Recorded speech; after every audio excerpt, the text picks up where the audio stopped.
Well, hello people of Defend the House, and welcome to our 13th annual chat about our best games of the year. It used to be called our top 10 games of the year. The format took a bit of a change last year for reasons that we will get into probably again. We will go into how we feel about gaming very shortly. I guess before we dive into things, should I preface the existence of this show / annual series for people who have maybe never heard one before? Because at this point, it really is a bit of an outlier on this channel. Yeah, might as well. I feel like the channel has really been streamlined and cut down, and this is one of the oldest remaining traditional series. For people who don't know, we used to talk about games a lot on this channel. When we started, we were doing individual reviews. We used to do a podcast. We had that little series called The Tower. Talking about games, newish games, AAA games was a pretty frequent occurrence on the channel. And we talked about it a lot in our 2024 chat. But as time has gone on, our gaming habits have changed. We've got older.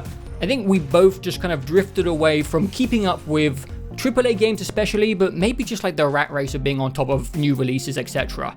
Definitely that part of it, yeah. I guess we just didn't feel, I don't know, like we wanted to be a part of the up-to-date gaming discourse. And there's no further proof of that than this video coming out probably in the middle of April. Yeah, but I think this is just going to be kept alive as long as we can for tradition. Yeah. There is a small subculture of people on this channel, a few thousand of you that have listened all 12 times and are now here for the 13th time. If you are one of them, hello. Well done for making it here. The world's in an interesting place, and you made it 13 times. Welcome back. Thank you for sticking around. Yeah. But I don't know, it's just a tradition for us at this point. It just kind of feels like something that should keep going as long as we're actually playing games. Yeah, they're bad for the channel, but good for us. We like making them, so we are just going to keep making them. And even if it means we're getting to the video out 7 months after the fact. Yeah. But I think last year was the first time we kind of talked about maybe ending at 11 or so, whatever we were on, because again, our interest in games had changed. I think I'm not going to go back through the 1 hour kind of depressing 2024 chat, especially from my perspective. But me especially, I was in a real low, a bit of a depression when it came to gaming, because I kind of felt like I'd lost a lot of interest in what I considered to be my main hobby. We do start most of these chats by talking about where we are at with gaming, in general. And sometimes we talk about what we thought about the year as a whole. I just want to say that I'm doing better with gaming as a whole. That's good. I don't want to dive into it too deep. I want to let you give a little summary as well. But I would say the big theme for me in 2025 is just changing the way I play games and approaching games in a different way, completely ignoring keeping on top of things, ignoring the backlog, being less obsessive about falling behind on games, wanting to talk about games with, I don't know, the modern internet community, and just kind of playing what made sense for me. Yeah, we'll get into it more in a second. Let's see how you're feeling about gaming at this point and how your 2025 was. I think I'm glad we've restructured the format of these videos for sure, and ditched the just traditional top 10, and we have our segments now, and it's limited to top 5, which is good. Yeah, I forgot to say that. I think 2025 was a weird year for sure. I think on the video game release side of things, the new releases, it was solid. It was fine. Lots of things came out. Lots of them were pretty good. Not a lot of them were super memorable to me, which we'll tuck into a lot more, I think, as we go. But most of the big releases, and even when I say big, I don't just mean AAA. I mean, the sort of bigger indie games and stuff. It was a lot of just familiarity, right? Lots of sequels and playing things safe, which I totally understand. And then, personally, I would not say I enjoyed 2025 basically at all. As a year or a gaming year? The year and the gaming, for sure. It was not a particularly pleasant, happy year, just generally speaking, mentally and all these things. And gaming was definitely part of the blame there. We had some unpleasant sponsored experiences tied to games I was looking forward to. And then I was sick for like nothing major. It's just strep throat, but it was like almost 8 weeks with that. Yeah. And that was just like ruined like 2 months of me. And so that I was just like playing stuff to pass the time. And when you're sick, it's just like you get so fucking annoyed. But anyways, I don't have a whole lot. I don't personally feel very interested in discussing 2025 and my brain with games because I finally just sort of shed all of it. Or, like when I took a vacation and I was like, all right, 2025 can get fucked. It's probably the least enthused I've been to reflect on the last year because it was just not, it was not very enjoyable from start to finish. Yeah, sorry to hear that, dude. Yeah, it happens. And so there was definitely more time spent playing games than I would have liked to. Interesting, yeah. Like work, and then also just like it's something to do when you're not feeling great, and not necessarily in like a positive way. But now that it's sort of like the cruft is shaken off, it'll be an interesting year to reflect on because I think, like I said, there was lots of familiar stuff, but then the things that were newer or more compelling were weird and messy. And I think there's like at least 3, if not more, like 5 or 6 big games that came out last year that we both played or at least one of us played, but in most cases I think we both played it. And I look at them and I'm like, I really look forward to having the discussion about this game because it's a weird one. And there's like at least 3 or 4 of those, and that's good. I like getting, like, if I can get that out of a game, then I'm at least sort of mentally satisfied. It might be kind of boring old hat game design and things like that, but if we can have a weird discussion about something, then at least I get something out of it. So I don't know, 2025, like I can barely recall more than 8 games that came out last year, even though I played more than that. I'll say that I built my top 5 list, and I think that top 5 list used every game really worth mentioning. Like, interesting. There wasn't really like my honorable mention section is dry this year. There's not much in there. Yeah, I've got 3 from 20. Well, I would say 3 positive honorable mentions from 2025, and that it's just my top 5. So I would not have had 10, that's for sure. And the other 3 honorable mentions I think would have been lame in a top 10. So it was not like it was very similar, I think, to 2024, honestly, where it's just lots of familiar experiences. They were good, and I can't recall most of them at this point. So. Yeah, I'm just going to go ahead and you go. Well, I was just going to say, I think it might transition to what you might talk about, which is also I spent more time last year playing games differently than I have in a lot of the past, which is to say the Steam Deck got used. Yeah. Because this was the first year where I had the Steam Deck because I got it at the end of 2024, so used that a lot, and I'm glad to have a handheld device that I enjoy. Yeah, that's actually a perfect segue because... That's what I thought. Yeah, it is a perfect segue. So again, maybe I should have listened to my 2024 chat because I can't remember what my strifes with the video game industry were. I know a lot of the games I was feeling like they were repetitive, things I'd already played before. I don't know, not a lot of like love and inspiration I was getting from the stuff that was coming out, even in indie, which is usually the area that I prefer more. Mm-hmm. And I don't know if with confidence I can say it changed a lot in 2025. In 2025, I think I played the least amount of games that I have played in 10 years. But I did something different this year where if I found a game that I liked, I really took my time and went deep into it. And I think in the past I've been too attached to zeitgeist, hype, again, keeping up with the rat race of being on top of every game, being a variety gamer. And this year, I just really took my time with things I was enjoying. I think I put 50 hours into Silksong, 70 into Clair Obscur. Jesus. I 100% did Donkey Kong Bananza. I think I put 50 into Blueprints. And there's a couple of other games which aren't from 2025 that I also put like a silly amount of time into. I think 40 hours into like Metaphor. A lot of time into Vampire Survivors again. All this stuff will come up later. Jeez. And I think changing the way I played games and just going at my own pace, playing games until I was like fully done with them, really helped me get through the year in a more positive light compared to 2024.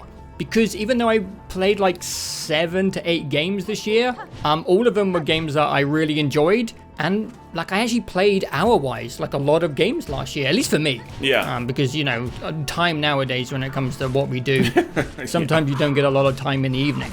But the segue that you set me up for was actually me getting my hands on a Switch 2. I got my hand on a Switch 2 very close to when I met my now girlfriend. And, whenever I was staying around her place, obviously the only thing I had access to was the Switch 2. And I had the original Switch, and I didn't end up really being converted into much of a handheld gamer.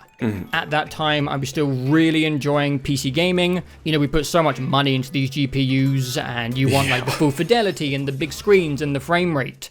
And I don't know, I don't want to call it snobbery, but I found it really hard for a long time to step away from the mouse and keyboard feel of playing every shooter game on a PC, and the 1440p, like I said, just the graphical fidelity. Like PC games look and feel amazing, and I feel like the Switch 2 and playing that while I was with my girlfriend kind of like forced me to use something a bit more frequently that I probably wouldn't have. Like again with the Switch 1, I used it for the exclusives, and I think I played everything docked as well. I'd never played anything in the handheld using the Switch. Yeah, smart. Yeah, the ergonomics of the Switch 1 also not great, and the screen and the quality just wasn't great either. But the Switch 2 was a massive jump up compared to the Switch 1 in terms of handheld quality.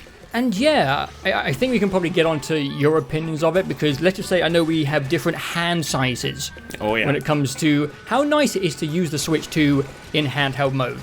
But I have small little hands, so when it comes to like the ergonomics of it, I can't really say I ever had much pain.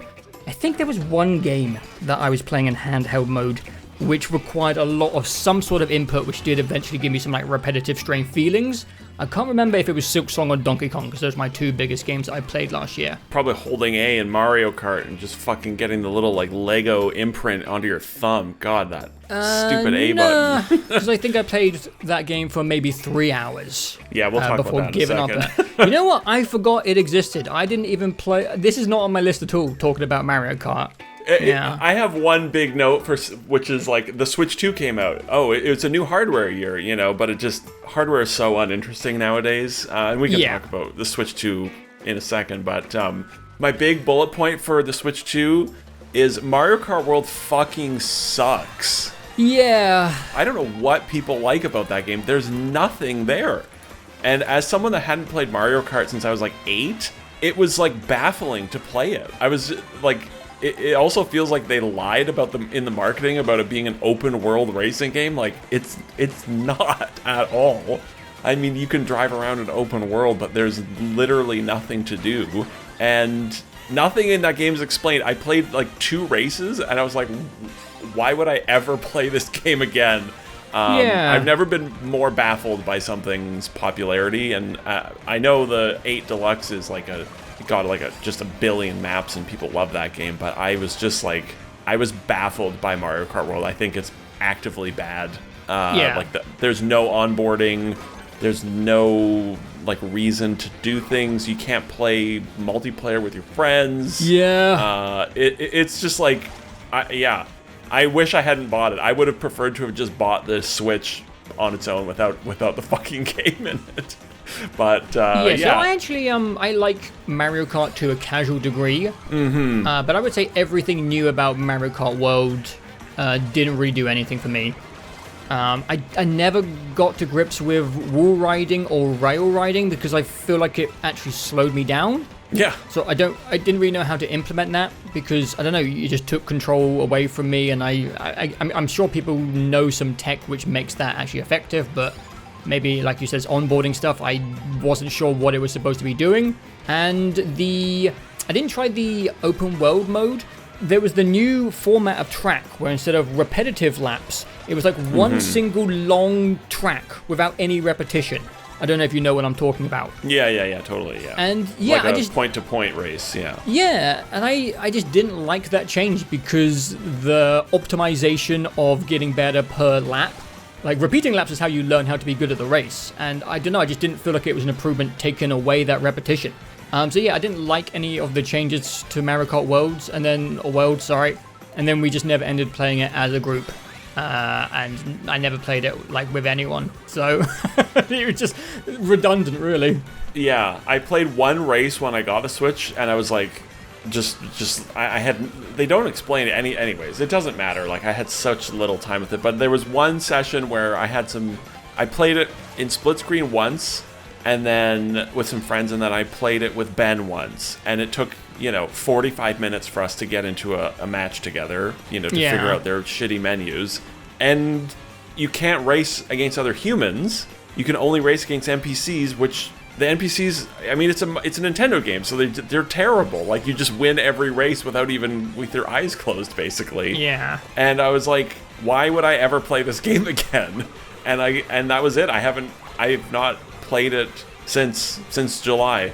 And I didn't even turn my Switch on for 6 months straight after I last played that session with Ben.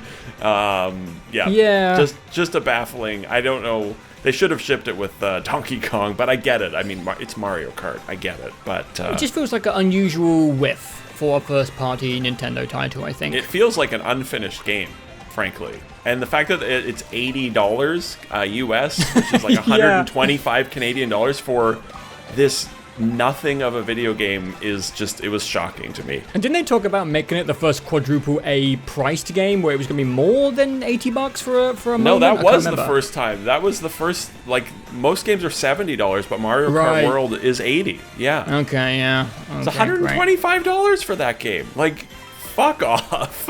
Yeah. Oh, Nintendo. Oh, Nintendo, yeah. But, I did end up using the Switch 2 in handheld mode a decent bit with Donkey Kong Bonanza, which I'm sure we'll talk about later. But just generally, I think the Switch 2 is meh. I mean, I'm not a huge Switch 1 fan. Yeah. And I think if I didn't have a Steam Deck, I would be more positive on it. But the ergonomics are still bad. I had to do some weird stuff to make it comfortable. And it was successful. And the screen, I think, is actually really bad on that thing, and it gives me migraines and headaches and eye strains after about 15 minutes, which is sort of surprising. Interesting, yeah. Yeah, because of the weird blurry refresh rate of it. Eventually, I adjusted to it, but the first 5-6 hours of Donkey Kong were really, really unpleasant. I don't know if it's just because I have no reference point to anything, really. Like, Switch 1 is the only handheld I've used in the modern era.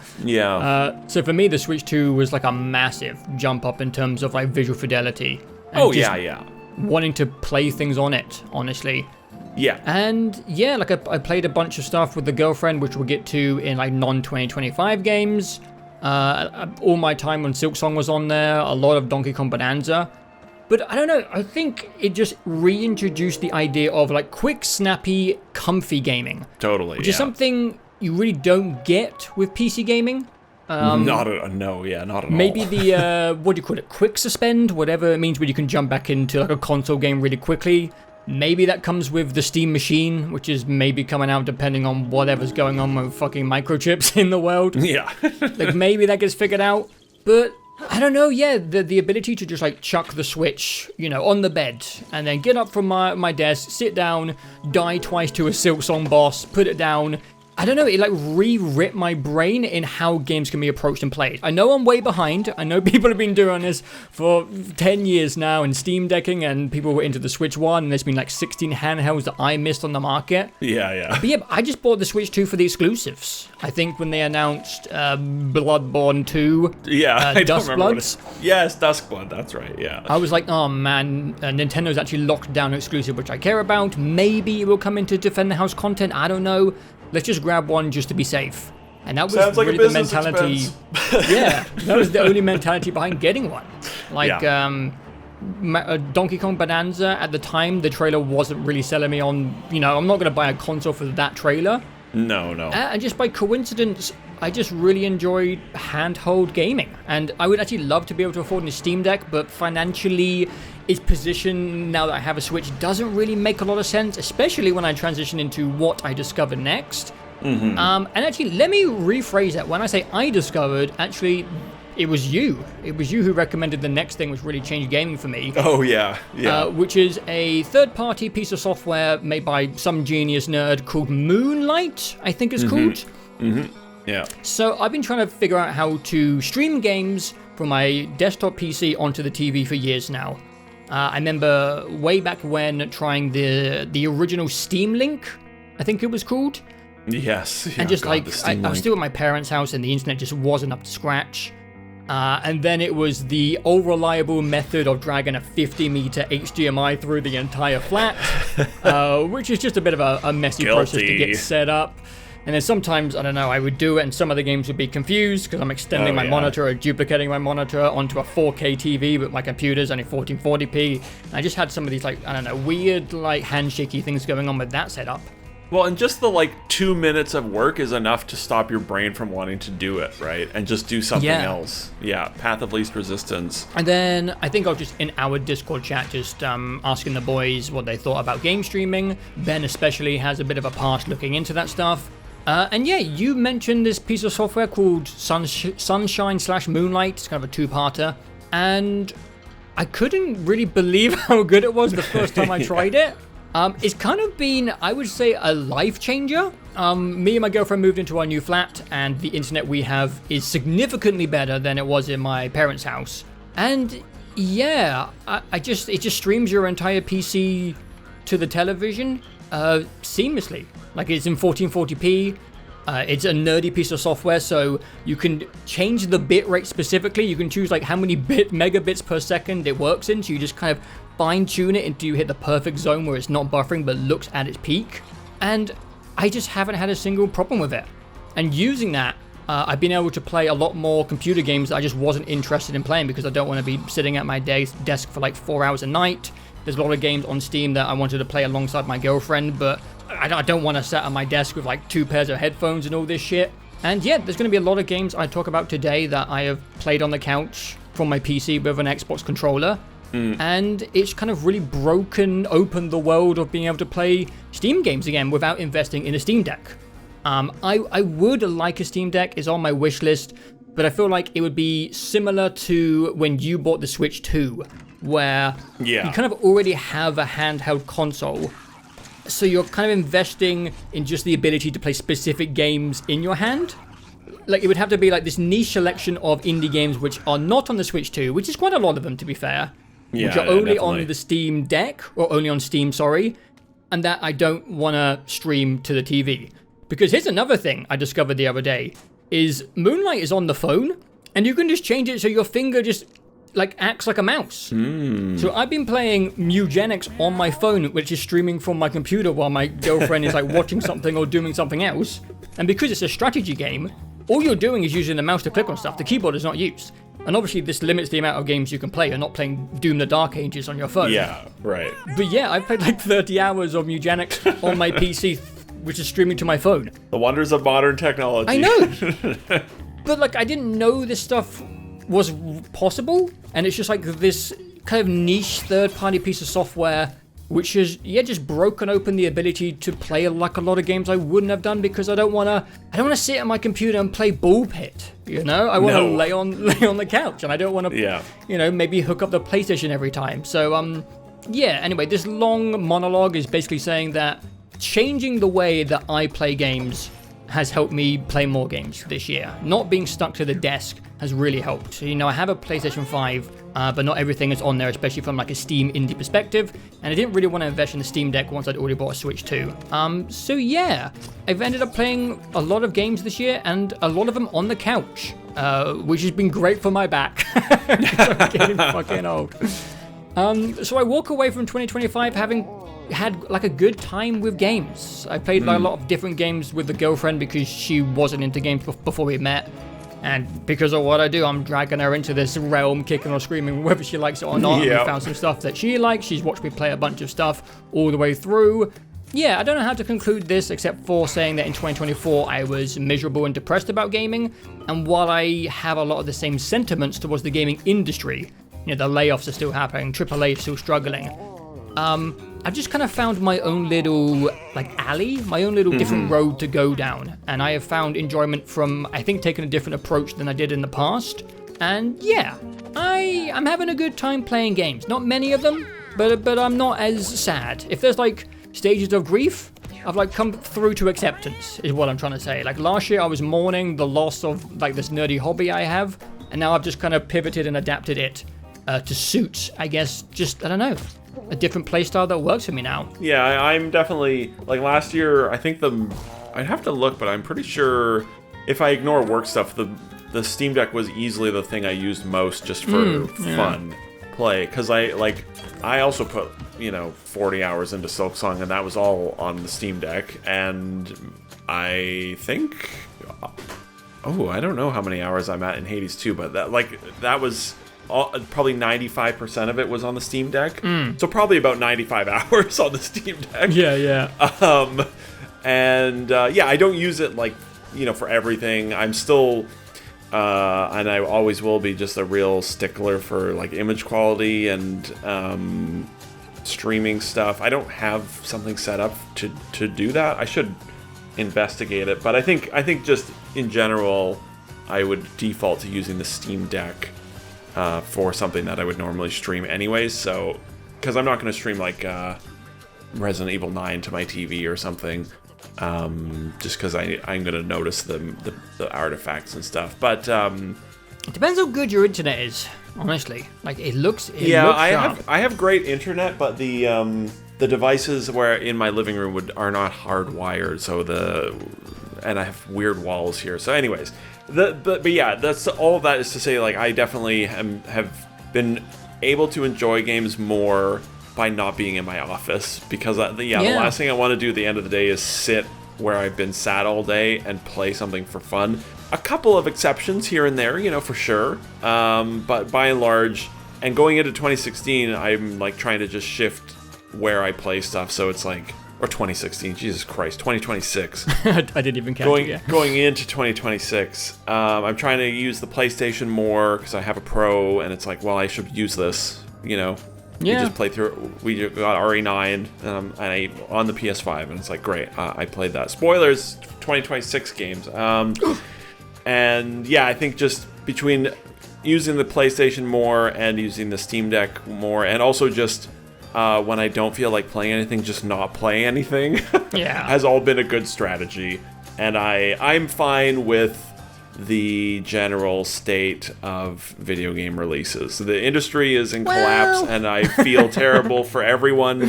Yeah. But the games coming out, it's it's fine. Whatever. I made that joke video for us where it was Salieri absolving all the mediocrities of the gaming world, right? And it's that's how I feel. I'm would I like to have an Outer Wilds or Control every 6 months? Of course, but whatever. I found interesting things and new experiences last year, so that's always nice. And you just sort of go, you just kind of have to shrug and either engage or not engage with a lot of the games coming out, I would say, because there's a real homogenization and safety, which is understandable, and I'm not going to be too harsh on people for playing it safe during these times. So yeah, difficult times. So it's good. Transition, slowly happens.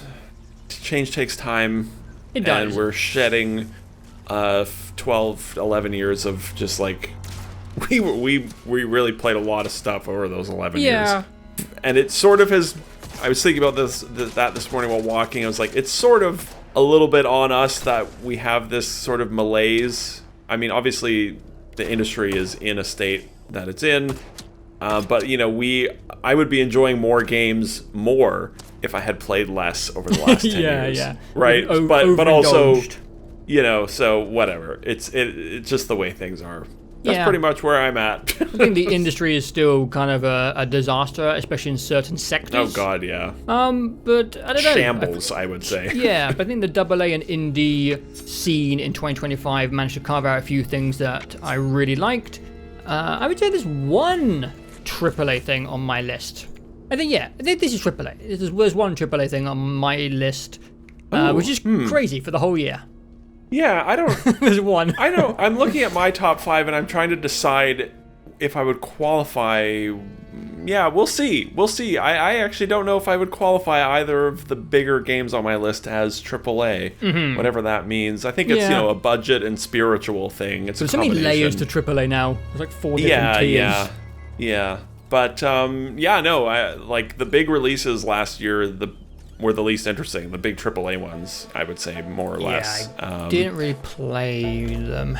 The smaller and medium-sized games are always where it's going to be at for the time being, I think. And the smaller and medium-sized games are more prone to flaws, but they're also more often doing weird shit, and it makes those flaws more palatable, which is basically the theme for every game on my list this year.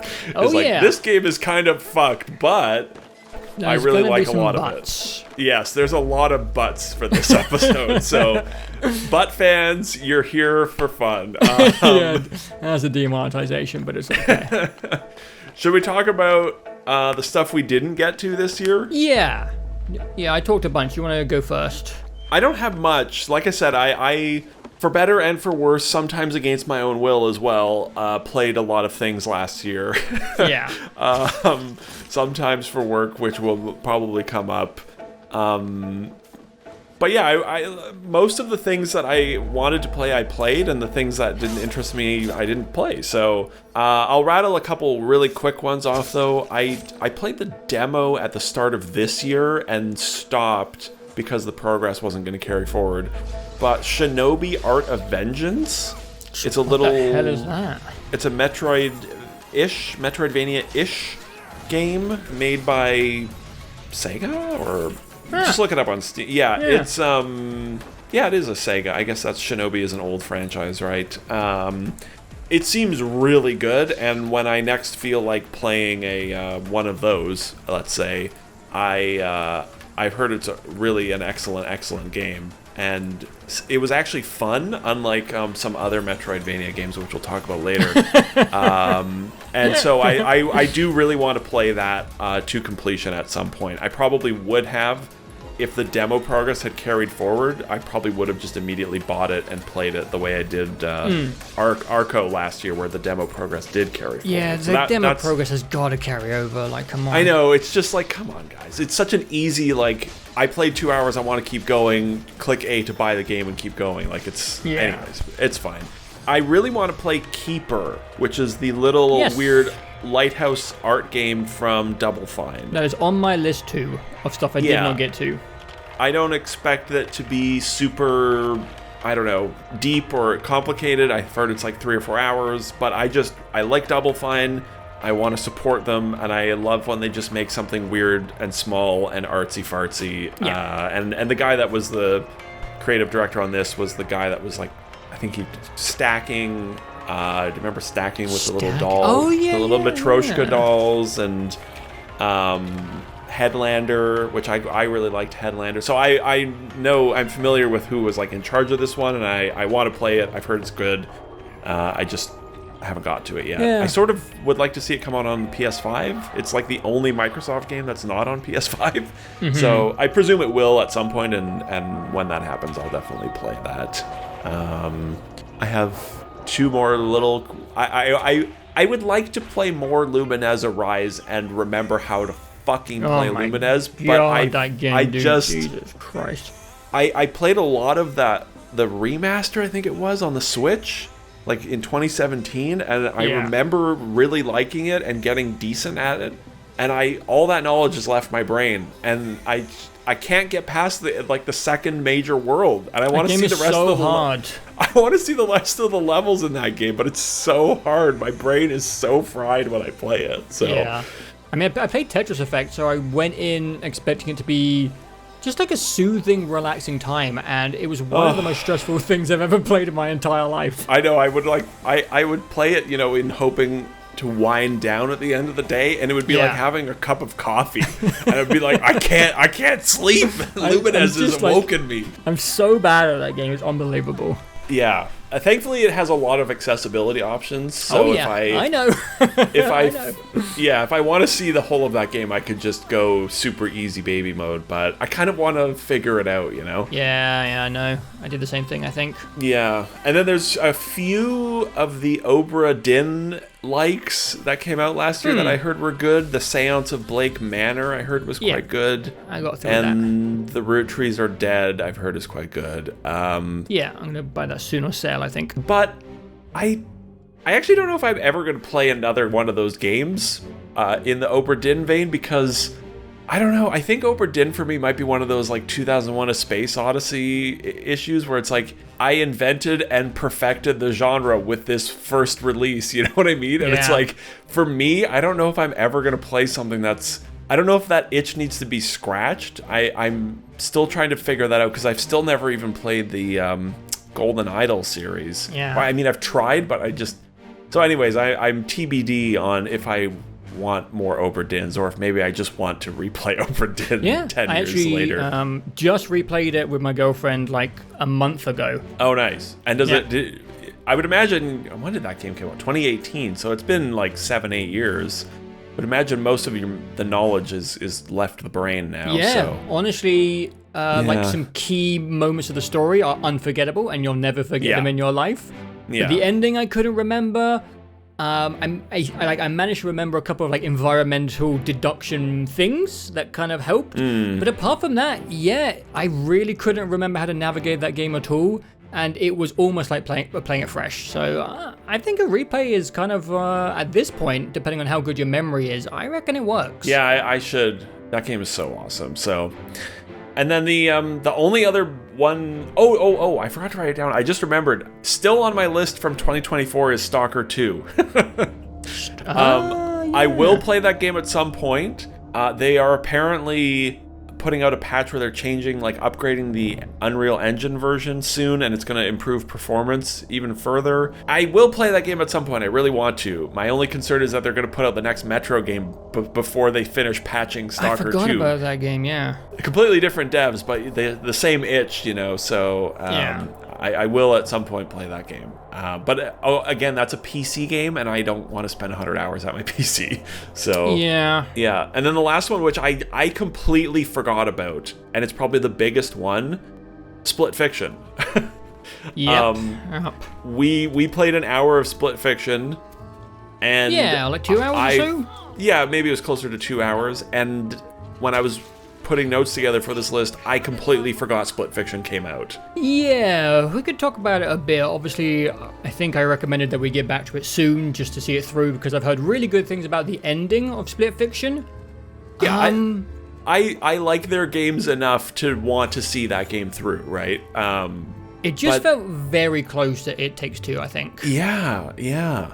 Split Fiction to me is like one of the many great examples from last year of just like, this is how I feel about everything. Well, not everything, but most things from last year. It's like, it seems amazing, right? Split Fiction seems like tremendously well made. The energy, everything's good about it from what we played, it seemed. But I played this game before. It's called It Takes Two. We played like that game 1.5 times. It Takes Two. Yeah, and like It Takes Two is so unhinged. Yeah. This seemed a little more normal. You're not playing as a doll version of parents going through a divorce and murdering their child's toys to wipe their asses in the child's tears and turn back into a human. But we'll see. We'll see where Split Fiction goes. Exactly. We'll see, but like we played the 2 hours. The pig section was really great. Yeah, that was. But everything else, I was just like, I feel like I've played this before. And it's great, but I've been there and done that. So, yeah. We'll see. Yeah, we'll see. We'll get to it. We'll see how that I reserve wraps judgment up. until we've beaten it, but I really have no like drive to play it, because It Takes Two, we played. We played It Takes Two. Yeah. So, that's it. You might say something that I've forgotten, but it's really just Keeper and Split Fiction for me. Yeah, so I'll just start with the one that you didn't mention. I think you're just not interested in it because you may have played the original, but I do want to get to Metal Gear Solid Delta at some point, the remake of 3. Oh, right. Yeah. Just because never played the original, and Metal Gear is an enigma. Anything Kojima has his hands on or his brain has projected into the world, I would like to have a look at. But yeah, it was full price and just haven't got around to it yet. I think when it's on sale, I would love to get to it and see what the hell that game is about, because I know number 3 especially is quite revered amongst the entries. Yeah, MGS3 is great. I still think 2 might be the best of them, but MGS3 is excellent. Yeah, and it held up. I mean, I played it 10 years ago or 11 years ago, but I quite enjoyed it, and I think they improved it a fair bit with that. So, yeah. I think you would enjoy that game. Yeah. I think the biggest one I missed in terms of like relevancy and going for Game of the Year would be Kingdom Come Deliverance 2. Yeah. Yeah, I played like half of the first one and then got soft-locked out of my save. It just broke and wouldn't let me continue. That game broke at the exact same spot for both of us and killed all of our progress. Yeah. I think it was like 20 hours in. I remember it was in like a guard tower or something. Yeah. But I think near the end of the year, I had time for like a long play type project, and I picked Clair Obscur just because of the hype behind it. And after I put like 70 hours into Clair, I just haven't quite built up the courage to start another game, which is like a big RPG that goes on for like 100 hours or so, because I know Kingdom Come Deliverance is a big boy. But absolutely on the backlog to get to this year some point. I just recently got a code for it, so yeah, excited to see it. Excited to see where Henry ends up. Yeah. That game could not be more different than Clair Obscur as well. I was just thinking playing those two back to back, it would have been hilarious.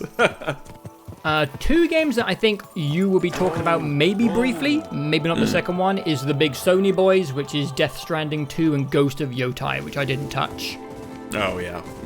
I have nothing to say about Ghost of Yotei. Yeah, Yotei. I played it for 10 hours, and it's literally exactly the same game. Yeah, I talked about it last year. I'm just not interested in long AAA experiences, which are very similar to things I've already gone through. Especially ones that have no... what do the kids call it? Aura? Yeah. No sauce? Like, I thought Ghost of Tsushima fucking was boring as hell, and this is the exact same game again. Like, identical. So. Yeah, I think Death Stranding is the biggest disappointment of the year I didn't play. Because it's Kojima, I was really excited, and the announcement trailer was fucking crazy, like some of the stuff. I'll just say it right now, because it's going to come up at some point. Yeah. Death Stranding 2 is the biggest disappointment of the year for me. Wow. And I played 80 hours of it. 80 hours? What the fuck? Now, granted, about 50 of that was for the beauty video. Oh, I mean, 50 hours of it, the time, of the game running. I think I probably only played, but I have 80 hours of like total play time in that game. Wow. So I don't know how much of it I actually played, but probably like 40 between the 2 videos. And I did, talk about some of this in a video already, but yeah, that game, a total disappointment. It is a better game than the first in every possible way, and is worse for it. Yeah. And they made exactly the same video game again, identical, and actually put nothing new in it. I don't want to go back through old chats that we've done in previous years, but I didn't like Ragnarok or Forbidden West more than the original Horizon and God of War. Yeah. I just have not enjoyed the sequification, that is in the dictionary, you can check that Sony have been doing with the next entries for the big AAA story stuff. I haven't enjoyed any of them, and I really thought Kojima was going to dodge all of that, because he's a madman. Yeah. But it just felt like they got to him, and I don't know, someone in Sony was like, this has to be more approachable. And as soon as, like you said, I heard that it was, more action, more playable, easier, it was just like, I don't know, who snuck into Kojima games and, I don't know, got their fingers in his pies. So there was an interesting interview with him at some point where he said, very explicitly, he explained it. He was like, the first game was like a 6 out of 10 for people. Yeah. Which for us, I'm like, yes. I mean, that game is a fucking nightmare, but it was certainly memorable. And could have been pivoted into something really cool. But he said, like, this game was a 6 out of 10. 6 out of 10s don't sell well. I'm running a studio that has a lot of employees making a very big budget game. And it's, this would have been greenlit during COVID. And he's like, we have to play it safe so for the health of the company and for the employees to keep working. So he just was like, I made the game easier and more approachable for people so it would sell better. He pretty much said exactly that, which is totally fair, you know? I know he has other stuff coming up, quite a few things announced. Isn't there like a horror thing coming out and another stealth thing coming out? Yeah. So maybe this was like a safe paycheck type thing for the company. I don't know. That's how most of last year was. It was like Hades, Doom, Split Fiction, Death Stranding, like Ghost of Yotei. It's like all these studios in the tail end of COVID are greenlighting their sequels, and they're like, guys, we know how to make this game. Let's just do it again. It sold well once. It'll sell again. And maybe that will fund something more creative and what's the word I'm looking for? Risky. Yeah, so hopefully that's the case, but it is weird because every Metal Gear Solid game is radically different. Like, even on a gameplay level, like 2 does not play like 3 does not play like 4, and then 5 is like an insane open world sandbox. And so I just expected them to do something different with the sequel instead of just make the exact same game. And I have so many like ideas for how they could have made a much more interesting game, and they just it was like, it's genuinely shocking how 1-to-1 that game is with the first game. Yeah, interesting. Except because it's a sequel, all the craziness is not actually exciting. Like all the weird things in the trailer, it's just like, yeah, it's just Death Stranding stuff. I get it's whatever. Yeah. Like, oh, there's acclaimed director George Miller with a tar hand and a winged cat on his shoulder driving a ship through an ocean of tar, and I'm like, who cares? It's Death Stranding, whatever, boring. Like numb to the weirdness. Yeah. And also the storytelling in that game was so bad. I don't know why people said the story in 2 was so much better than 1. And I hate video game stories, Joe. I hate stories in video games so much. Didn't we go through this already? Yes, and we can't go through it again. I'm so tired of people talking to me in video games. Oh my god, this is what I said last year, or was it 2023? I don't know. Oh god. So anyways, Death Stranding 2, big bummer. Anyway, I'm sure some of this is going to come up later. Alright, but I do have one big one, which is going to be a bit of a chat. I had 2 games that, I guess kind of come under the same circumstance, which is I played a bit of, but it felt a bit samey, so didn't end up going back to it. The first was Split Fiction, and for me, the second one was Doom: The Dark Ages. I don't know what happened, dude. It might be like my anti-PC gaming at a desk type thing. But I tried to play Doom: The Dark Ages 4 different times. I think I have 4 hours in it. I did an hour chunk each time. And I just couldn't get into the flow of the Dark Ages at all. Like, I don't know if it's like the combat chessness of that game just wasn't clicking. I don't know if I wasn't getting it, because I know when I first played Eternal, I wasn't very good at Eternal for a while. And then after, I don't know, 5 or 6 hours of Eternal, I really started to get into the flow state. But I went into Dark Ages with that knowledge of knowing that maybe just I'm not getting the flow state. But I spent like a lot of the Dark Ages just like in the pause menus, like looking at gun attachments and rereading what the shield does and just trying to figure out what I was missing to like figure out why the Dark Ages wasn't really gelling with me. Yeah. And I don't really have an answer. I didn't really connect with the silly dragon stuff either, or being like the big... you weren't a mech, you're like a big... I don't know. Was it a mech? I think you were a giant mech. There is, but yeah, those sections are really small. Yeah. Yeah, I wasn't really clicking with that, but it might be the fact that I think I'm a bit hypersensitive to stuff I've played experience-wise before. I'm really looking for novel stuff now, and I have for a few years. So anything like Split Fiction, Dark Ages, not playing Yotai, not playing Death Stranding 2... I think I'm just really looking for stuff that's really different, and I just thought I would be able to play Dark Ages because Doom's fucking awesome.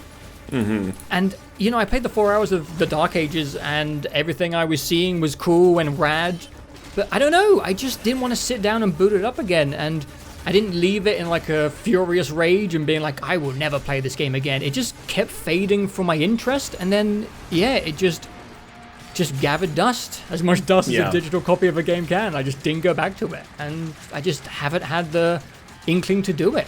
I don't know why, maybe because I don't want to sit at a desk playing keyboard and mouse games, but it's on the list of games I didn't get to, even though I played a chunk of it. I would like to go back and give it another go. Maybe I just need more time, between my last Eternal playthrough and the Dark Ages. I don't know. I know we're going to talk about it later when it comes to your stuff. Let's talk about it now. Sure. It's not on my top 5. I have it in my honorable mentions.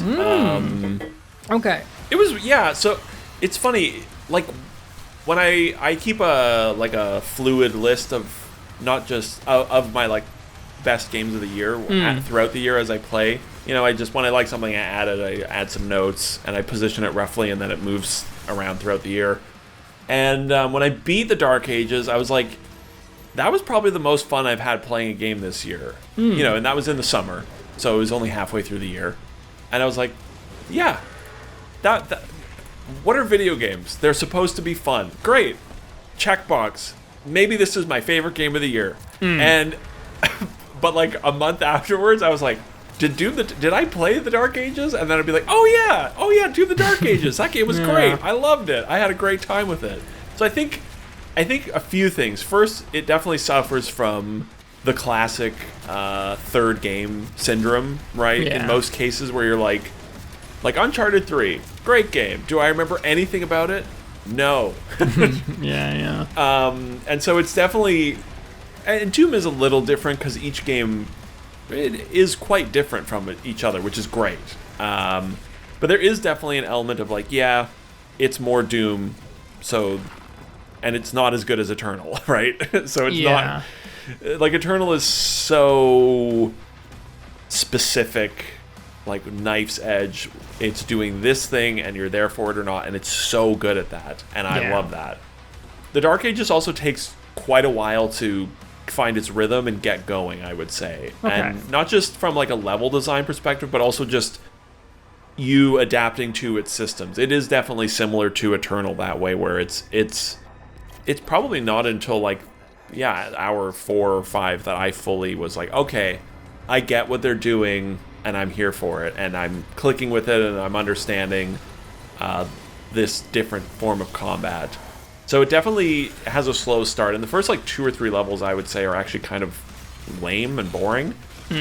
But it really builds nicely, and I totally enjoyed its combat as its own thing. It is a totally different style of game, and it is hard to sort of unlearn some of Eternal's stuff when playing it, but it finds itself for sure. It gets real stupid at times. It has probably the best level, like, art variety in the series. From like level 6 or probably, I think level 7, I think it's like 15 levels. Level 7 through to the end is just like every level is better than the last one, from what I recall. And it was a great time. I'm just going to say one spoiler that might entice you to play it eventually. Mecha Cthulhu. Just putting that out there. It's so fucking stupid. But yeah, it just... I want to replay that game because I enjoyed it, and I just love a good first-person shooter, and I will at some point. But I'm just sort of, a bit kind of like, it's really good. It's Doom, but it takes a while to get going, and is a little weird, and not as good as Eternal, and I totally get it. Basically, is what I'm saying. It's tricky. Like, it's so well made. Like, they are so good at everything, right? And level design, encounters, sound, like, everything is just excellent. So it feels bad. Like, a lot of the games last year, it's just like, man, this game is so good, and I don't really care. That's kind of internet. Yeah. It's like so many of the games last year, I'm just playing it like, wow, this is great. I don't feel anything. Which is not true. It's not true in the moment, but as soon as it's like popcorn, you know, you're like, oh, I love popcorn. Yeah. And then you finish eating popcorn, you're like, all right, what's for dinner? Yeah, for sure. And that's how Doom: The Dark Ages was. So I had a great time with it, and I was worried also early on about the dragon stuff and the mech stuff because they're bad. I got to the first dragon bit and I was like, interesting. It reminded me of like old PlayStation 2 Ratchet and Clank side levels. Yeah. Where you're in like a spaceship. You're like, why am I in a spaceship shooting other spaceships for this part? It's odd, yeah. But those sections are basically the equivalent of like the platforming sections in Doom Eternal, where they make up maybe 10%, 5% probably of the game, and are really just there to act as like traversal, pacing stuff, and they're really a very small part of the game, which is good. I would say like 95% of the playtime you are Doom guy ripping and tearing, as you would hope. So I think I don't know what the solution is for you. It might just be the PC-ness of it was a hurdle for me as well, because it came out in the summer. I'm like, I don't want to sit at my desk in the summer and play a video game. So it was always, I think it took me like 2 weeks to beat that, which is pretty short, or pretty long for me as well, because I would normally like to just plow through something that I'm having fun with. But every time to play it, I was like, ugh, God, I don't want to sit at my gaming PC. I think I do struggle to always get into a new Doom title, because you have to re-earn the ability to slay out in every new game. You can't just jump into Eternal from Doom and be good at it. You can't jump into Dark Ages from Eternal and be good at it. You have to relearn the new system. And I don't know, it just feels to me bad to jump into a Doom game and be bad at it, because it's like unimmersive. You're the Doomslayer and you're dying and not being effective. It is something that you have to earn through playing and mastering the new systems, and I think you have to be in the right mind frame to do that. And I think, I don't know, I just maybe wasn't in the mood to learn something new, and I wanted something mindless. And yeah, I probably need to invest like 2 more hours to actually like get the systems down and get back to my old ways of slaying out. And when I wasn't doing that, I don't know, maybe I had a little strop and tantrum and left. I don't remember being angry, I just don't remember clicking with it. It just kind of feels bad when you're like, I am the Doom guy, the ultimate badass, and I used to be a fighter jet. That's how they like to describe the Eternal combat, where you're like a fighter jet. And it's like, and I think the metaphor for that, the next one, the Dark Ages, I think they said it was like you're playing a tank. And it's like, right. I like both of those things, but the transition, the learning period, you just want to jump in and be doing the crazy shit you were doing. But it's like, no, you have to learn this big, heavy, chonky boy. Like I went from playing Eternal on, what's the second to highest difficulty? Not the one where you get one life? Nightmare? Ultra Night. Nightmare, would be like the hardest difficulty. That's not one life. Yeah, like it's hard to Ultra go from... Nightmare is like medium, or heroic. Nightmare would be legendary, basically, Like I remember I got to playing like half of Eternal on Nightmare, and then I jump into Dark Ages, and I'm like, this shield parry does this, and then I'm meleeing for this, and it's just a strange, I guess, learning curve and getting used to that.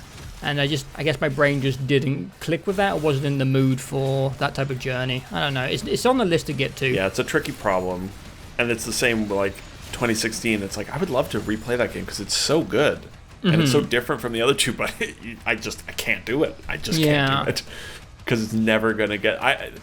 The Dark Ages gets to a similar point that Eternal gets to, I would say, where you get to this like flow state. It's a very different flow state than Eternal, but you do eventually get to that point where you're like, oh shit, I am fucking everyone up, and it's really satisfying. I feel like your gun attributes were more relevant this time, like certain gun attributes really played into the flow of combat, and I was like in the pause menu trying to read what certain gun mods do. It's been a while since I played it. There's a lot of like tutorials thrown at you in the first 4 hours of that game. And it wasn't like Eternal is fairly simple compared to this. The Dark Ages has a lot of stuff going on in it. Interesting, yeah, like the shield stuff and the slowing and parrying, and it's definitely a more complicated game for sure. But that's it for my list of stuff I missed. Kind of significant, I would say, but I feel like I got to the stuff which I wanted to get to, which we'll obviously talk about later. Yeah, I don't think there weren't like a crazy high number of releases last year. I think between us we're still covering a lot. Yeah, and then the smaller things like the Altars Did you play? No, you. No, yeah, I we do have want to that. try it though. I know it's very divisive, which makes me interested. It's very story heavy. Yeah. I'm interested in seeing that. It just looks weird and interesting. I mean, there was like a fair number of things that I played that won't even get mentioned, but that's okay. Yeah. So there's one. This is the non 2025 games we played in 2025 that we enjoyed. It really rolls off the tongue, this section. Yeah, it really does, yeah. There's one big one that I think we should leave to the end. Okay. I know what it is. Yeah. I mean, it was like 170 million hours that we played cooperatively last year, so yeah. That one can wait. I don't have much of substance here with one exception, which I feel like will come up more when we talk about Silksong. Okay. Because I played...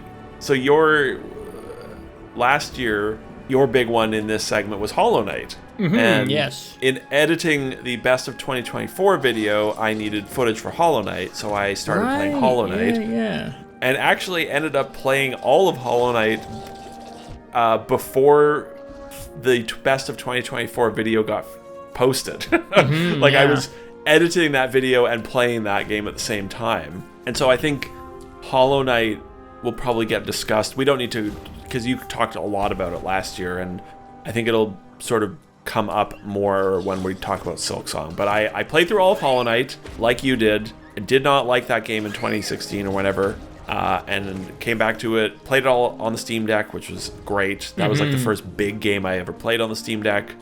And I loved it. It was awesome. Everything you said last year, accurate. It was super fun. The difficulty's just right. The exploration's amazing. The art's great. The music's great. I had a grand time. Played about, I think, 40 hours or so.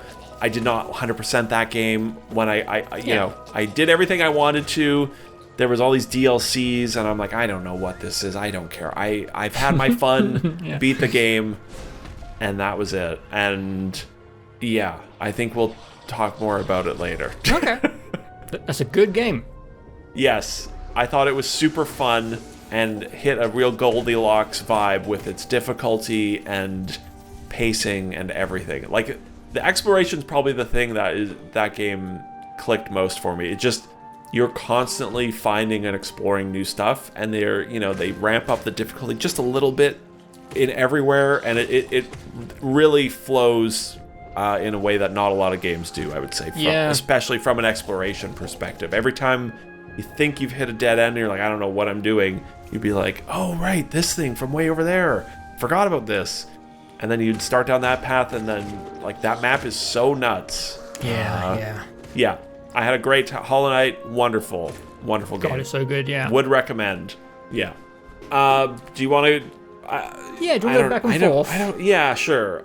Yeah, I've got very little in this segment. Yeah, so. I've got one cooperative adventure, which we can leave to the end, because it was one of the best things I played last in year, my life. period. It was fucking incredible. I've got a chunk which I'm calling the girlfriend section. Sure. And then I'll start off by talking about the one, like, kind of big game I played last year, which I think was a 2024 game, which was Metaphor ReFantazio. Oh, yeah. I didn't finish Metaphor. I did fall off of it. I do think it's really, really cool. I don't have anything, like, new or profound to say about Metaphor. I went into it a little bit blind after playing the demo. The demo was kind of a pain in the ass because I played it through your account. I can't remember why I played it through your account. For people with no context, we kind of like share things, family share, whatever, to cut down on game cost stuff. And I think on the PlayStation. Yeah, on PlayStation. And I think I was looking through your library for inspiration, right. And then I saw the Metaphor demo. So I played 4 hours of that demo because it's supposed to transition seamlessly into your main game if you purchase the game. Oh, no. But then because you're a Canadian and I'm British, it didn't work. So I had to redo the first 4 hours of Metaphor after buying it. No. I know. I didn't know this. Nightmare. Oh, no. Yeah. Yeesh. God, I think there was something even worse where I bought the game And then I thought it was a PSN Plus issue, so I bought a month of PSN Plus, and that was irrelevant. So I ended up spending like 70 British pounds to play this game, and I played the first 4 hour twice. Yeesh. But yeah, I didn't end up beating Metaphor. I do think, just like Persona 5, the game's format and loop, for me, just goes on a little bit too long. It's very similar to Persona, where you have the dungeons. And I think I did 4 or 5 dungeons. You have the process of like setting up for the dungeon, using your time how you want, leveling up your relationships with your teammates and with people around the towns. And I think, yeah, I just did 4 or 5 of them, and then gameplay-wise just hit a bit of a wall. I do think nowadays pure turn-based combat is feeling a little bit outdated for me. Yeah. I think a lot of the industry, you know, the new Final Fantasy remakes, Clair, Obscur, everyone is starting to pivot towards like a hybrid of some reactionary interactivity mixed into turn-based. And I think it's Atlas? Yeah. Atlas, who does the Persona games and the Shin Megami Tensei stuff. They feel like they are the last bastion, at least when it comes to like the big scale RPG people who are like standing their ground and just doing turn-based. And after like 40 hours or so, it really does start to get a little stale. Metaphor has a much cooler setting, in my opinion, and concept than Persona. It's in this weird fantasy world where this, like, I don't know, fucking Metaphor, man, it's so crazy. Yeah. There's like political stuff going on. People are fighting over being the next ruler of the world, and then there's these big weird creatures called humans, which look like they're from our reality. And I did want to continue it. I did want to beat it because it felt like it was doing something a bit unusual or strange. Maybe I'll get back to it. But I think for me, inherently, just 60, 90 hours of just purely turn-based combat, I don't know if I can do it anymore. No matter how cool the art style is, no matter how cool their UI design is, no matter how awesome the music in these games are, like if a Persona 6 came out and it was purely turn-based combat, I don't know if I would go for it again, no matter how cool it looks, no matter how cool the concept of the story. I just think for me, I've been a little spoilt with this modernization of turn-based stuff. And yeah, I really enjoyed my 40 hours in Metaphor. Really cool game, really cool stuff. I was expecting it to be a little different from Persona. It kind of honestly felt like playing Persona 6. I don't know why I didn't do a lot of research. I don't know, from the story and the trailer and the visuals, I thought it was like a really different shift from Persona, but it was very, very similar. And, you know, I enjoyed Persona 5 a lot, but I don't know if I was ready to jump into like another 100 hours of that format. So didn't make it all the way through. But I enjoyed my time with it, and maybe I'll go back one day. Maybe. I don't know. With the amount of stuff out nowadays, it's hard to imagine finding time for something like that. But I enjoyed my time with it. Especially when there's 70 more hours of it. I know. Yeah. I think I played like 2 hours of the demo, and liked a lot of what it had going on, for sure. But the combat, which is what I encountered with Persona 5, I think I played, 15 or 20 hours of Persona 5 eventually. Is just I find the combat so unengaging because it's, like you said, just pure turn-based. Really, really hard for my brain to stay interested. I for a long time wondered if I would ever enjoy one of those turn-based JRPG style games. And I did eventually in 2025. One big one that everyone liked came out, and it made a pretty important change to the format, like you said. To Clair Obscur made it, you have to pay attention during the turns, and that was big for my brain for sure. So, like, I think when I was doing that 4-hour run back at the beginning of my Metaphor playthrough, once I lost my progress from the demo, there is the ability to just hit like auto attack in the battles. You hit a button and the game just kind of uses some algorithm to detect, probably not the optimum whatever, but when you're fighting like low grade enemies, a safe and reliable thing. And at that point, when the game's playing itself, you're like, what am I what am I doing here? Like, I know in the boss fight you're probably gonna die if you use that, but when for like 90% of the enemies you can just hit one button and it auto plays, like, I don't know, man. Like, Atlas is very, very popular. They're gonna keep doing their thing. I'm just one dude who plays like 2 JRPGs a year. So, I don't know. I'm sure they're going to keep doing the turn-based thing Yeah. until people stop buying the games, but I think I might be done with it, dude. I don't know if my brain can do it anymore. Yeah. We're too spoiled. Yeah. Things are changing. Yeah. Well, and especially when it's like 100+ hours as well. That's a part of the problem for me with their games, is they're so long. It's so intimidating, and I just can't imagine doing... Obviously, 100 hours is not purely a combat, but doing that just for that long just sounds... I would never, ever get through it. It would never happen, Yeah. so... It's cool. There's a lot of cool stuff in that story. Oh, yeah, like, it seemed... The world was wild. Just crazy, yeah. I can rattle one off here quickly, which was Returnal. Ah, okay. Returnal on the personal computer. I finally played that endless mode. What was it called? The Tower of something, is it? Oh yeah, the Tower of Sisyphus. That's right. Yeah, I think enjoyed that's that. what it was. Yeah, it's good. It was my fast-paced biking game for a while. I don't know how you do that, dude. I can't bike with intensive stuff. It's like patting your head and rubbing your tummy. I just my legs stop moving. Yeah, I can only do it with it. Like the more intense, the better, because then my legs move faster. I don't know. It's interesting. Yeah, it's weird. Yeah, and that game was great for that. But yeah, it's good. It's Returnal. I think my one problem with it is that it's just pure combat. So it doesn't have that like exploration aspect to it, like the main game has. So the pace of it just sort of wears down, and I think there's a second boss in that, but I never saw it because it gets so hard. Like I think the furthest I ever got was like 55 minutes, and then I would just inevitably die to something. But Returnal's great. I think it's only meant to be played on a controller.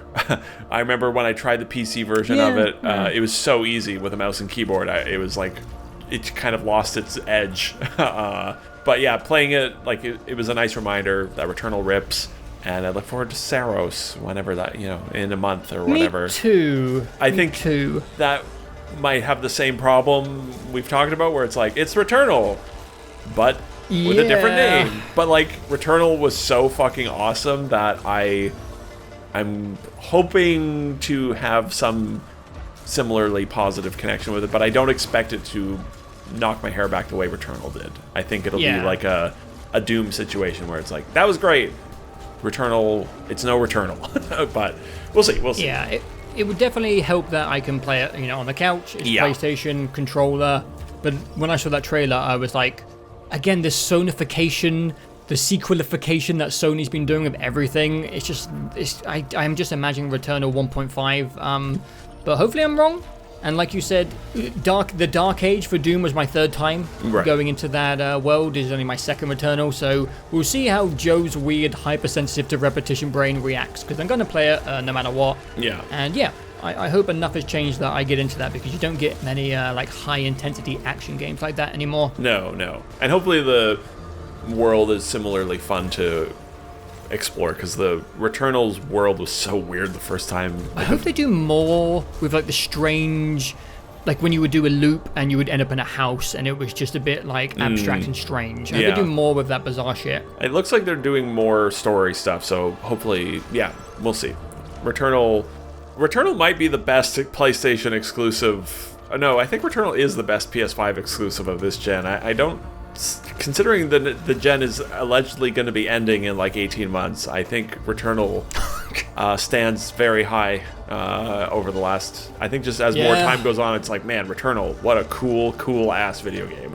Yeah, so good. So, yeah, it was just nice to spend more time with it, and that endless mode. It's good. It's really hard.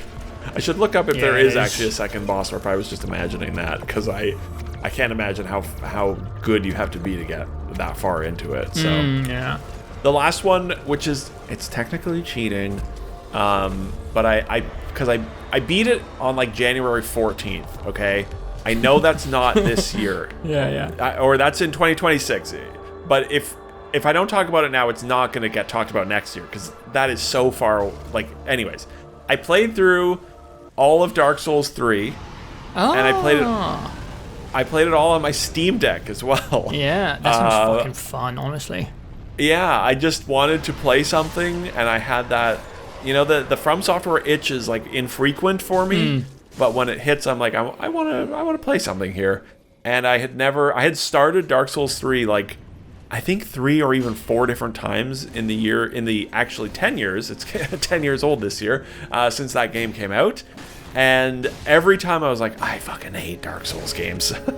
There's just something about the feel of them that is different from Bloodborne and then the Demon Souls remake and Elden Ring that it always aggravated me. But I've learned a lot over the years, and I know how to play. I know what my strategy is when I'm playing these games on my own from Elden Ring, which is big sword, heavy boy, hit hard.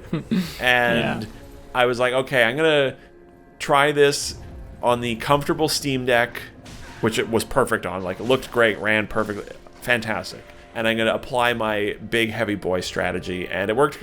It worked. Spoilers. It's hard to be beaten when you just fuck everything up in 5 minutes. But that game's really good. It was fairly like frivolous, not like a little like sort of popcorny in a good way though. It's sort of playing like the best hits. It felt like at times, which is fine. I'm not super familiar with Dark Souls 1 and 2 from playing, but I've seen a lot of obviously Dark Souls 1 especially.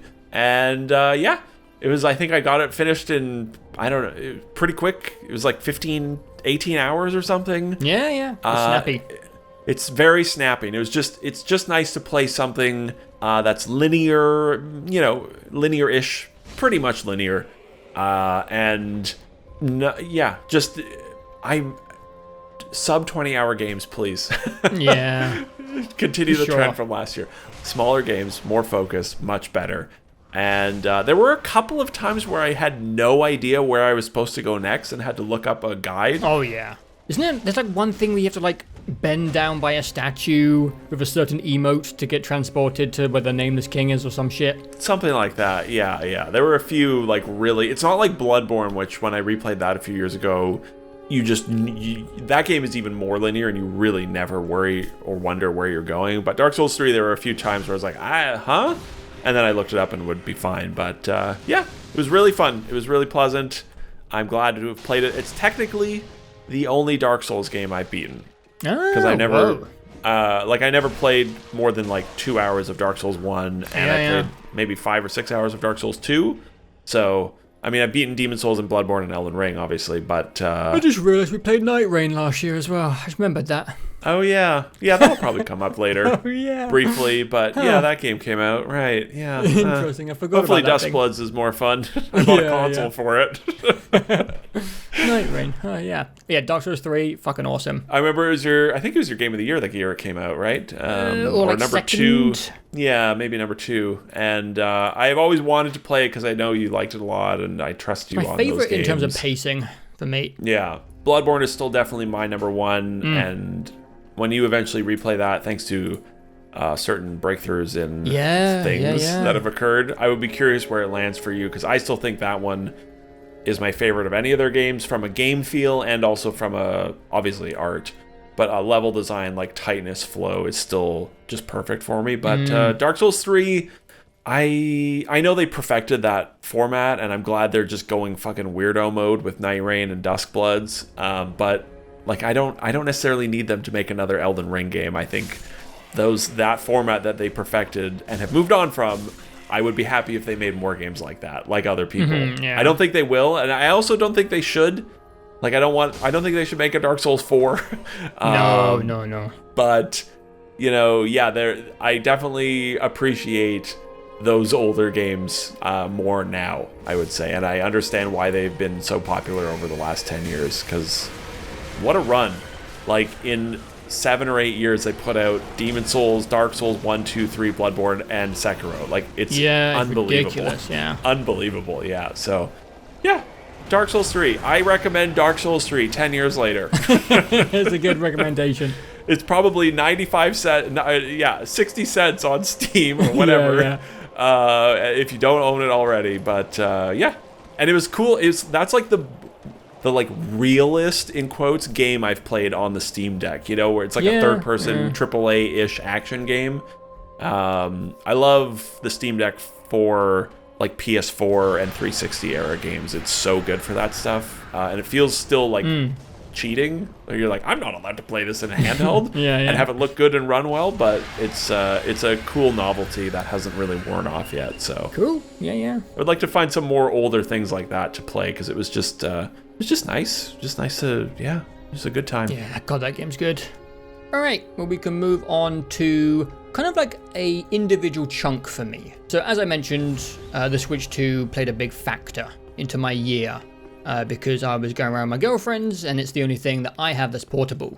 And eventually she is not a gamer, but I thought, why not find stuff or try to find stuff that would work for a non-gamer that we can play together. Time to start the conversion. Yeah. Bring them in. Bring everyone into the dark side. And I will say it's been a journey. There is a game that I can hear through the door right now. I don't think it's coming through on the microphone. Is it time for an intervention already? Yeah, when you hear what game it is, maybe you'll think so. I think I know exactly what game it is. Yeah, you know what game it is. That will be the finale of this section. Okay. But I do just want to give a very quick shout out to a really cute game called A Little to the Left. I don't know if anyone's seen this game. It's kind of like I don't want to call it like an obsessive compulsive, because at this point I have no idea what's offensive or not. It's like a sorting, organizational, cleaning puzzle game. Right. Where every single game is like a little individual visual puzzle where you have to figure out what needs to be fixed. Sometimes it will be you'll open up a drawer and it will just be like a messy bathroom drawer full of clutter, and you have to organize it into like a nice alignment. And some of them will be a bunch of Tupperwares, and for each individual puzzle you don't actually know what the game wants from you. Obviously you know that you're organizing and cleaning in some way, but it's nice. Like every puzzle is a little bit abstract and you go in not knowing exactly what you are trying to achieve. And the reason I picked it is because the Switch 2 has touchscreen, and yeah, you don't need any dexterous skills with a controller. You plonk your finger down onto the screen and you just drag the elements around. Yeah. And that was the game that we started off when it comes to my quest to lead my girlfriend down a horrible rabbit hole. And yeah, I want to give it a shout out. We probably put like 15-20 hours into it, and I genuinely cannot think of a better game to recommend to non-gamers. It looks really nice and satisfying. I'm just watching them peel off the stickers off of the fruit, and I'm like, yeah, peel those stickers off. I think I bought a version on the Switch 2 which came with like 2 expansion packs. Nice. A lot of levels have like 3 to 4 different solutions, which can be interesting, since after like the 4th solution you don't really know what else you could do. And yeah, if you have like a parent, a girlfriend, just someone that you want to maybe try get into video games, this is my recommendation to get started. It's so accessible. Like the logic is just immediately understandable to anyone. So yeah, a little shout out to A Little to the Left. It's a really hard thing to figure out where to start, right? Because I'm sure you'll get into this more, but like video games are insanely complicated. And you think about like a AAA video game, and it's like there's so much knowledge you have to have to navigate through one of those. That starting someone with like what's a starter place. So that's cool to find. If something, you're starting at zero, exactly, with no pre-knowledge of all this stuff that we now think is fundamental to video games. Moving on, the next thing that I got her into, which was I was really stoked about because I have talked about it specifically in this series a few times now, maybe even twice. And that was the Golden Idol series. A lot more complex in its puzzling, but also super accessible when it comes to inputting. Again, I bought it on the Switch 2, and you are just tapping on the screen with your finger. And yeah, that went really well. She is a big fan of puzzle games. She likes deduction. She likes escape rooms. So this was like immediately just like a hit, I would say. We played through the entire first game, all the DLCs, the second game, and all of its DLCs as well. It was a long marathon of Golden Idoling. And I had never done 3 of the second game's DLCs, so that was particularly fun. It was still fun watching her kind of go through it the way that I had. I was kind of keeping a bit of like a tight lip situation. I didn't want to give too many spoilers away, but the final 3 DLCs that we could do together really cooperatively was really fun. I'd never like done something like that outside of like me and you playing escape room games like back in the day. Like sitting side by side with someone taking notes, different people's brains working in different ways. That was a really like memorable experience for 2025 for me. I will say I love Golden Idol Yeah. I love these games. I've talked about them like 3 times now across the years. I will say near the end of expansion pack 4 in game 2, I did start to feel a little bit of fatigue with the format. You know, there's only so many times you can walk into one of these levels where you're hit with, you know, that influx of information which you have to untangle for the 45th time in a row. And, you know, I will stand by these games forever, but there is like a semi-argument about how Obra Dinn came and then left within 10 hours. Yeah. And Golden Idol has like 30 to 40 hours of content now. And at this point, I feel like if they announced a Golden Idol 3, I would still be kind of excited. I am a stan for this series now, as the youngsters say, but I would be a bit more excited if, I think they're called Color Grey, the developers. I would be a bit more excited if they took what they learned from Golden Idol and moved on to a different format. I think the detective game genre has had like a nice wave of stuff. It's having a juicy little renaissance after Obra Dinn came along, and I would appreciate if they maybe took a step forward, did something new, and were pushing that genre forward instead of just kind of keeping this Obra Dinn-like format going for a 3rd time. Yeah. But yeah, I'm a big fan of these games, and it was great to play through them with the girlfriend. Yeah, because they like founded, launched, made a sequel, and have put out 4 expansions in the span of like 4 years, which is kind of amazing. Yeah. So yeah, I think it would be. I would like to think that they're probably sick of making it as well. So yeah, there isn't much to cover either when it comes to the world. The expansions in the second game really covered a lot about this extra race of strange characters and people, and how they're, you know, involved in everything. And I just don't feel like I have anything else to discover or like unanswered questions that I'm wondering about. So yeah, whatever they make next, I will definitely be playing it. But I would be happy if it was something else that wasn't Golden Idol 3, personally. Yeah. But finishing off this chunk, the big one, which, you know, could be considered a problem, is I have given her a crippling addiction to Vampire Survivors. Oh no. Yeah, she's down a deep hole right now, and honestly, I don't really have any intent to help her because I've honestly really enjoyed getting into the game for a second time. I just can't believe how much content is in that game. When I introduced my girlfriend to Vampire Survivors, it was on my save file, which was about 60 hours in. And at that point, it's quite complicated if you're 60 hours into Vampire Survivors because the game evolves, you unlock characters, weapons, features. But we played for like another 50 hours on my account, and we continued to unlock more things which made the game more ridiculous. And there's also like 4 DLC packs and expansions that I haven't even bought yet. And I just can't imagine how the game keeps going, because the game is just like incomprehensible at times. One new mechanic that I unlocked during the extra 50 hours that me and the girlfriend have now played is we can now ramp up the game speed to 3 times. And at times, at the base speed, the game is, again, I would say lethal to some viewers. Like, if you have like epilepsy or any other just like visual condition, like this game is like a weapon. It's the ultimate stress tester for video compressors too. Yeah. And being able to ramp up to 3 times is utterly ridiculous. Like, the brain rot counter is dangerous. And the funny thing about it is, if you ramp the game up to 3 times speed, sometimes the collision just breaks and you can just walk through walls. And that's what I continue to just love and respect about Vampire Survivors, is it just does not give a fuck that you're breaking the game. Like, completely beyond its limit. It's just hilarious. But yeah, she has started a new playthrough on the phone.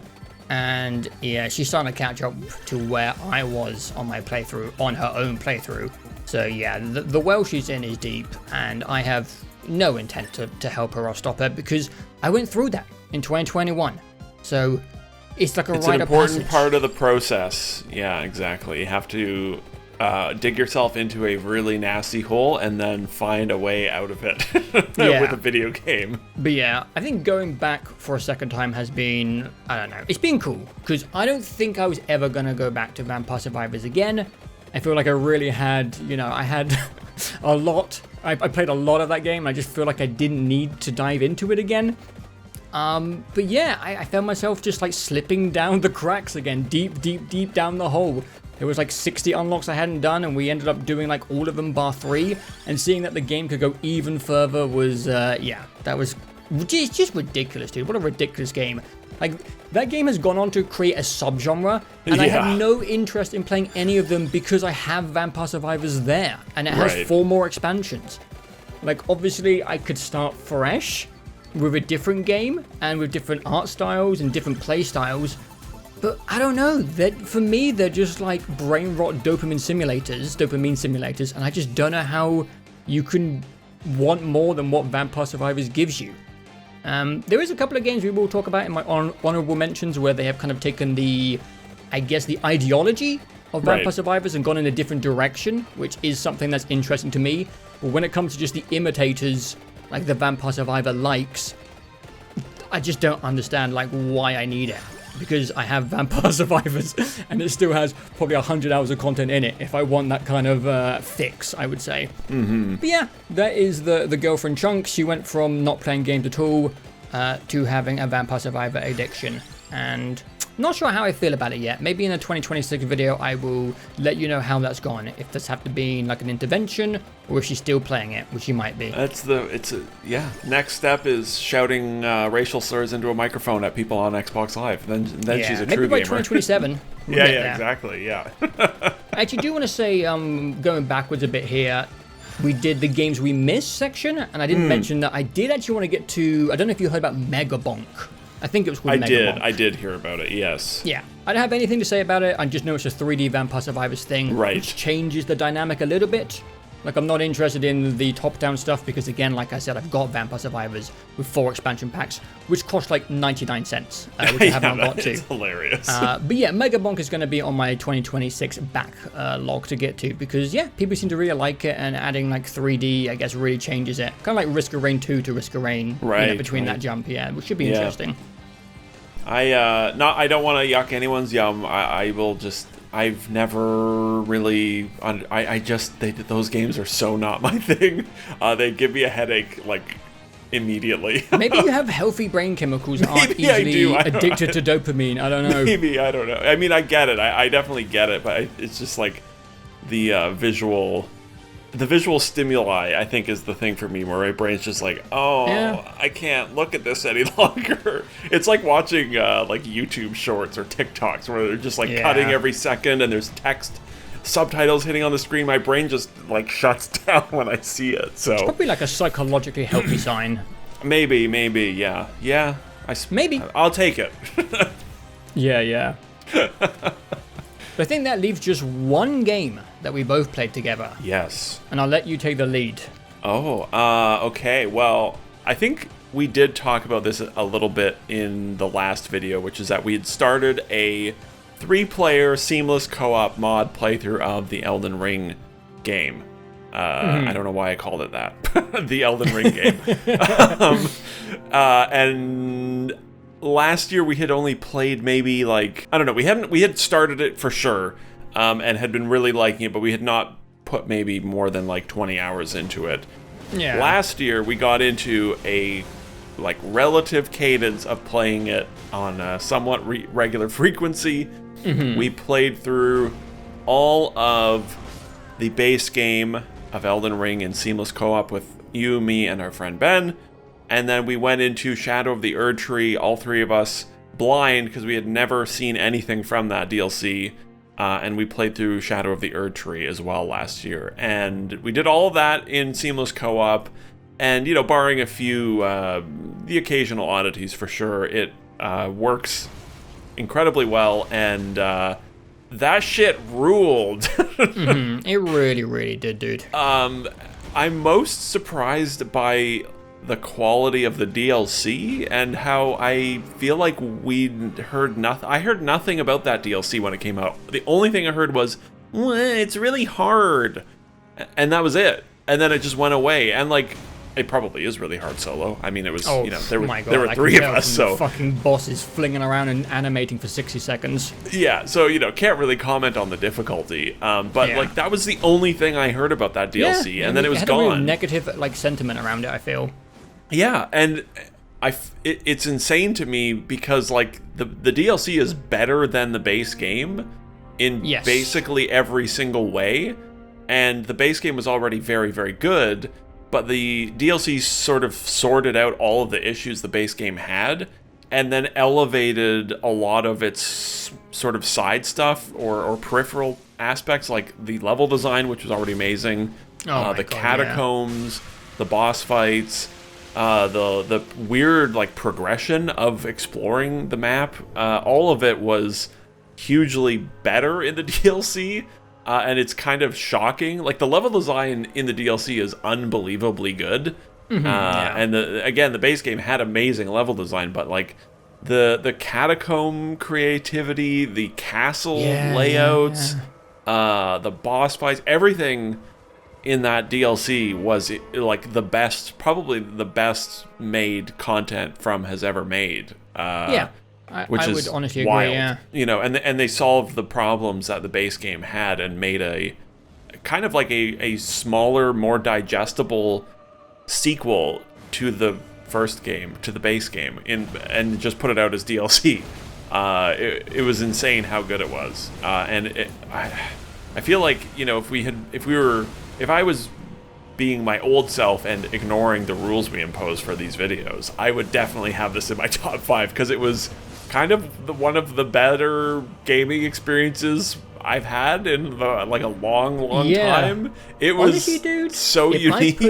If I put it up against my top 5, it would probably fight for the #1 slot for the whole year for me. I think so for me as well, honestly. I don't know if it would win, but it would be kind of close. There. Yeah. So I was I really did have this initial plan where I was going to play through Shadows of the Erdtree solo first. Right. I've always had this kind of purist view of playing through From Software games, of being like, I want to do it myself, I want to do it my way, I want to kind of wrestle with the bosses and have those tense one-on-one, encounters. And I thought, playing through it where... I wouldn't say I am going to say it. The balance was fucked in our playthrough. It really was. It wasn't initially when we were going through the base game. Like, Melania was a real tussle, and there were quite a few boss fights which not really stopped us for a while, but, maybe took 2 to 3 attempts. But by the time we got to Erdtree, the balance, I mean, it's only a mod. It's not designed for this, but the balance was kind of fucked until the Radahn at the end, I would say. Well, we definitely fought some bosses more than a few times, but there weren't, at most it was maybe 6 attempts, maybe 8 at the absolute most, and then everything, there were no Melanias really until the final boss. But I don't know, dude. This is the first From Software game where I went in with a completely different approach, and I don't want to go through an old chat. We talked about Elden Ring a lot when it came out, and in follow-up podcasts, and me in particular had a real difficult love-hate relationship with aspects of Elden Ring. Some of the self-imposed things I put on myself, I think, really hampered my enjoyment of that game, and it was kind of just a growing moment in the way I treat video games. I already talked about some of it with Silksong and just not looking at guides and just playing that game blind. That was in last year's chat.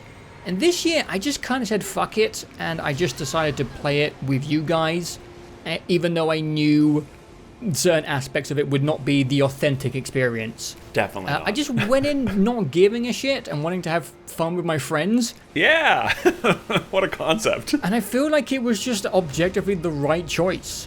Because it seems like a lot of the negative sentiments come from the boss fights. And that was my biggest problem with Elden Ring. So I don't know if there was any way I was going to play Erdtree without feeling those similar thoughts and having a difficult time.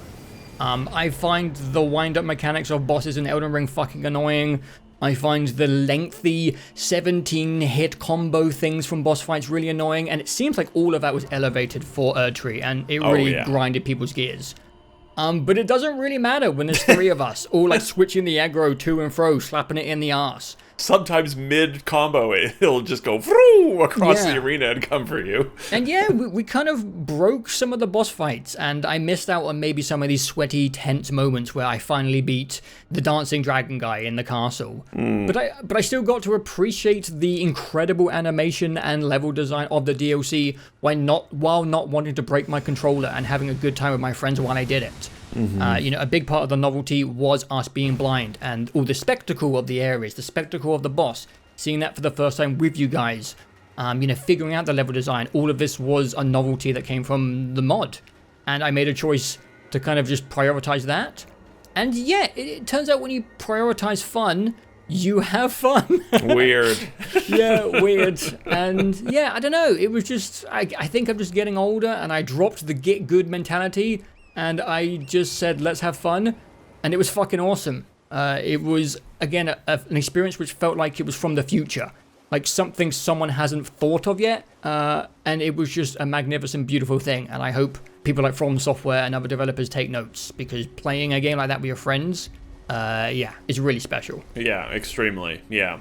We also, our playthrough ending almost lined up perfectly with Elden Ring Night Rain coming out, which we should briefly touch on. I mean, I did make a video as well where we like discussing all this, and I think our big takeaway was like, multiplayer plus FromSoft is cool.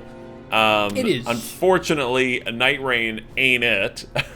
Not necessarily because it's bad, but because it's like you need to have 1,000 hours in Elden Ring to play Night Rain. That's what it feels like. Yeah. The mastery level required there was too much, and it was just so fast-paced. Like, the great thing about Erdtree was that you could, you would just exploring and coming across stuff.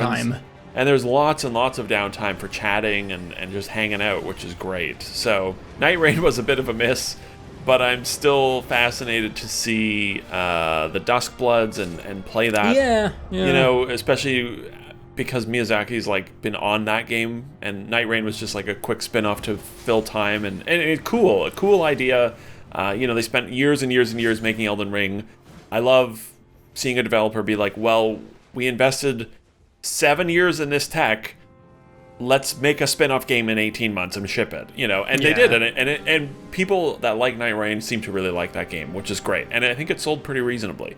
But I'm really curious to see like a more sort of digested version of that with whatever they end up doing with Duskbloods, and continuing the weird extraction shooter or extraction multiplayer PvEVP, Jesus Christ.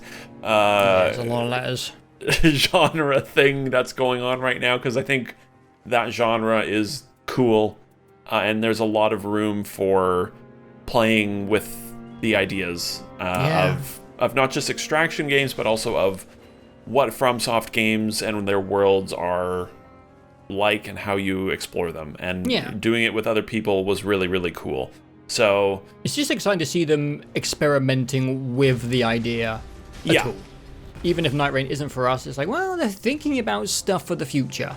Exactly. And, if they do an Elden Ring 2 eventually in 7 years, will it have seamless co-op built into it?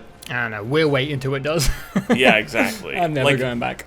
They should ship it that way in the future, It's one of those mods that is just like changes the way you look at that type of game, because it was really special for sure. And shout out to that guy for making that mod, because it's amazing. Yeah, it really is.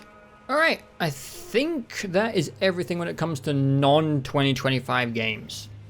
I guess next is our honorable mentions for the year, which I don't know about you, I don't have a lot on here. I do have some stuff, but because I didn't play much, everything I did play, I played a lot of, and I liked, and it's on my top 5. So I have 3-ish things to talk about for my honorable mentions. Pretty much the same, yeah. I'll rattle off the ones that we already talked about. So like Hollow Knight, it was high on my honorable mentions, but not from last year. Oh, Silksong, yeah. No, Hollow Knight, but that's an honorable mention, but it's not from this year, so that doesn't matter. Oh, I see. Erdtree was also the same thing. Like, I'm just reading off the things that, if I were to make a top 10 list of anything I played last year. Yeah. But yeah, we're going to save the Hollow Knight chat for the double combo Silksong. Yeah. Postmortem. Death Stranding 2 gets a dishonorable mention, because I still just like the concept, of Death Stranding. I love that. Yeah. I'm glad it exists. It's still this big weird thing that's about delivering shit. Like, it's still so different from everything else out there. I still definitely got joy from it at times, but, we talked about that already, so. Yeah. But yeah, and the biggest honorable mention that we already talked about for me was Doom: The Dark Ages. So I really only have 2 2025 releases on my honorable mentions list that we have not talked about, and I feel like there's going to be crossover with you on both of them. Oh, interesting. Well, I've only got one that we played together, so maybe I'm just forgetting about something. But the first one I have is I just wanted to talk about Peak for a little bit, which I thought was pretty cool.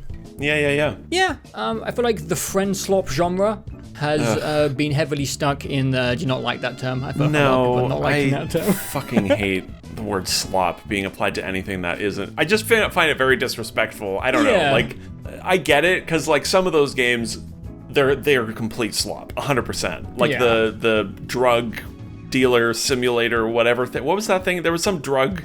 You know what I mean? Where it's like Unreal Engine. Yeah. But like, you know, I don't love the genre, but I think I just find slop a disrespectful term to use, but it's fine. That's people have decided on that's the term for it, so it's whatever. But ever since Phasmophobia, it's kind of really been in the horror lane. Yeah. I think proximity chat is the best thing about the entire genre, and obviously horror just made complete sense for that, and it was hilarious to play these kind of janky indie horror games where you and your friends are split up and you hear someone screaming in the distance. Lethal Company is the one we played last year, which was also great. But it feels like the genre, or it feels weird to call it a genre, just playing with your friends. But anyways, it's a new thing in the industry. We'll figure it out as we go along. But I'm liking that people are taking it in just an entirely new direction with new concepts. And Peak just really makes sense. Climbing a big old mountain with your friends and having those dramatic moments where one of your friends falls, breaks their legs, and can't get back up again. It just makes for great storytelling. I like the shenanigans that come with the bizarre item systems in this game. You have cannons and what other weird shit was there in this game? There's a bunch of really bizarre stuff. Musical instruments and candy and all sorts of there's a lot in there. There's like a rope launcher. There's a lot of stuff you randomly find. Missing. That created some really hilarious moments. But yeah, honestly, just a really high stakes and tense game with also a sense of silliness. Which I really enjoyed. We didn't play it too much because there is an air of like repetition to the game, having to start at the very beginning every time. Especially when some of the biomes are kind of a pain in the ass, did put me off a little bit. Once you get through that sand biome where the desert burns you from the sun and you're climbing up this tangled like nest of stone, I just don't want to do that every single time because it does take like 20 to 30 minutes. But I think we did one run, I think you were there too, where we got to the final biome, which is like a Mount Doom type thing. Yeah, the You kiln? were there, right? Yes, I remember, yeah. And I think even though it was an unsuccessful run, after we had done that, I felt quite like I felt a sense of satisfaction of seeing the majority of what the game had to offer. We'd had all the silly moments where someone has fallen and died, and everyone's been trying to rescue them, and you hear like the cries and whimpers of your friend below in proximity chat really faintly. Really sad and tragic moments in that game. But yeah, I feel like we got our, I just feel like we got enough out of the game. Really good time, and I'm just liking that the genre is going in like a more interesting direction and trying different ideas. Peak was definitely probably the most interesting one of those this year that I played. Yeah. Ben and I actually played it recently when we had our scheduled gaming afternoon that Dawson I didn't know that. organized. It was like on a random Saturday. We couldn't decide what to play, so he just said Peak, and I'm like, sure, let's play Peak. And yeah, it was very nice. It's a good just hangout game, and then you have to pay just enough attention, and it's sort of every now and then something horrifying happens, and it's tragic. And it's good. It's a cute little thing, and it's nice to see something simple succeed very, very massively. I think it's more interesting than the Lethal Company types.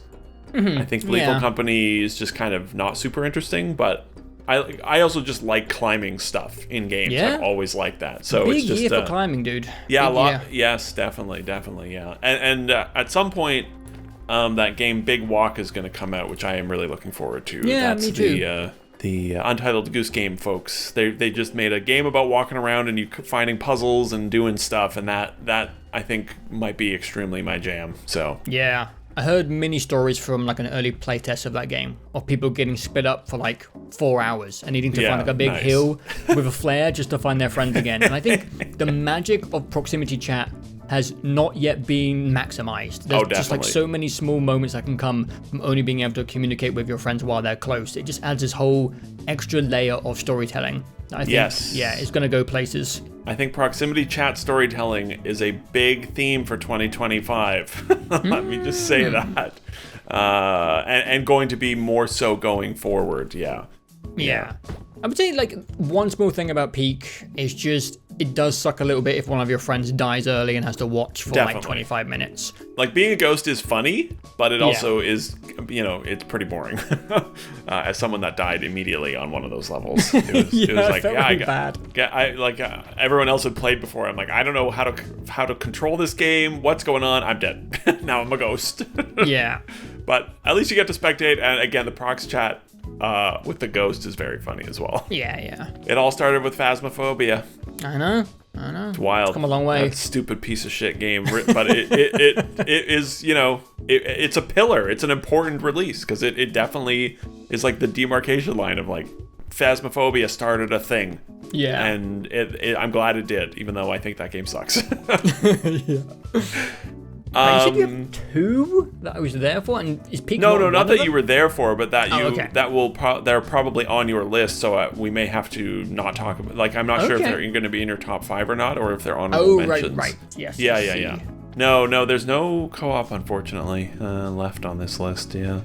I put at my third, like 8, my number 8 essentially. One of my 2 remaining honorable mentions is Dispatch. We will talk about it in a bit. Yes, I presume so. I know some of the context around, yes. But I'll just say, Dispatch was a very enjoyable sort of like snacky thing to pluck through in a few nights. I think the Telltale format was always really interesting back in the day, but those games just felt like they were held together with old dry packing tape, and the entire thing was about to explode all the time.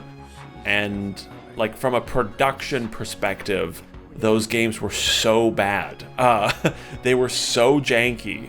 From a storytelling perspective, there were a fair number of them that were successful. Walking Dead Season 1, The Wolf Among Us, I never got all the way through, but I remember parts of it pretty fondly. And then Tales from the Borderlands, great, of course. But it was really poor. Just the production side really hampered a lot of it. And I remember Walking Dead Season 1, like the save stuff broke between episode 4 and 5 on me on the 360, and it's like, guys, that's the entire fucking game. Is your choices, and it broke before the finale. And so I had, and then they of course like crammed out so many of Telltale games over such a short period of time, and then went extinct, and then were bought and reborn, and then people left. And anyways, this is an offshoot of Telltale, and you can tell because it's literally a Telltale game, pretty much exactly, except it's insanely well produced. I guess it started life originally as a TV show. They were pitching it as a television show, an animated TV show, to networks. And that is why they have a lot of this really high-end animation in it, because they had already done that for a TV show, it explains a lot with its production quality. But yeah, the production quality of it is fabulous. Every episode is like 50 minutes long, like a TV show. They just... Dispatch delivered on the promises that the old Telltale games made about episodic storytelling, TV-like structure. I played it all, over the course of a week. I know they released it, I think it was 2 episodes every week for like 6 weeks or something like that, or whatever it was, or for a month. But it didn't take 8 months to come out. It doesn't run at 12 frames per second. It has character animations, which is exciting stuff. And yeah, it was a very enjoyable little experience. I think it's very, very light on gameplay, lighter even than the Telltale stuff. Well, you got the dispatching. That's something. Yeah, the dispatching was definitely more gameplay focused in a different format, right? Yeah. By not being like a third-person move thing, it was a little more like a management sim thing, which was fine. But it was just it's a fun little story. It's well written enough. I didn't love the writing throughout it, but like the performances sell the writing, and that's what really matters at the end of the day. Is like, are the performances good? Yes. The writing is solid enough, and the performances prop it up. Not really treading any new territory in the, it's like superheroes, but they're people, and you're like, but it's a fun. I don't know. It's still a kind of a fun concept just in general, I think, because I haven't engaged with a lot of, like, I've never watched Invincible.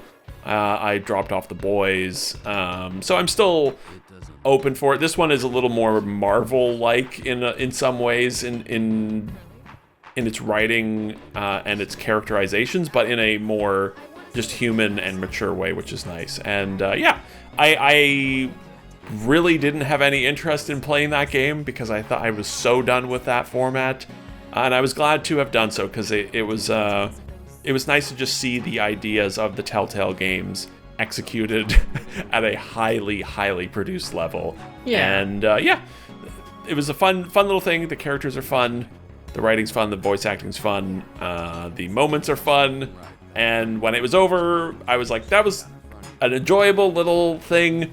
And I have pretty much completely forgotten about it, but like I don't mean that in an insulting way. I mean it in the like, remember when Marvel movies were actually fun and interesting 10 years ago? You would watch it and you'd be like, that was a fun movie. Okay, moving on with my life. And that's how Dispatch sort of felt. I was very glad to have played it. And if they make another Dispatch or just another game, I mean, Dispatch was like insanely successful. Yeah. So they're gonna make more stuff for sure. I'll be there. I'll be there to play it. Me too. Yeah. So nice to see. We had a few releases last year where it was like the spin-off studio, where the creatives left the old place and started a new thing, and finally shipped something really cool, and delivered on the like, hey, we actually are experienced video game developers that know what we're doing.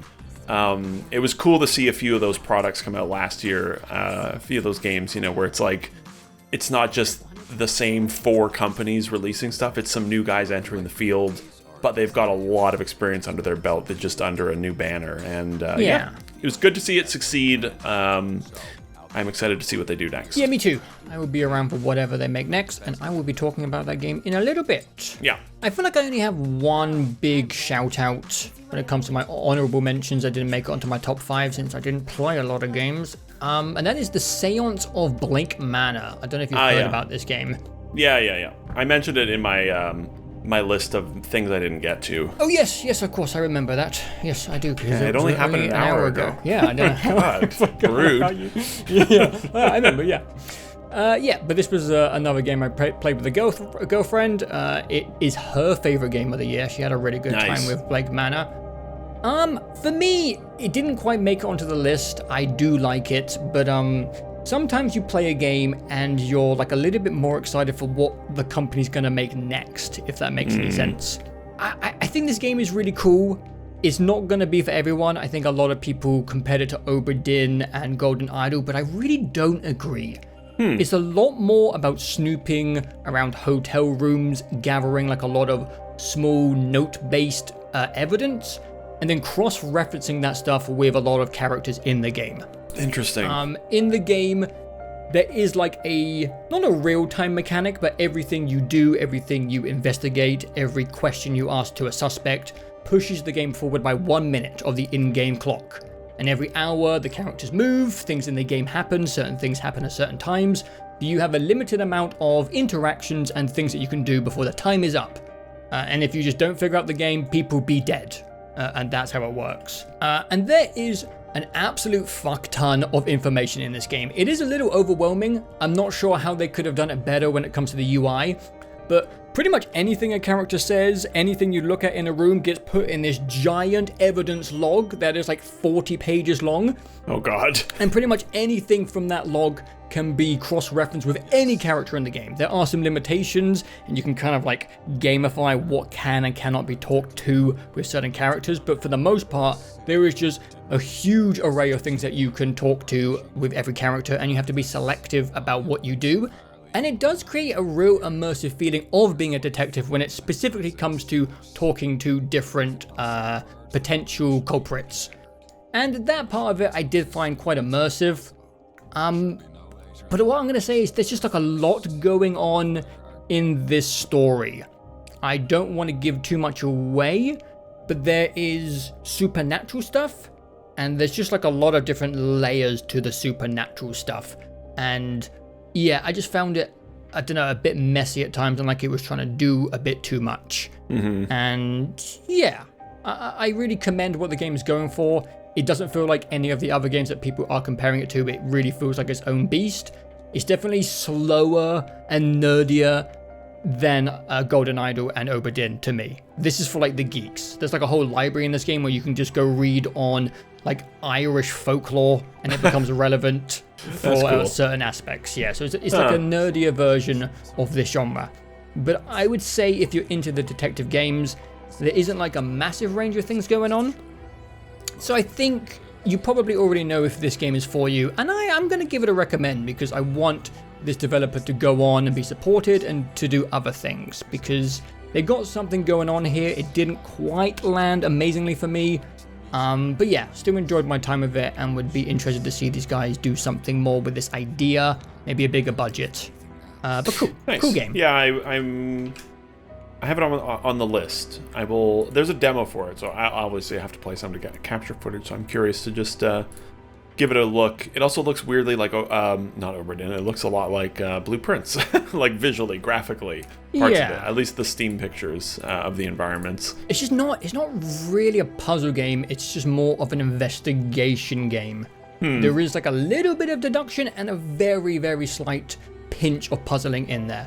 But more just like a detective simulator from a really grounded perspective of talking to people. Yeah. The story isn't grounded, but you know, Well, I won't. yeah.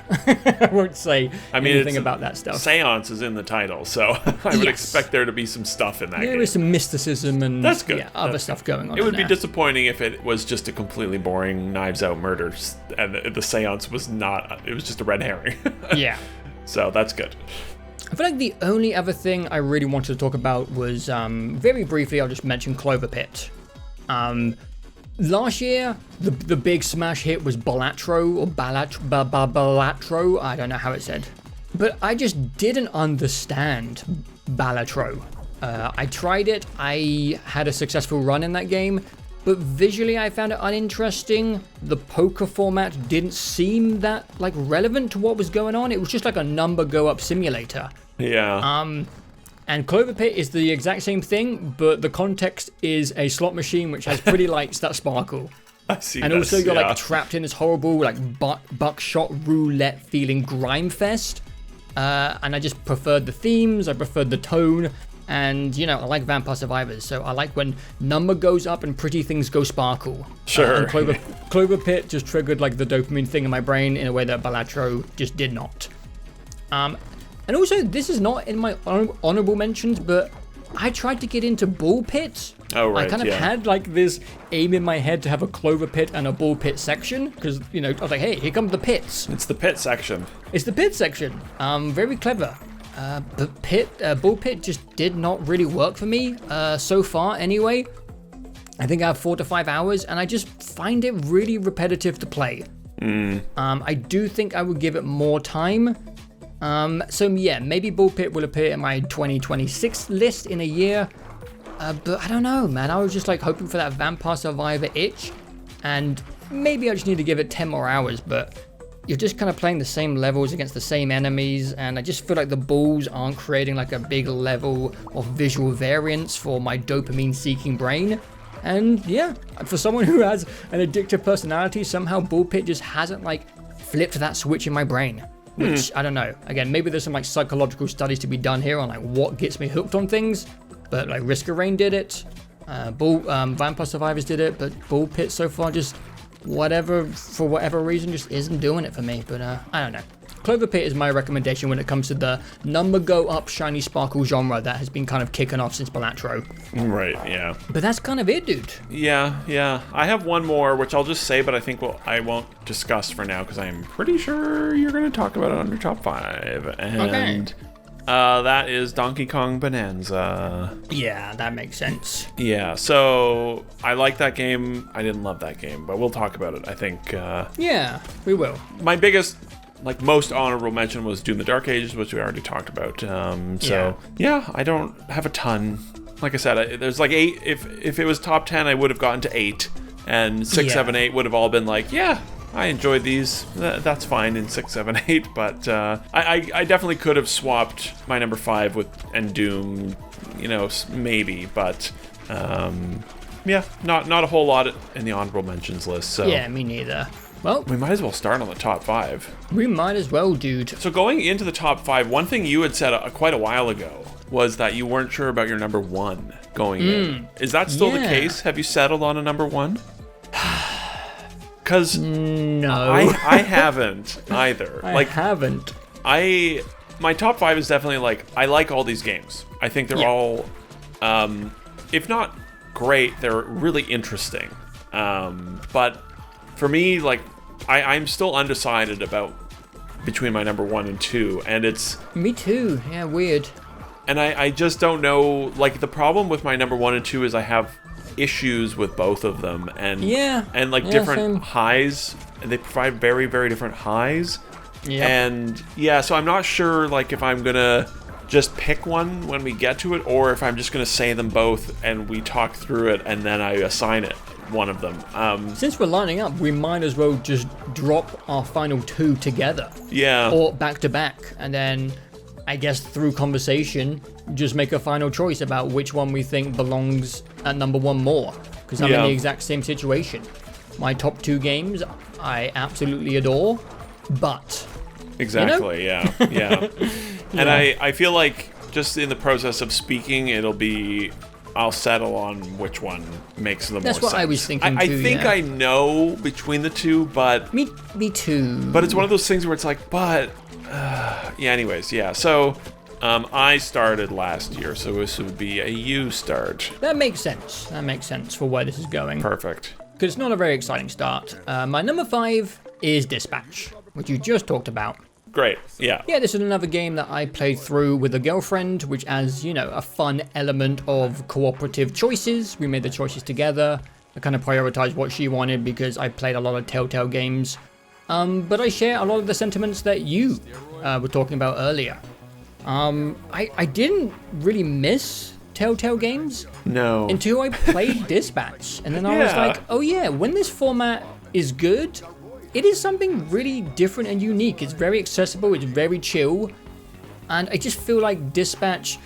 This is going to be hard to talk about because I don't think I remember Telltale games very well because, again, you said Telltale games had more gameplay than Dispatch, but I don't remember Telltale games having a huge amount of interactability. Maybe it was just walking around in environments that you... I think that's probably more what I'm thinking of, yeah. But for me, the dispatching minigame really added a gamey element to it that I just don't really remember the Telltale games having.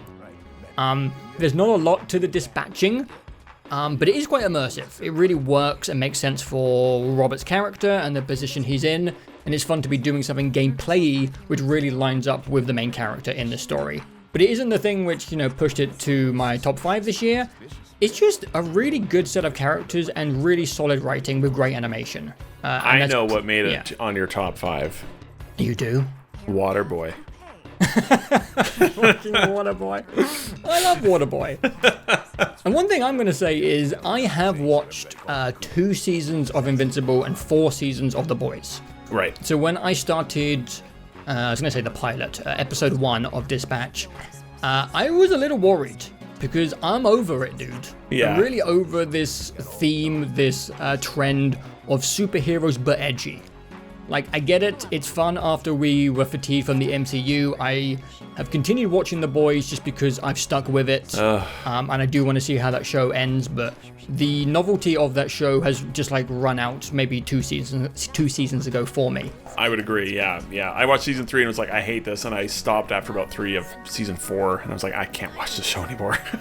So I was worried going into Dispatch that I was going to be just worn out on this sense of humor, this theme, this tone, but they managed to find a little area of their own. It's kind of more about like cynicism and getting away from being cynical. Yeah. And yeah, they just found their own lane, which felt unique enough for me to really get into it. And I was quite surprised about that because, again, I went in ironically very cynical during episode 1 thinking, oh boy, I don't know if I need more of this. And by the time the game ended, I was kind of in love with the story and the characters. And yeah, not easy when a genre is, being a little bit overwhelmed at the moment. And yeah, I just feel like I missed this entire format. It's like a space in video games which died, and I guess I forgot about it, and now that it's back, it feels like, I don't know, a revitalization and something new to be excited about. I remember like this is going to be a weird little tangent, but I remember like 3 years ago talking about Half-Life Alyx, and being excited that there was a new format that would appear every now and then to keep things fresh and mixed up. Obviously that format, if you don't know, is talking about VR. And that didn't go anywhere. Dead. And having like this Telltale format, I don't know if it has its own unique name, interactive animation, whatever you want to call it. It just was like a wholesome moment when the credits rolled. Like, oh, these things are back. Will probably appear every 2 to 3 years, and I'm going to play them all and be excited about them. It was like a lost relic of the 360 era, which came back with a really nice, fresh coat of paint, looked great, had a little bit of gameplay to keep me interested pacing-wise, and with a group of characters that I want to see again. And it just felt like a wholesome win for the year. Like every now and then we're like missing certain genres from the 360 era that we'd like to come back. And I wouldn't have said Telltale was one of them, but it turns out maybe it is, and it's back, and I'm glad. Kind of like the feel-good story of last year, I would say, like for games. Yeah, because like you said, there's been a lot of new developers, new companies that have kind of appeared on the scene that include a lot of developers that fled AAA after everything got set on fire. And not all of those stories have been successful or good. No. And it's a little sad when that happens, because when you hear about these new companies leaving AAA and making their own things, you always are rooting for them. AAA is, a pain in the ass, and when people go on their own ventures, it's like an underdog story. They're leaving the billionaires and they're trying to make their own thing, and I always want those stories to go well for the people, and some of them didn't. And Dispatch was one of those feel-good stories, like you just said. And yeah, had a really good time with it. I just realized that the few more examples of that, that was definitely the theme of last year. Like I forgot that obviously Dispatch is former Telltale people. Clair Obscur's devs were former Ubisoft people. Oh, I don't think I knew that. I completely forgot about that. Yeah. And then Arc Raiders is the Battlefield creatives. So yes, yeah. Like the 3 big games of last year in terms of like the story of 2025 are all new teams formed from the ashes of big teams and making something interesting. Great to see. And I agree, just feels good in an industry that almost always feels bad. A lot of bad. It's nice to see Dispatch do so well. Yeah. Also a great soundtrack. I forgot. I remember like the dispatching music is really good, but they had really good credits drops. And the karaoke song, of course, A Real Earworm. From the Flame Boy or whatever he's called. Yeah, God, that's beautiful. Yeah, also great girlfriend game or game to play with the family. I'll put that in the list I mentioned earlier. Very accessible. It's nice to have something that's digestible in size and doesn't take you 1,000 hours to reach the end of, be that a game or a show. Everything is just meant to like hold your attention forever now, and it's nice to have a story that is done. And, you could play it in 3 sittings, basically, if you wanted to. Or you could do the 1 episode a night, which is, I think, what I did. Yeah. And it was a really nice way to play through it, for sure. So you also, you're not playing it with anyone, but when you get those, post-credit wrap-up statistics, It does feel like a communal project, kind of, because you get to see what everyone else is doing, and even though you're not watching anyone else play it, you're not playing it with anyone else, it is like a nice, I don't know, yeah, communal feeling at the end when you see how many people are pissed on this character, or who killed who, and all this stuff. Yeah, I like that stuff. I missed it. The so-and-so will remember this in the upper right, and the stat thing at the end of each episode were the most like, oh my god, my brain forgot how much, like, oh wow. That hasn't been activated in a long time, because it's been so long since Telltale, yeah. Where's my list? Oh, there it is. Right. Okay. Number 5 is Hades 2. Perhaps you've heard of Hades. Yeah. Okay. This was the one that I waffled about putting on because it's a sequel to Hades, which I obviously played and talked about and, loved a lot. But ultimately, it was like, it would be foolish to not put it on here. It's, I think, the game I played the most last year. It was my sick game on the couch. So I played a lot of it. I think, I have a long history of loving. I love Supergiant. Just everything they've done feels so authored, and it's like their art is so beautiful. The music is so great. Their gameplay systems are always way deeper than they seem. I love all their games immensely. I would say Hades 2 is the least interesting game they've made, and for obvious, it's a sequel, right? Yeah. And I get it, like we were talking about earlier, they had a really, like, the no-clip documentary on the making of Hades 1 is really excellent, and it ends with them shipping Hades 1, and they're like, we don't know how the fuck we're going to make a new game, because we are not working together in a studio right now, and that's the hardest part of creativity, is, like, the ideation at the beginning, and you have to be in person. It's so, like, vibes-based, energy-based, and I remember them talking about that, and I was like, they're just gonna make a sequel to Hades, and they did, and you know what? It makes sense as well. I completely understand it. Like, Hades 1 was so successful, and, make hay while the sun is shining, and I think Hades 2... gotta do. Totally. And it's not like it's some half-assed sequel. Like, it's their biggest game by a lot in terms of content, I'm pretty sure. I think it had their longest development time as well. But it was, it's more Hades. Except there's a path through the underworld and a path through up to, up Mount Zeus. And so you get basically all of the level, like Hades 1 was like, 4 levels and 4 bosses. This one has 8 or 10, because you get 4 or 5 on the lower path and 4 or 5 on the upper path. And I think, they improved the gameplay of Hades in some really interesting ways that were kind of hard to adapt to early on. I think they made it a little more like deliberate, a little less spammy, a little less, they made it a little more balanced, which is ultimately good. But it's one of, like, Hades 1 had I think in the long run had the problem of, I know exactly what 5 things I want every time, because everything else is just not as good. It was like a little too unbalanced, where there were like 5 or 8 boons that would just, you would just nuke everything. And if you didn't get those, it's like, oh, I don't really care. Whereas I think Hades 2, it sort of gets rid of that top 5 epic powerful things, but brings up all the others to be a little bit more balanced that way, and it made it so that basically everything you come across is interesting and like worth getting. Once again, the art is amazing, the music is amazing. I think the story is not great in this one. It's primarily a gameplay game, let's be honest. But Hades 1 had really good storytelling. It had a really good story as a whole about, like, families coming back together, which is good, and I relate to that. This one is like, it's just a bit more of a basic sort of ordinary story, and it's a little bit of a letdown to just sort of not care about the writing, because Is this early access though, or is it out? Oh no, it's done. It's out. Oh, okay. Yeah, it came out. It's I think started early access like 4 years ago. No, this is its 1.0. This is it's out. It came out whenever, September. Okay.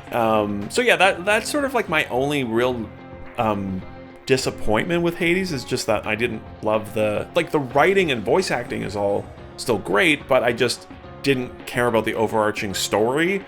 The entire story is just, we have to... Kronos, the god of the Titan of Time, has, fucked up the timeline. We have to kill Kronos. And I was like, okay, whatever.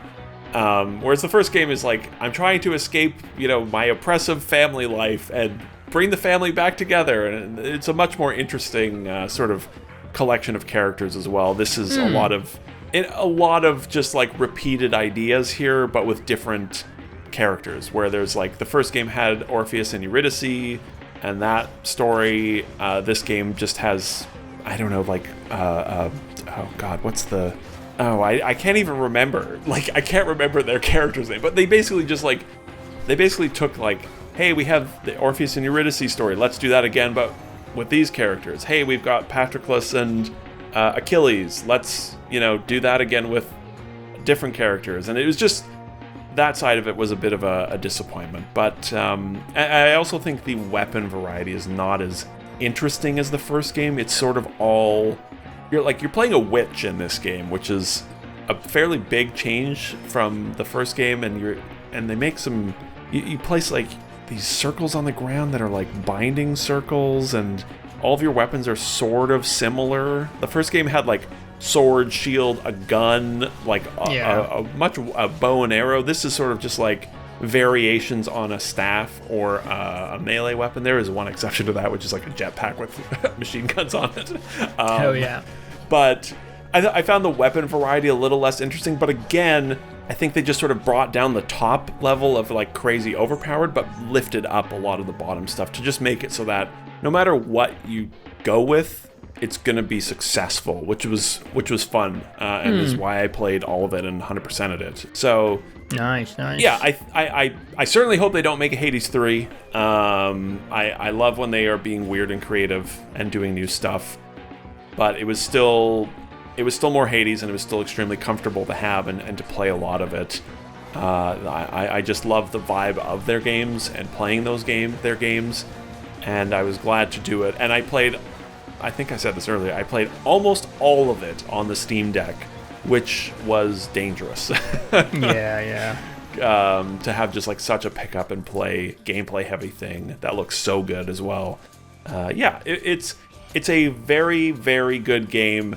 It's their best made game, but it's their least exciting game. It's sort of like almost the Death Stranding 2 conundrum again, where you're like, man, what a great game.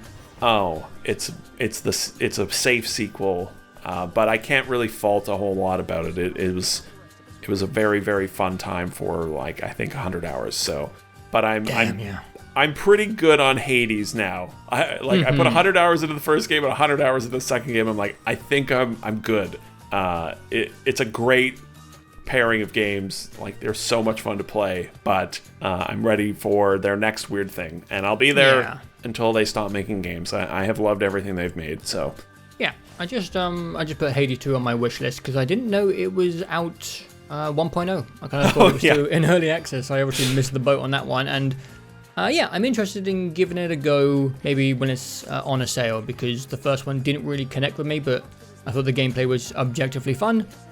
So I'm down to give that a go sometime in the future when it's maybe a little cheaper. It is 100% more Hades. I will say that, to be exceptionally clear. Yeah. It doesn't like super excite me, but I don't know. I just would be down to try again, you know? Yeah, fair. You never know. Mood changed, brains changed. Yeah, this game benefits by, like I said, having twice as many levels and bosses to fight. And they do a good job of, like, you have to work through the first chunk a fair bit, but you eventually unlock the second, and then you have to sort of go back and forth between them, and it's a big improvement in terms of variety, for sure, from that side of things, which is probably the biggest knock the first game had. So, yeah, Hades 2. Yeah, makes sense. I knew it was coming. I thought it may be a little higher, but we'll see. Yeah. I definitely prioritize the weirder, newer experiences, for sure. Okay. Like, that's definitely what my brain wants most of still, is like, give me something new and interesting, even if it's going to be a bit of a weird mess, which I would say almost everything left on my list is a bit of a weird mess. My top, we're good. All right, my top 4, my number 4 is Donkey Kong Bananza. which you did briefly mention. Oh, banana. I think I might be the biggest fan of this game in the world. Yeah, I can't believe you 100% of this game. I really like Donkey Kong Bonanza. I did too as well. Like, it was, yeah. Yeah, so first and foremost, I think the game looks great. It has great music. I think the platforming and the level design are exceptional. It is the Mario Odyssey team. But for me, again, it's been like a little bit of a theme of some of my conversations here. But there's just something about the destruction tech in this game. It just latched onto my brain, my dopamine factors in my brain so deeply that I just couldn't stop playing this game.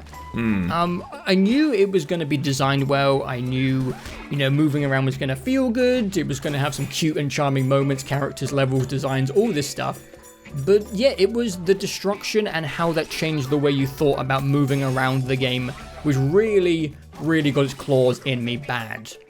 Like, there's small things from the feedback on the haptic controllers of the Switch, because I played the whole thing in handheld. Mm-hmm. There's the amount of gold which explodes and glitters and flies out of the... It's hilarious.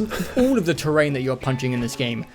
I feel like I had some nights where I just zoned out and I would be in a level and there would be like a giant 6-foot watermelon and I just punched and broke the whole thing, and I'm not proud of it, honestly. Like, there was nothing to gain. I didn't need the gold. I would just zone out and just punch the shit out of a watermelon for like 20 minutes because it's like viscera cleanup duty. It is. Yeah. It is. And that is what kept me so hooked on this game. It felt like something different and new. Oh, definitely. I've enjoyed destruction tech for a long time. Deep Rock Galactic is the only thing I can think of which has like terrain destruction which plays into how you move around and think about a level and its gameplay and all that stuff. And Donkey Kong moved that into a charming Nintendo platformer, which is already one of my favorite genres which we don't get a lot of entries in anymore. Mm-hmm. So yeah, it was just a recipe for Joe's brain to be hooked on it. I played 50 hours of it. I got every single banana. That's crazy. And I'm a little embarrassed about it. I'm a little embarrassed about how much I played this game. Also, there's no fucking reward for getting all the bananas, which is outrageous, by the way. You don't even get like a little poop, like in Zelda? No! Wow, I think rude. The icon on your save file went gold. It took me 50 hours and you get nothing. Outrageous, Nintendo. Absolutely outrageous. That's kind of crazy. But yeah, super charming game. If you have the Switch 2, you've got this game, you played it. It's from the Mario Odyssey team, so if you like, top tier 3D platformers, this is one of the best. Yeah, and I just hadn't played a lot of Donkey Kong games and didn't know what to expect from this. Am I happy the Mario Odyssey team pivoted in this direction? I don't know.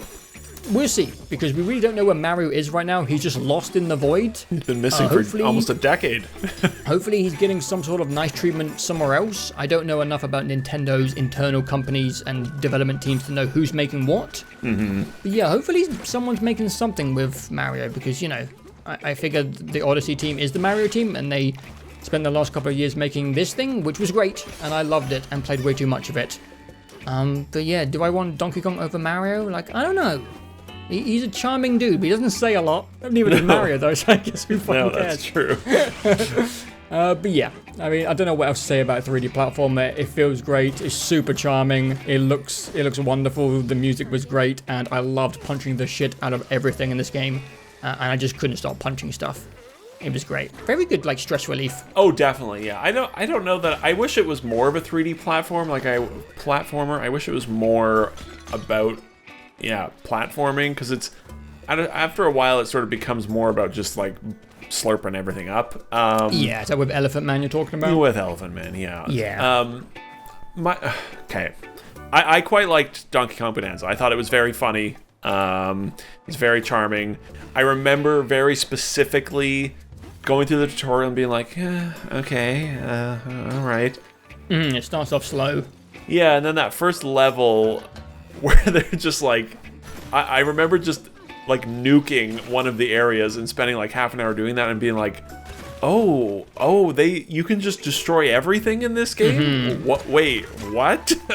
And that being like kind of a mind-blowing moment, and that is a great fun thing, and it continues to be fun and satisfying. Like you said, it's very addicting to just keep going. I would have to stop playing at times because I A, because the switch screen would sort of make me feel like I was going cross-eyed, but B, because it would be like, like everything is starting to hurt. My brain, my eyes, my hands are all starting to hurt because I'm just sitting there being like, I'm just gonna slurp up everything as my elephant man, and I'm gonna clean this entire level, and there's gonna be nothing left. There's some honestly like really impressive like tech moments in it. Oh yeah. Aside from, the frame rate fucking falling apart all the time. I know, but I'm a weirdo. I just find it hilarious where... I know, it is. When you get near the end of the game and the elephant can turn the environment into gold, and then you do that and you're slurping up like the final area, and you can tell the switch is down to like 6 frames. It's so I just love it when a game lets you basically bring the console to its knees. I don't know why I'm a sicko. I find it satisfying. That's probably why they didn't ship it with the console, because they're like, oh, we can't optimize this. We don't know how to make this game run well on anything. Don't optimize it. It's hilarious. I don't I'm sure you did see it was a core mechanic in one of the areas, but in like the ocean-based biome, which had like the large fruits in it, I genuinely thought there was a creature which you could punch, and it basically transformed into an endless rainbow bridge. Oh yeah, those are great. Genuinely, like one of the most impressive gameplay design mechanic things of the entire year. I love that thing. Like they got an audible like holy shit from me. Like I just like it can handle this. You can just make an infinite bridge and it just goes and goes and goes. And you can just keep making them. Like these little shits just keep coming out the ground. You can make 60 bridges. And again, the game just starts to struggle and break down. And again, I talked about it in Vampire Survivors. I don't know why. I just find it hilarious when developers just let that happen. And it's Nintendo. They're very precious about their stuff. So I don't know. There was something like very unique about Donkey Kong and its like tone which just really connected and worked for me. Yeah, I never got tired of him saying "oh banana." I never got tired of the weird little animation when he eats 5 bananas, or the level level up animation. Again, the dopamine, dude. Well, and just so charming. Just that's the Nintendo magic right there. Yeah, really. true. But those little rainbow guys and those bridges sort of represent like my main issue with the game, which is that my one-liner for this game is it feels like a great joke that never has a punchline, and that's how I feel about the whole game, which is because it starts off and you're like, oh, this game is it's a joke. Like you can just punch the entire level into bits. It's amazing. It's so funny. And then you could argue the crescendo is now you're an elephant and you don't have to punch it. You just vacuum cleaner the entire level. And don't get me wrong, I love the vacuum cleaner elephant. Oh, me too. But it felt like when it ended, I was like, oh, I thought there was going to be like some extra crazy thing here, but it was just over, and it's like now you can collect all the bananas, and I thought, well, I don't really want to. There are some extra things, and but they're not great, I will say. Right. There's some like extra super difficult levels, and all I'll say is I don't think Nintendo are the best at making things very difficult. Well, and it's not so much about difficulty. I think it's more so like I wanted a little bit more of that Mario Odyssey in it, where there was every 5 minutes there's like a new thing you can take over its soul in, right? In Mario Odyssey. Right. And just they never stopped surprising you with all these weird, all the different things you could possess with your hat. And I feel like the rainbow bridge guys or the elephant ability are like amazing. They're so fun and they're so cool and creative, and I wish the game had like 5 more things of those. Yeah, like the surprises stop coming type thing. Yeah, and just because like all the other transformations are completely shit and useless. Like they don't do anything. And then you just get the elephant. Dude. The zipper, like the zebra. What's there's a bird one. There's a snake. I kind of like the ostrich. The ostrich is but again they all pale to the elephant man. They do. And it's just so funny and it's so clever and so stupid that it's just like game breaking, like you said. Yeah. And I just wish it had a little bit more of that energy to it, because it just, or if it just had ended with some sort of like crazy destruction sequence or something. I don't know. It just felt like it never hit the exclamation point never came for Donkey Kong Bonanza for me. Yeah, even though I know what you mean. I really liked it, but I just wish it had a little bit more zany energy in some areas. Yeah. This is a really random reference, but a perfect example of what you're talking about, which did, like, hit the punchline, was that Kirby game I talked about a while ago. It was called like Kirby Forbidden Worlds or something. The one where he ate and the a Forgotten car. Land. Yeah. Wait, does that game have escalation? Oh my god, the ending is fucking ridiculous. I think Kirby becomes a skyscraper, or is riding up a skyscraper after eating a fire truck and then punches someone into space or something. It's so fucking ridiculous. Do I have to play this game now? I love Kirby. Really like Kirby's my favorite, dude. I really like that game. I thought it was great. I'm gonna have to investigate that, yeah. But I know exactly what you mean. The ending was okay. You just kind of like beat up King Croc, and then it's kind of cool when you're going through the core of the planet, but I know what you're talking about. I think I had also like seen some mentions of like the finale of Bananza is the best thing ever, and I think I had seen somewhere someone say that, or in a review or something, and I was like, and so I have literally no nostalgia for Donkey Kong. I don't think I've ever played a Donkey Kong game until Bananza, but I just, from a mechanics perspective, like I love a game where my brain goes like, ooh, what are they gonna do next? I have all these ideas, and then the tragedy is that they didn't quite deliver on as much of the premises I would have liked. But I'm very glad I played it. It's the best Switch 2 game I've ever played. I've played it in Mario Kart World, so it was very, very charming, very funny game. It had me laughing a lot all the way through. And it's just so stupid. Mean that in the most complimentary way possible. I love like well-made 3D platformers, and they're so rare nowadays. I'll play them all. Yeah. My number 4 is Blueprints, aka Blueprints, aka Blueprints. Yeah, it took me a while to figure that out, honestly. Honestly, didn't hit until like 15 hours. I was like, oh, Blueprints. Like for a... Yeah. It's a clever name. Yeah, I'll join in with this chat. Yeah, that's what I figured. Because I can't really hold my tongue because it's coming. So spoilers, it's on your list as well, right? It's coming. But it's slightly higher, so that's great. Yeah, Blueprints, okay, this is going to be an interesting one for sure, because I actually waffled about this one a lot. So for quite a while after beating this game, it was not even in my top 5, which is... Yeah. It's because, and I don't want to dwell on the negatives here, but it's because the first 5 hours of the game for me, I did not like at all, and we'll touch on that. Yeah, just for like some added context, this is the game across this year that we discussed the most back and forth via Discord, just because this game was so... shareable to parallel play with other people, like really fun to see where people were going, because you can go in different directions. So I do, out of all the games that we've talked about on this podcast so far, video, whatever you want to call it, this is the one where I kind of know your feelings the most, but I ultimately don't remember where you landed. Yeah, and that was sort of how it went. So like, it was a rough start, and then I thought the end, my sort of last like 10 hours with it were really negative, and I just sort of stopped playing. Like I never really beat it to the extent that I wanted to beat it. And we'll get into the more of what that means. But so that was why it wasn't on my list for a while, because I sort of ended on a sour note, which is always a little frustrating.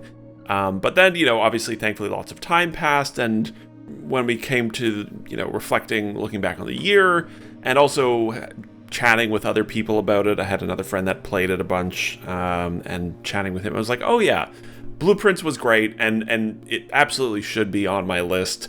10-15% of it being negative for me shouldn't affect it being on the list or not, because it was a long game. We put a lot of hours into it. Both of us did. I think it was, for me, like, I don't know, 50 hours maybe total. I'm not sure. And 80% of that was extremely positive. And it definitely represents the type of game I liked. I like maybe the most, actually, and want more of in my life at all times, right? Which is Blueprints is a weird, creative puzzle game that slowly descends into madness. My favorite subgenre of puzzle game. Yeah, same. I would say my subgenre of video game for me. Yeah, I would agree as well. And it's in the Witness realm. It's no The Witness for me, but it is definitely walking in the same space where it presents itself as a very simple, well, not a very simple puzzle game, but a puzzle game with rules that are apparent. And then slowly but surely you start looking outside of those sort of presented puzzles and discovering more and more and more and more and more. And then you end up filling one clear objective at the very beginning. Yeah. And it becomes less clear as it goes on. And then you end up filling like 8 pages of your notebook with the scrawlings of a crazy person and having an entire folder on your hard drive of Photoshop assets and typed up things and grids and all these different things. Very Tunic-like in that regard as well. Yeah. And I do just always love that from a game. And so... Yeah, me too. Yeah, Blueprints... I did not... and I said this at the beginning, it didn't start great for me. Yeah. I think I remember you and Dawson sort of clicked with it a lot faster. Oh yeah, instantly for me, yeah. Yeah, for me it was like 5 hours before I started enjoying it at all, and I almost like didn't even get to that point because the Blueprints is a very weird game where you are wandering a house, opening up rooms. Every time you open a room, it's drawing from a random selection of new rooms you get to create. And so it's sort of like a little bit of an RNG roguelike puzzle game, which is a really unique combination. Yeah. It's from a game design perspective, it's probably the most unique thing from last year by a fair honestly, ways. Yeah, I would say so. And and that's super commendable first off, but when you get into that realm of sort of crazy weird stuff, it can result in some clunkiness, which the game certainly suffers from. And so for the first 5 hours, I think it was frankly a combination of not really understanding it, but also just getting straight up bad luck, which is part of the game. I was just about to say that, because everyone's playthroughs are completely different. Yeah. And so I think it just felt like I got a lot of bad luck for quite a while until that luck started to change, and I also started to understand the game better. And then from there, it just sort of opened up and became incredibly enjoyable. And I'm just gonna maybe let you speak for a second while I continue to figure out what to say about Blueprints, because it's kind of a tricky one for me. Yeah, I think it's probably one that we maybe don't dive that deep into, because it might be something that people still haven't played. I think it did pretty well for itself. Oh, definitely, yeah. But I think the less you know about Blueprints, the better. I will just go ahead and say that for me, Blueprints was the best surprise of last year. Mm-hmm. And honestly, nowadays, in the world full of sequels and predictable formats, I'm just desperate, man, for a game that comes out of nowhere and is just something different. Yeah. We are huge fans of The Witness, and for me, The Outer Wilds is probably my favorite game of all time. And there's just something about unraveling a giant mystery that you are, again, parallel playing with your Discord friends. It's just, for me, it's just unparalleled. Nothing is as good as that for me personally. My brain just absolutely loves it. And maybe RNG-wise, my runs started off a bit better than yours, because I would say like the first 25 to 30 hours of this game, I was just utterly enthralled and couldn't put it down, and couldn't wait to see what other mysteries would unfold.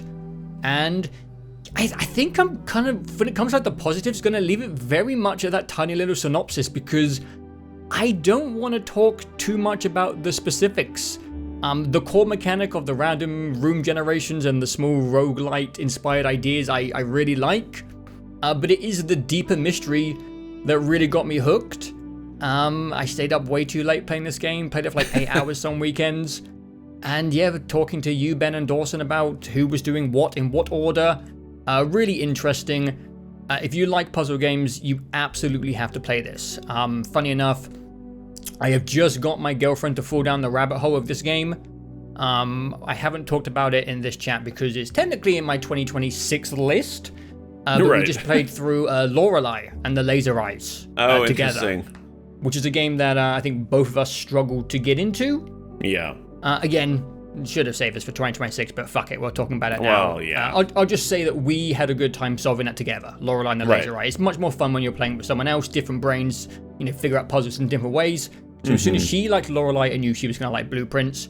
And I guess watching her play it has been useful because she's honestly had some bad runs where things have gone like really unfortunate for her in ways that I don't really remember happening for me, where she's had like an hour run and just has hit like a certain dead end or something. Yeah, there's definitely that's definitely one of the negatives of it, is that you can just sort of, there were definitely runs where you're just like, oh, that was 35 minutes that literally I got nothing done. And that's really frustrating. But I'm going to talk about this later.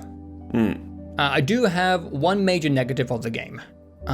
This is so hard to figure out how to order this, dude. Because I would just put it all in one chunk. Yeah. I'll talk about it now. Okay, fair. So when it comes to the ordering of Blueprints on my list, again, we'll get to it in a little bit. But I might be talking about this twice. We'll see. The end game didn't work for me in Blueprints.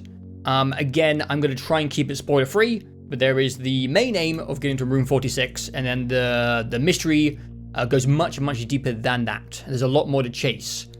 And I went pretty far into it. I think we all did.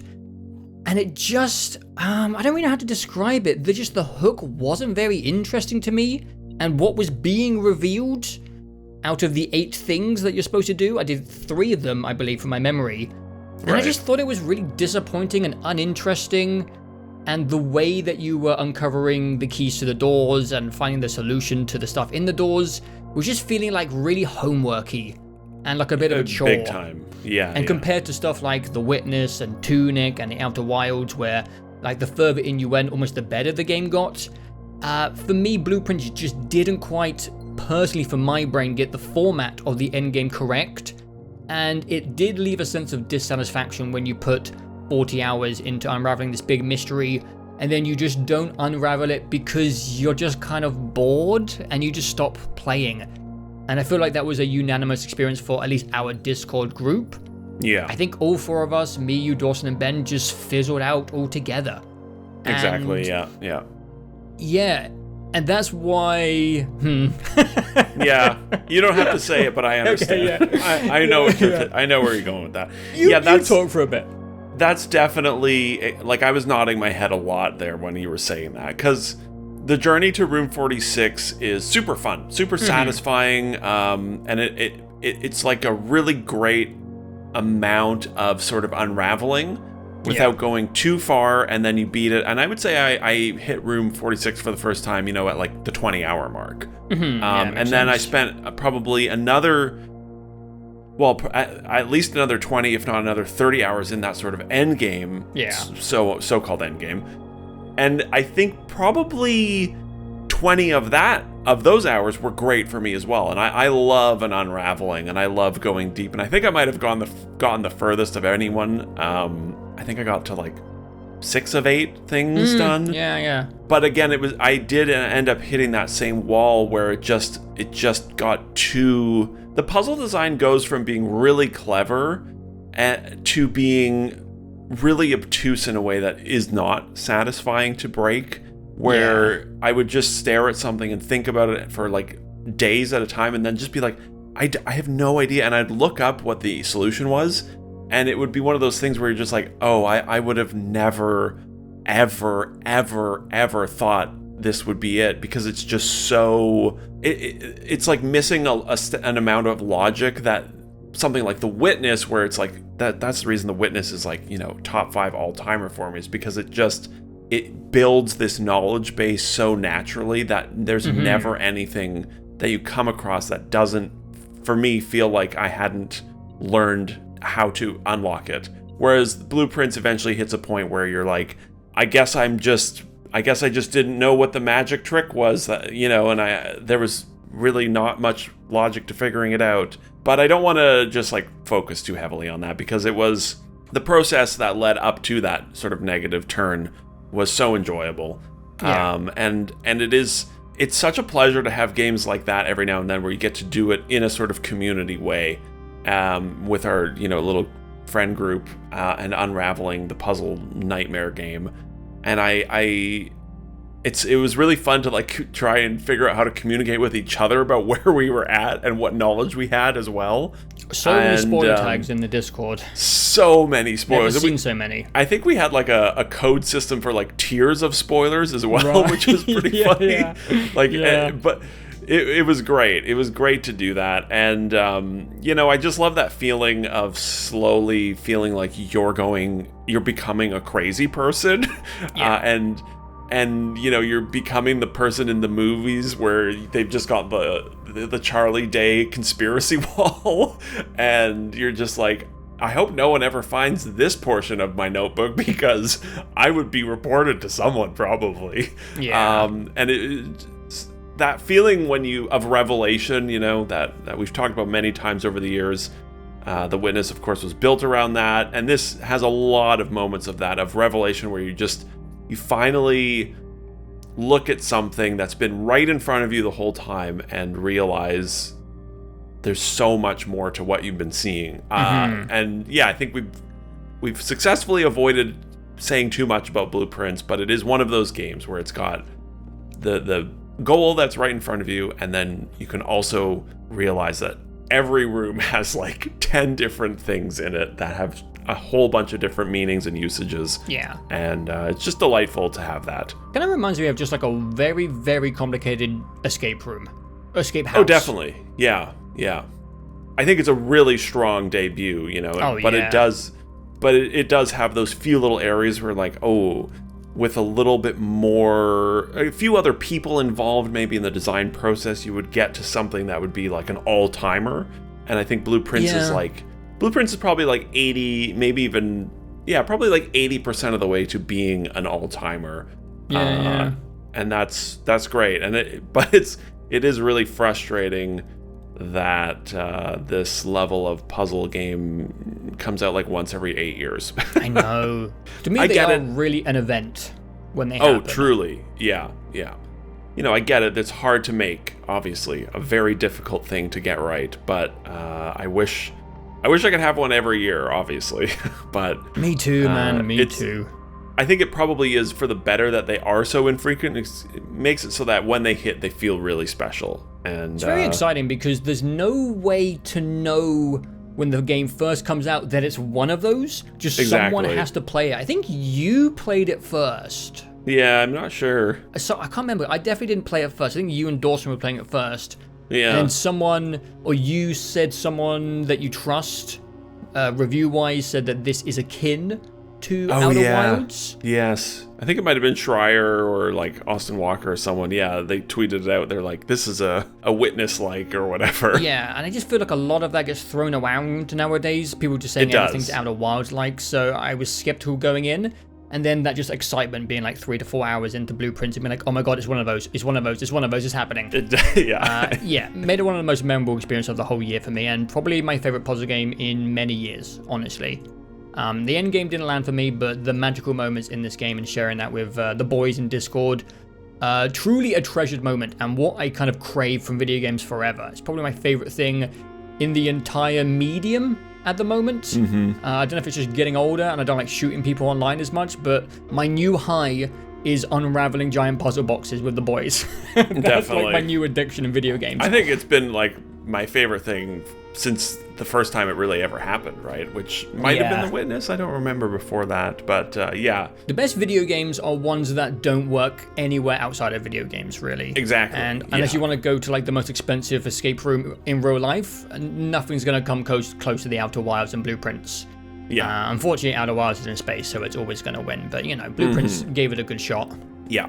So I'm glad it ended up on the list. I think, it would have been foolish for it to have not been there, especially looking at the rest of the year. Yeah, it spent like 4 months not even in my top 5, but I'm glad it is on here because it certainly deserves it, and it will be looked back on fondly for sure. Yeah, and I'll be talking about it again pretty soon.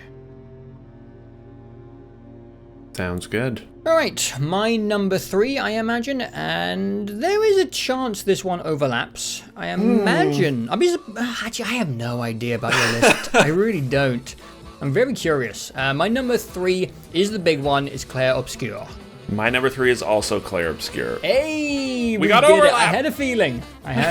Yeah, me too. I suspected so. So you obviously played this first. I played it when it was brand new. Yeah, and I played it kind of after all the awards started flowing in. Oh boy. It looked very pretty, Clair Obscur, but I just wasn't really in the mood for another big project game. And then the Game Awards happened. Yeah. And I was like, what the fuck? Really? I gotta see this for myself. And, you know, it's number 3 on my list, so obviously it landed pretty well for me. But I do have mixed feelings about different components of the game. Clair Obscur is a big, complicated game. It's a bit more complicated to go into compared to something like Blueprints and Banana Time. So I have broken it down into a few factors.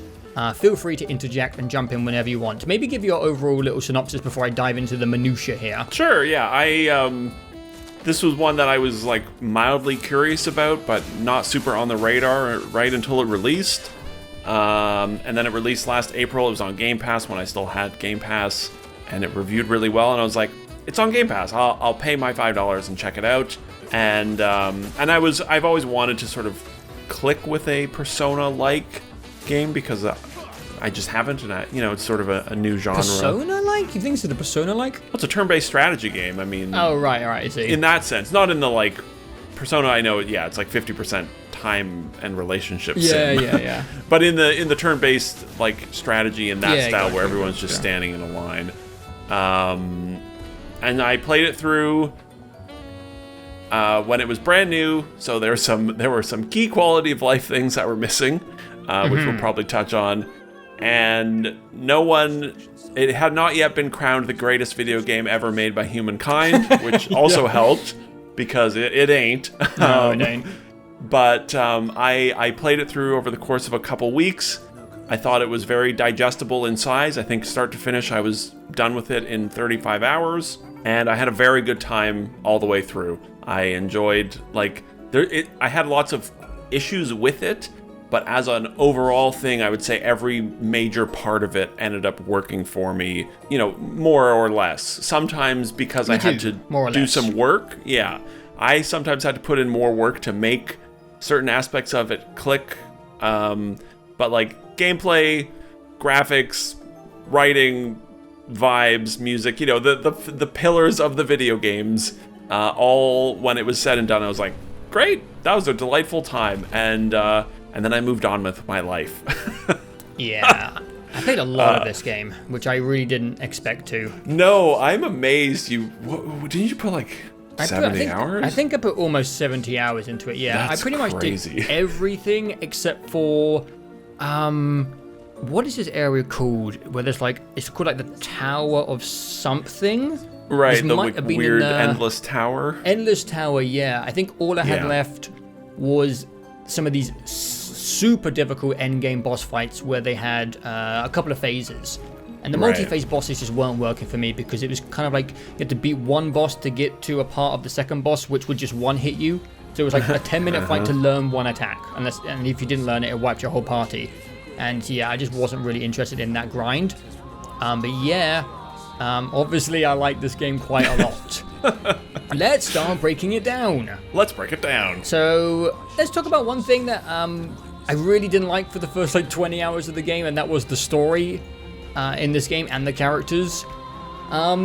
God, the story in this game pissed me off for so long, man, because God does it draw out the revelation of what the fuck is going on in this world to the point where I was getting really annoyed at it. I think, again, I was being more critical in the first 20 hours because of the reverence this game had been receiving and all the praise it had got. Yeah. But the story and the voice acting and the world almost a little bit just wasn't really doing it amazingly for me. I will say the moment where there's a big lore drop on what's happening in the game, I did think was clever. It didn't blow my dick off, but I thought it was pretty cool. I do wish that there was more information about a certain aspect of the world. I know what you mean, yeah. I wanted a lot more detail about that, but I think by the time I got to the end of the game, I did think it was a pretty clever thematic tale about grief and letting go. I picked, you might have to cut this out as well, I picked a certain ending which I thought was the correct ending, and it kind of ended up being the worst ending. Was that the Yeah. Yeah, I did the exact same one. Yeah, because it's a video game, and you think that's the correct thing to do because that's been the objective for the whole game, but then you realize the whole time the game's been trying to convince you that letting go and moving on is sometimes the right thing to do. And I did think that was clever and poignant, but it took 30 hours to fucking get to it, and I was getting really sick of not understanding what is happening. And yeah, the revelation just didn't kind of cancel out all that annoyance I had for the first 25 hours of being like, what's going on? Who is this guy with a hole in his face? Who is this looks like May, but she's silver. And then Gustav is talking really quietly the entire time. And yeah, I just wasn't vibing with it.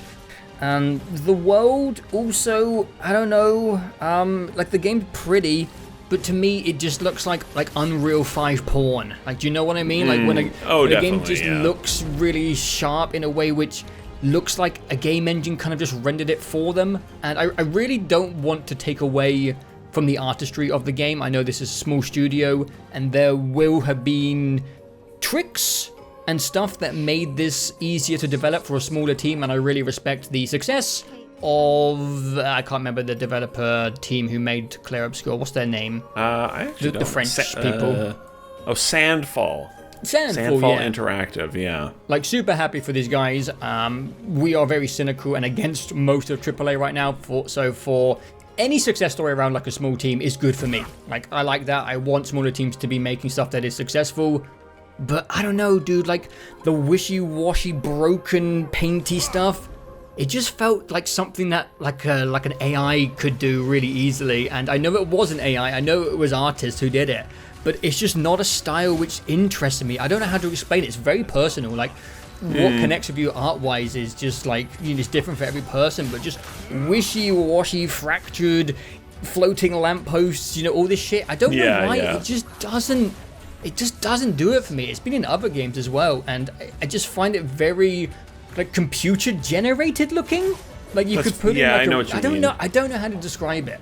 And again, I'm not accusing these guys of anything. I know AI is very controversial right now, and there was one tiny controversy where they used concept art to make a thing using AI, and the whole of the internet shit their pants.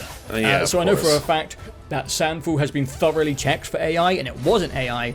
So yeah, not saying that they did it. It's just an artistic theme that didn't really work for me. I found the character and the voice acting thing to just feel quite soft, and the story only got really interesting in the last chunk, and at the end, I don't know, I just wasn't that in love with everything when it comes to that. So yeah, that part wasn't super strong for me. This is going somewhere positive, I promise. Okay. Let's start moving in a more positive direction. Let's talk about the fucking giant list of RPG mechanics in this game. Can I just jump in for a second? We might actually diverge somewhat here. So I definitely know what you mean. There's an artificiality to the aesthetic of that. Yeah, the broken down, timey-wimey, frozen sort of thing.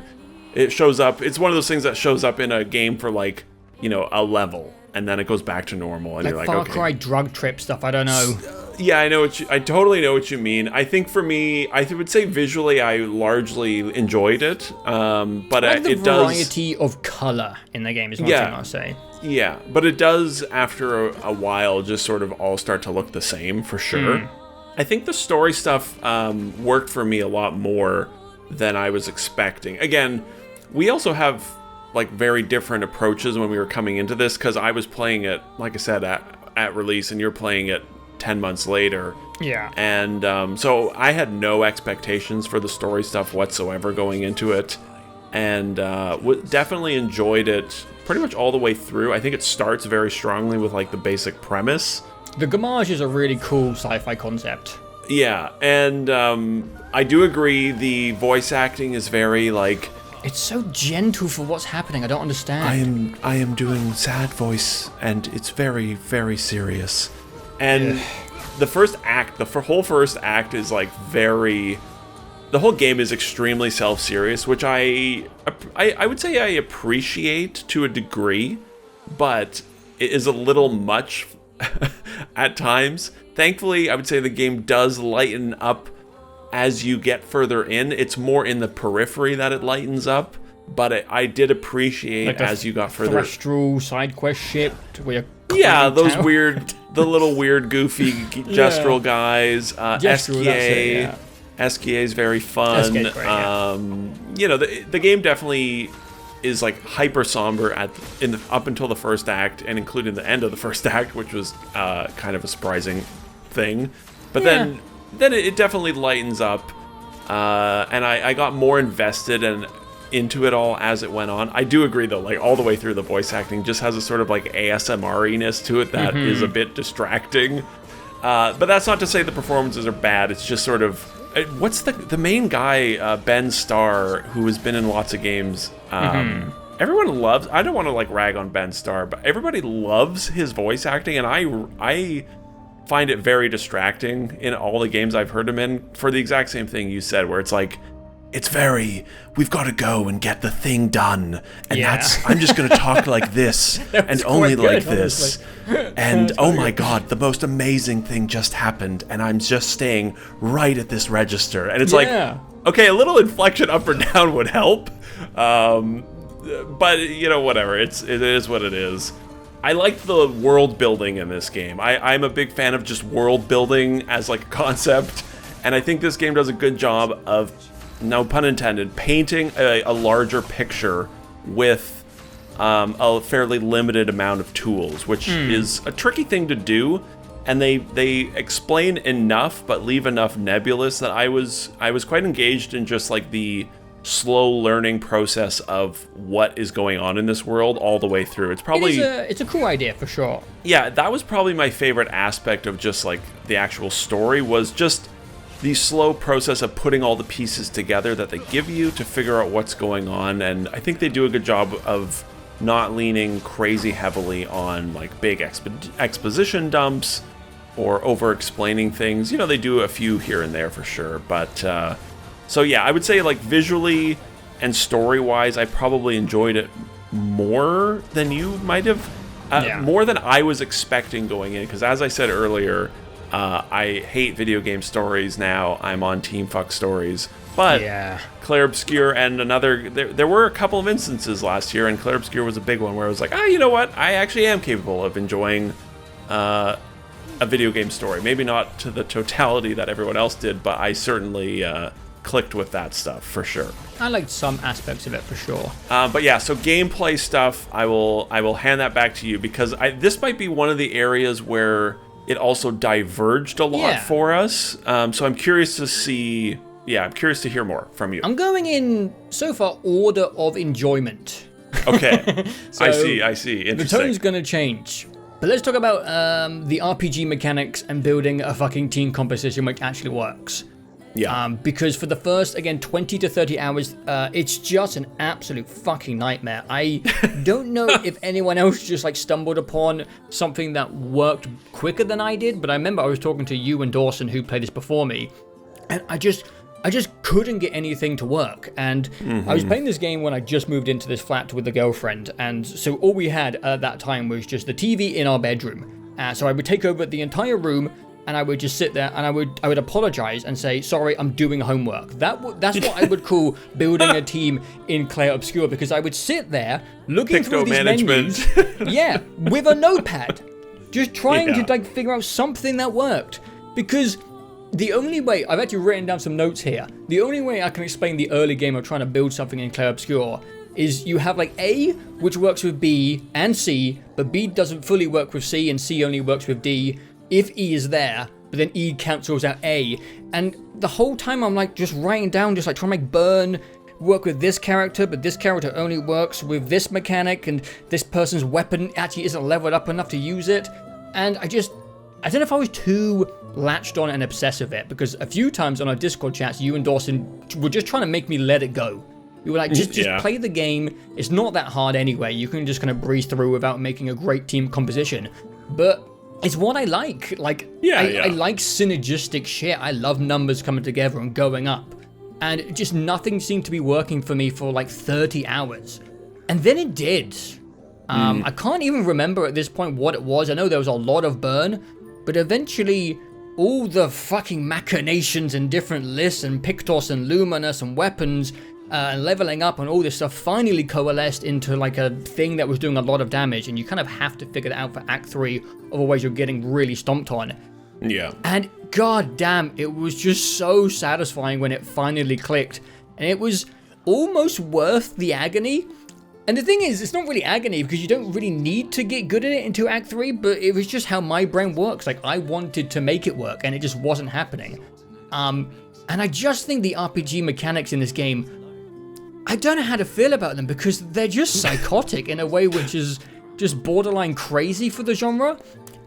And I kind of like really respect it in a way. It's just lunacy. It feels like it was made for like a different genre. It feels like it should be in a CRPG or what's like a Diablo type game or an MMO or something. Yeah, an ARPG. Yeah, there's just so many different elements, and the team composition thing feels so complex and deep if you want it to go.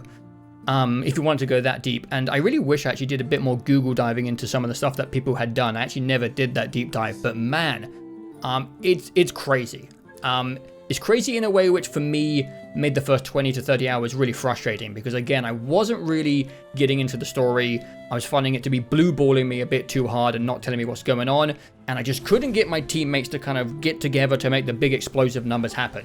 But eventually, when it does happen, it feels really fucking good. And god, does this game let you break it massively and do some horrendously giant damage numbers.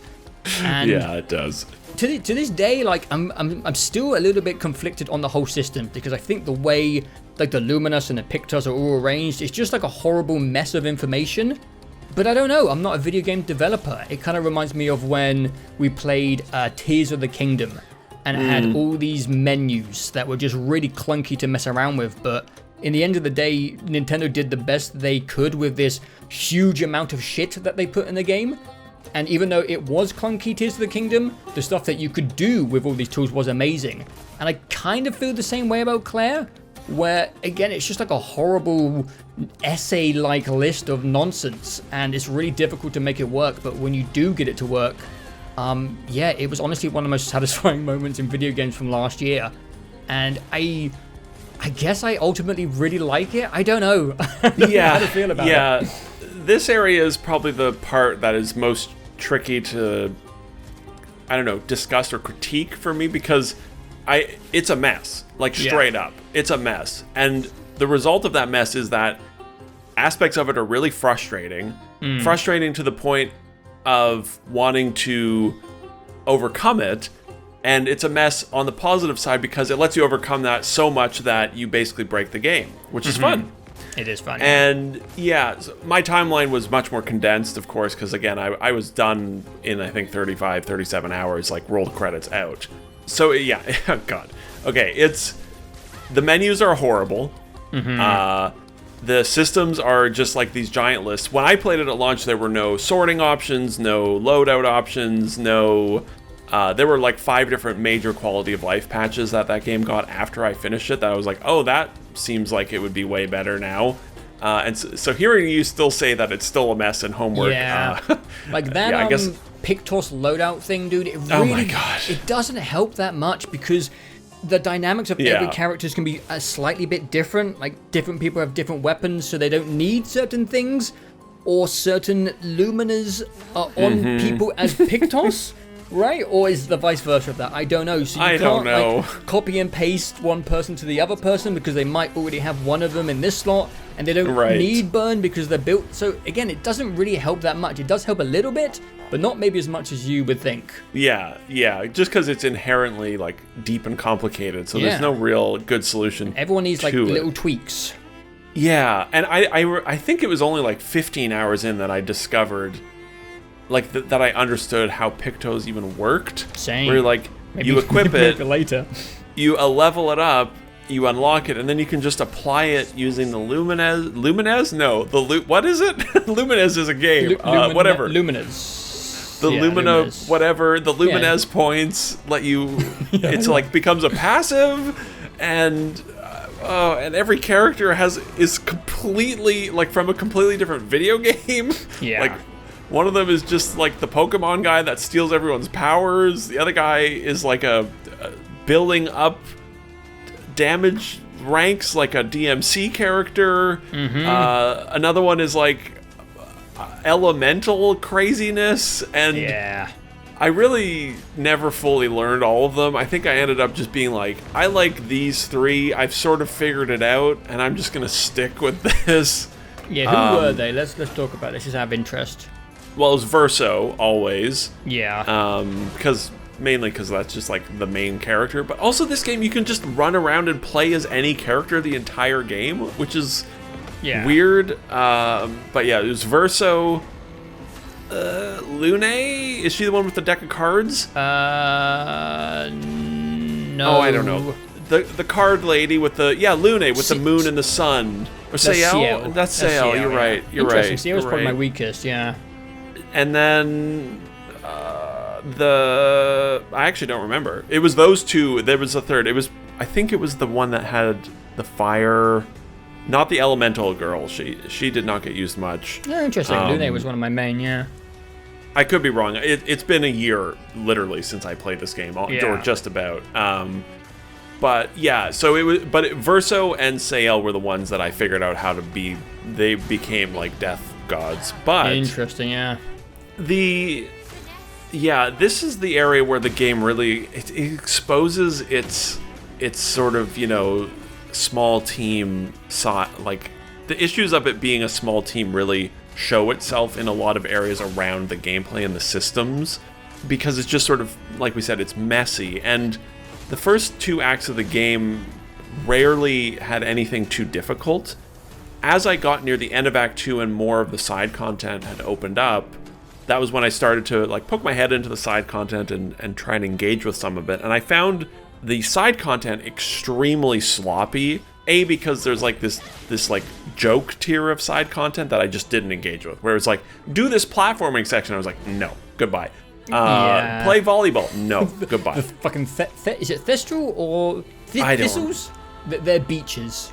They're all fucking Gestrels. Gestrels with a G. Not Thestrals, yeah. Yeah, the Gestral beaches, no thanks. And then there was, you'd go into these caves and be like, here's a boss that just deals 1,000,000 damage and insta-kills you. And I feel like a lot of the, like, midway through Act 2 through to the end of the game is just that, where it's like, the boss just insta-kills you, get good. And I'm like, what?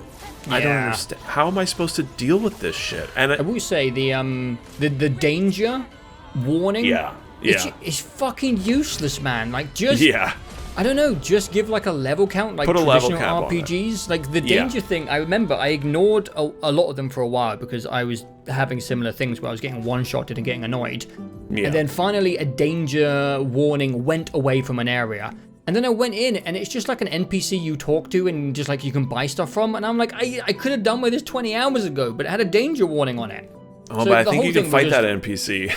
Yeah, I think you probably could, but I didn't. So I could have gone in. Fair. Again, just a lot of it was just complete horseshit. And just like, again, just give like a, what do you call it, a level range. This game, like, it doesn't have a quest log, which is awful. And it doesn't have a few different things like that, or a mini map where you're just like, there's a few areas where you're like, guys, I know you're a small team, but like, just simplify it. Like, there's a reason video games do these things.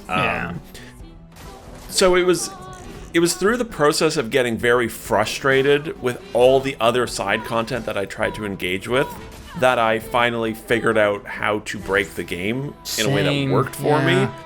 And so I wouldn't necessarily regard that as a positive, right? It was because it's sloppy. But the end result was it ended up being really fun. And I ended up building Verso. I just built everything around Verso. He became a glass cannon.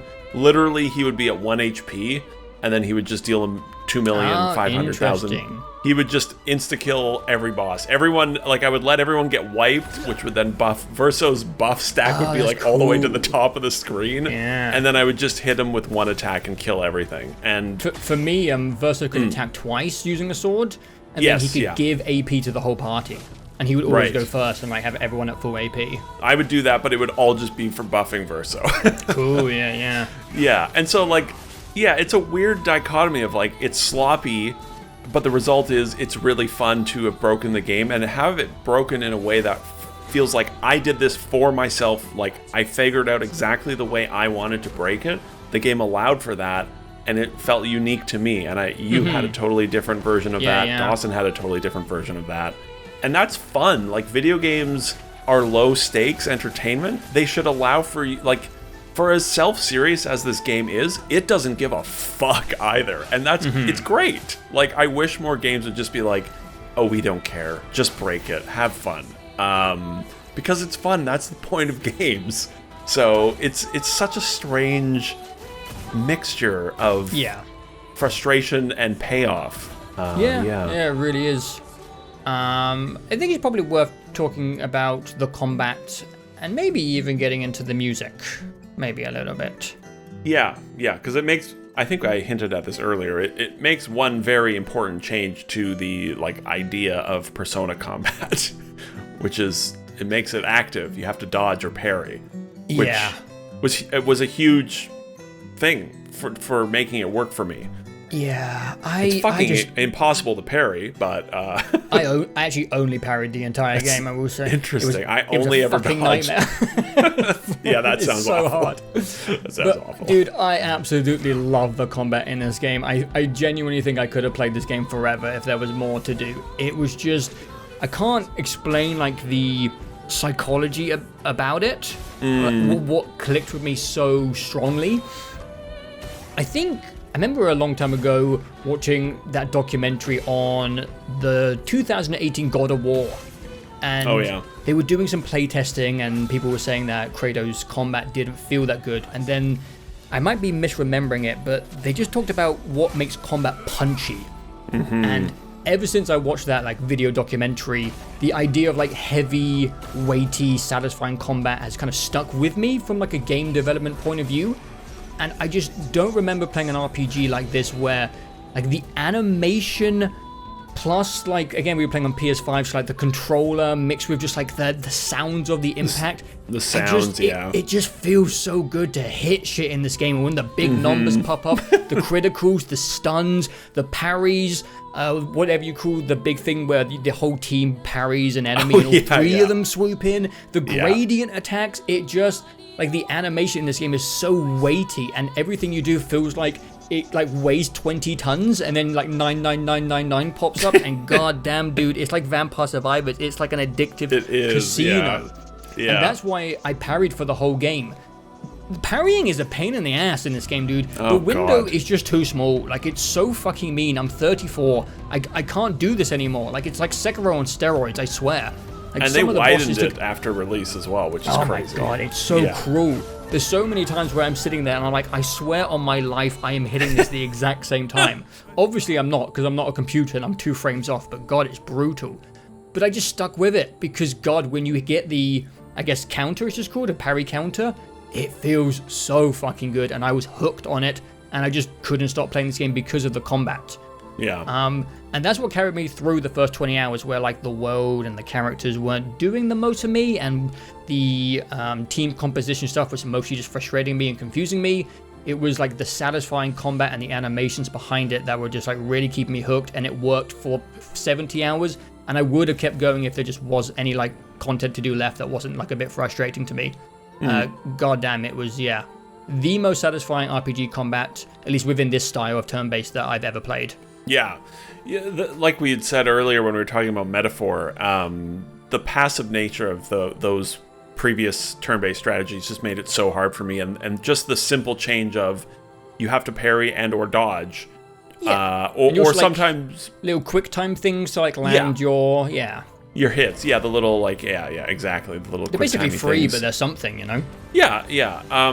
Makes a very big difference to keeping me engaged with the combat. And I think very well documented, not good at parrying in video games. I'm always off. In every game I've ever played, I'm like, I don't get the timing. I'm always too early, too late.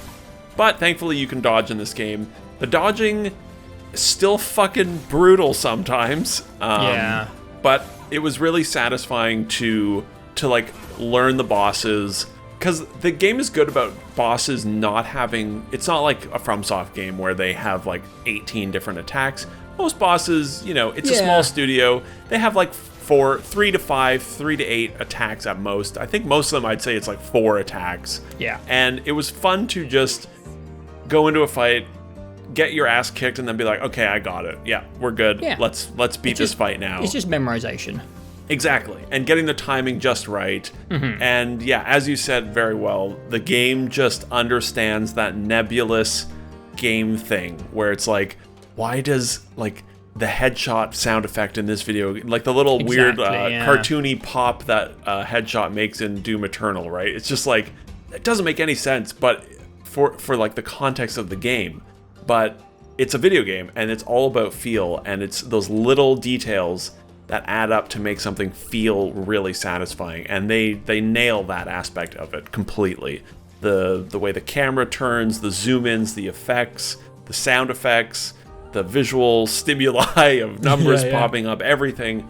It's so satisfying, and yeah, I agree. It never got old all the way through. It was just enjoyable to fight guys all the way through. I did not feel the desire to engage with the 40 hours of side content because I'm just enjoying being over and done with things a little bit faster than I used to. But all the way through to the end of my 35-40 hours, I was enjoying just the act of dodge, hit A to do an attack. It just never got old. Super satisfying to learn. Super satisfying to have a few fights as well that like kicked your ass, and then to come back to and just destroy them later on, like that weird. As a parrier, that's every fight. Well, yeah. Every fucking fight. I would love to see a visualization of like the 60 frames per second, and see how many actual frames is the window for a parry. God, because 5, I don't know, it's brutal. Yeah, it's crazy how hard some of it was. Again, I think this is a game where like almost everything is kind of messy, and you can really see the edges of the small team and first project nature of it. But those seams are both charming and frustrating, and also give it that unique, like, awesome, fun vibe to it as well. It's a really interesting. This was definitely the game I think that was like the most interesting release last year to discuss, because of that messy nature of it, where it's overly one more thing, but yeah.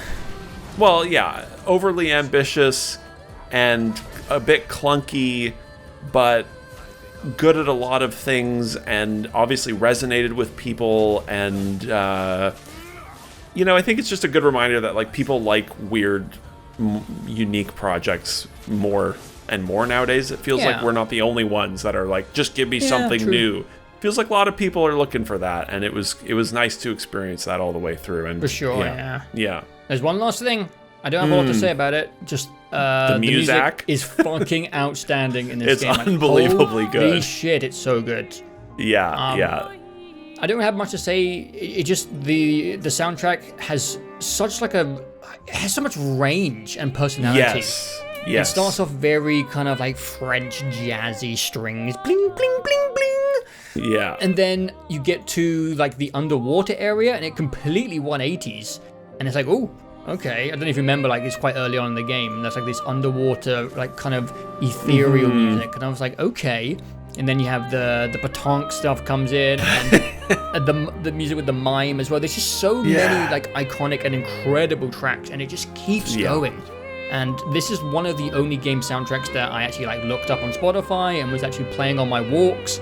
And there's like 70, 80 songs in here. It's insane. It's even bigger than the game. I just looked up the OST playlist, the official OST playlist on YouTube, and it is 174 videos. Fucking hell, man. That is like outrageous. It's crazy. Yeah. And there's so many iconic and distinctive songs that just stick in your head for weeks. Yeah.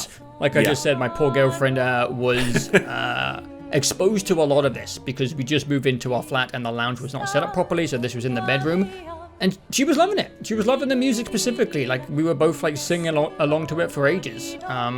Yeah, I don't have much else to say about it, except it's probably one of the best soundtracks in all of gaming I've heard for a long time. Yeah, I'm trying to think of something that compares to it, and it doesn't really. I mean, there's been a lot, like, video games have a lot of amazing music, but there is just a breadth and variety and quality to it that is kind of unmatched. It's pretty wild, just how many, like, bangers there are on the soundtrack from very, like, very serious, you know, when the gommage hits, you're like, wow, this is some heavy shit, into totally goofy with the gesturals and just headbangers with the batonk chase music. And God, it's so good. It just is crazy how much stuff is in there. Yeah, kind of astonishing, honestly, especially as someone that doesn't understand how you write music. It's just like it just seems like magic. So, well done to that guy, I guess. Like, he might be a genius. He is. I think one other game won Best Soundtrack of the Year, and the composer of that game, I can't remember what game it is, took time to be like, yeah, but maybe, you know, I just want to give my own shout out to Clair Obscur. So I think it was like one publication didn't give it to Clair Obscur, and the person who actually did win it took time to just shout out Clair Obscur during their, you know, like whatever you call it, acceptance speech. Which just, I don't know, man, just crazy. It really is, yeah. And I think it's like, it's the defining personality of the game is the music, for sure. Music is so important in everything. Oh yeah, 100%. Yeah, it really sells the entire game. It would not be the same thing if the music wasn't there, or if it was a different soundtrack or a lesser soundtrack. I think the reception to it would be actually probably a fair bit different if the music. Yeah. Because the music just gives it that extra like 10%. That actually is probably more like the 50% of what makes the game important, like stick with people in the long term. Yeah, just because music has that sort of weird, ethereal, sort of nebulous thing that it does to people's brains. So a wild thing. I think a great success across the board. A great feel-good story.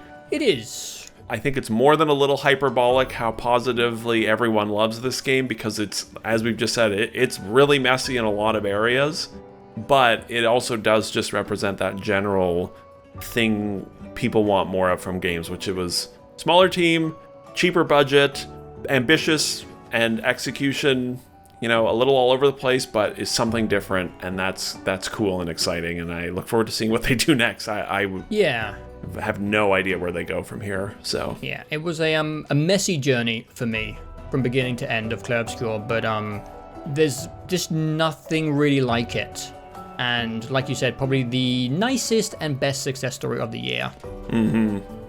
So it's where things get confusing. So just one thing. So we're gonna go to your number 2, because we just did your number 3 and my number 3, so it'll be your number 2. But earlier, you know, behind the scenes, we have been recording this over the course of a few sessions, and when we started, we had said we weren't sure what our number 1s and 2s were in terms of ordering. Okay. Has that changed for you? Have you sort of set, you know, what your number 1 is and number 2? I don't know. I don't know. You're still hemming and hawing? Honestly, maybe if it had been in a couple of weeks, because I'm sure people have the power of deduction, and they know that now Blueprints is one of those games that is fighting for my number 1 spot of the year. Yeah. And I'm going to give the end of Blueprints a second go with the girlfriend. There have been moments where I've been watching her play. I haven't been saying a lot because I don't want to spoil things, but I will say, again, spoiler stuff, this is what I'm trying to work around. Yeah. I don't think it's that much of a spoiler, but she basically opened up a safe that I had been looking at and stuck on back in the day for multiple hours, and she just solved it like it was nothing, because, you know, people's brains just work in different ways. So I am curious about parallel playing the end section of Blueprints with another person, having two brains to bounce off of, maybe getting further with it, and maybe having a better experience with it, because like I mentioned earlier, didn't get into Lorelei, but playing it with another person with a different brain and having that cooperative thing was a lot more enjoyable. So yeah, I don't know, we're in a difficult place where right now I don't have a number 1. I really don't. Interesting. Also, I do want to finish the other thing in my number 1 slot. Yeah, fair. And it has like an expansion coming out as well this Good year. Maybe luck. that shouldn't be, brought into the equation, but I don't think so, dude. Maybe we'll talk it through. But right now, no, there's still a tie for my number 1, is my answer. Interesting, yeah. I think I've settled on my order, but I have like serious issues with both. So it'll be but I think I have decided which one is which for me. But you know what? Let's put some like excitement on it. By the end of this chat, I will decide. Okay, I'll figure it out. I'll figure it out as we go. Stay tuned to the end for Joe's number 1. Yeah, this is going to be interesting, but we'll have a back and forth. So yeah. Well, it's my number 2, so I guess I just have to say who's fighting really for my spots. Yeah. The one-on-one Blueprints is going head-to-head with Silksong for my number 1 spot of 2025. Pretty much the same game, honestly. Yeah. So I've gone over Blueprints review quite thoroughly. Loved my first 30 hours with the game, but it's the end game and kind of not resolving the entire story for myself with Blueprints that has kind of left a bit of a sour and that entire experience for me. Blueprints probably should be my number 1 because it's the thing I like the most in video games. Yeah. But when are we going to talk about Silksong? Because I know you played a lot of it as well. Yeah, I don't know. Should I? Do you have any idea what the 2 remaining on my list are? I don't. Interesting. I know one. I don't know what the second one is. You haven't talked about Silksong yet, but there's no way it's anywhere near your number 1. Oh, I can tell you right now, Silksong sure is fucking on my top 5 list. Yeah. What? Oh, you'll know when I say it. Well, do you want me to... I don't know. I think Silksong is going to be a long chat. Yeah.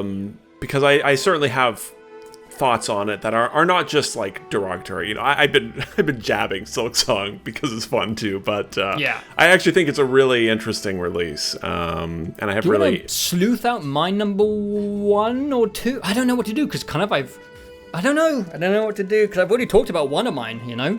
Why don't I do my number 2 because it's a very one-sided chat, and then we can work on your last 2, and then I can do my last one. And then, so we split up the talking a bit. Has been quite thoroughly talked about, so let's tick off one of yours.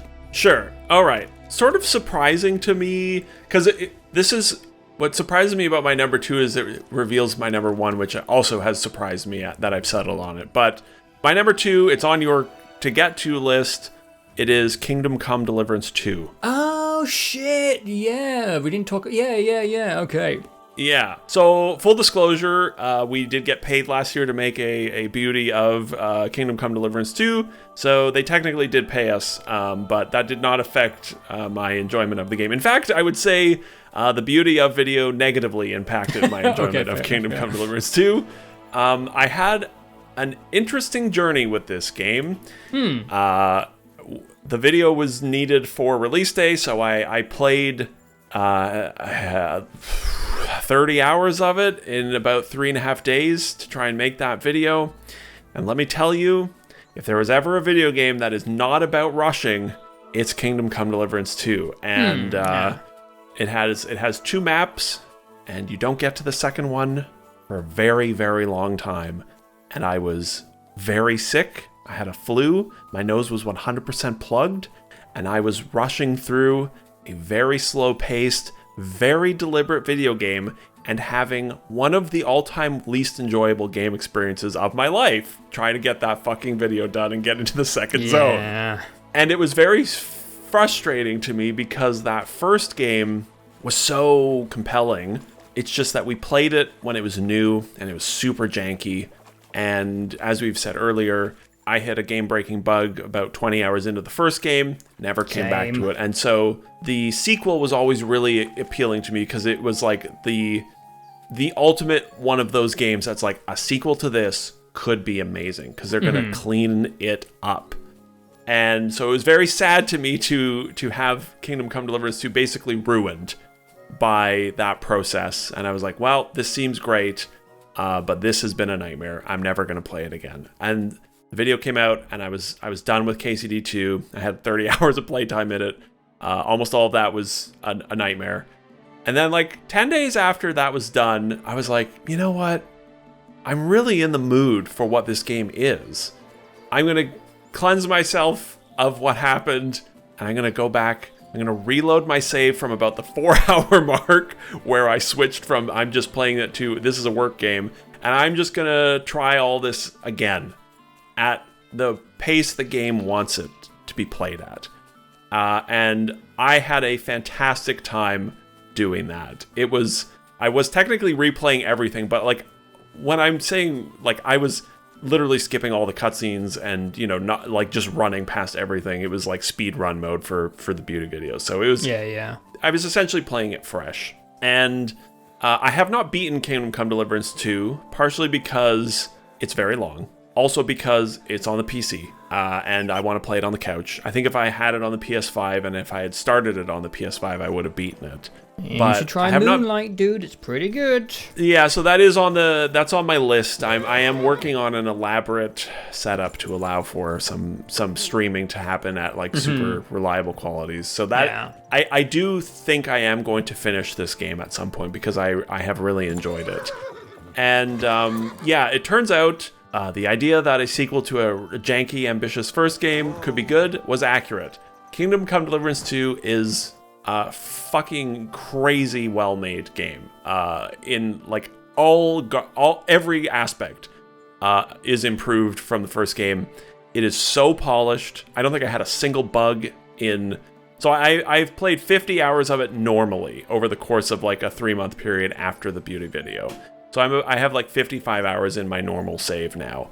Yeah. And it's been like 100% solid all the way through. They kind of just took this ambitious role-playing nightmare game and nailed it, you know? And it's a game you have to approach on its terms. You cannot force this game to be an Elder Scrolls romp or a Mass Effect romp or whatever. It is Henry's bohemian pain in the ass journey. And I just so love that it's so committed to that. It's hard to like really nail down. It's one of those games that is just like a cumulative goodness that builds over time and over time. And there's all these little things that happen that just add up to it making such a unique and special experience. It's like the best Bethesda game ever made in the sense that it's like a very open-ended RPG, very systems heavy, right? Very you decide how you want to play it, but it's actually good at all those things. It's also really well written. It also looks amazing. It runs well. All these things that Bethesda games don't do. Yeah. It's actually probably most comparable, though, to Red Dead Redemption 2, I would say. Oh, damn. Okay, yeah. Because it's a game about going slow and taking it at the pace the world runs at. And it's very good at giving you all these like really interesting little naturalism encounters that occur throughout it. What I mean by that is like you can role play to great extents to match what the world is presenting to you. You can, I don't know, there's like, I remember one time having to steal something, and it's like, well, that means I have to go in at night, which means I have to sleep during the day, you know, and eat properly, and then take off all my armor and sneak in, and don't wake the horses, don't get too close to the cows because they're gonna moo. Oh, damn, yeah. And it's like, you know, it's just one of those things where it's like, in another game, sneak into the house at night is like a 5-minute nothing thing, whereas in KCD2, it's a 30-40 minute ordeal that I remember really vividly and fondly. Yeah. Then there's also all these little moments that are like very directly comparable to Red Dead, where it's you can say hello. It's got the same, I think, the exact same button interface where you can like RB and greet every human in the game, and they'll talk to you. And there are also all these little weird things that pop up when you're just walking around and a character just like flags you down on the side of the road, and just something interesting comes of it. But yeah, I just love how committed it is to the bit, basically. Yeah. And I love a game that's slow paced and just about like soaking in the world, and this is that game fully. Just sounds like a high commitment to immersion over totally accessibility. Over accessibility and over fun. Yeah. And it prioritizes immersion over everything else to it, and I love that. And I want to regale the story that really summarizes like the highlight of why I love this game. Okay. I do believe this has been patched because when you get drunk, I think you can alleviate the drunken effects now very easily. Cowards. But there's this very long quest chain that spawns off of, there's a faction in the world, they're Cumans, which are a historical thing, and the Hungarians, and anyways, you end up going on this like long drinking journey, right? It's one of those good like we're getting drunk and partying all night quests. And they're sort of they're sort of an enemy faction. They're sort of hostile, but you spend time with them, you drink and you get drunk with them, and you realize, of course, they're just people and it's complicated, right? Mm-hmm. And you sort of befriend them. You get so drunk that you somehow magically start speaking Hungarian to them perfectly. Then you get so drunk past that point that you start having hallucinations about a magical dog that like leads you on some vision quest. And then, you eventually pass out and sleep through the night. And I woke up and I was still drunk because of course he was still drunk after that much alcohol. But I had slept.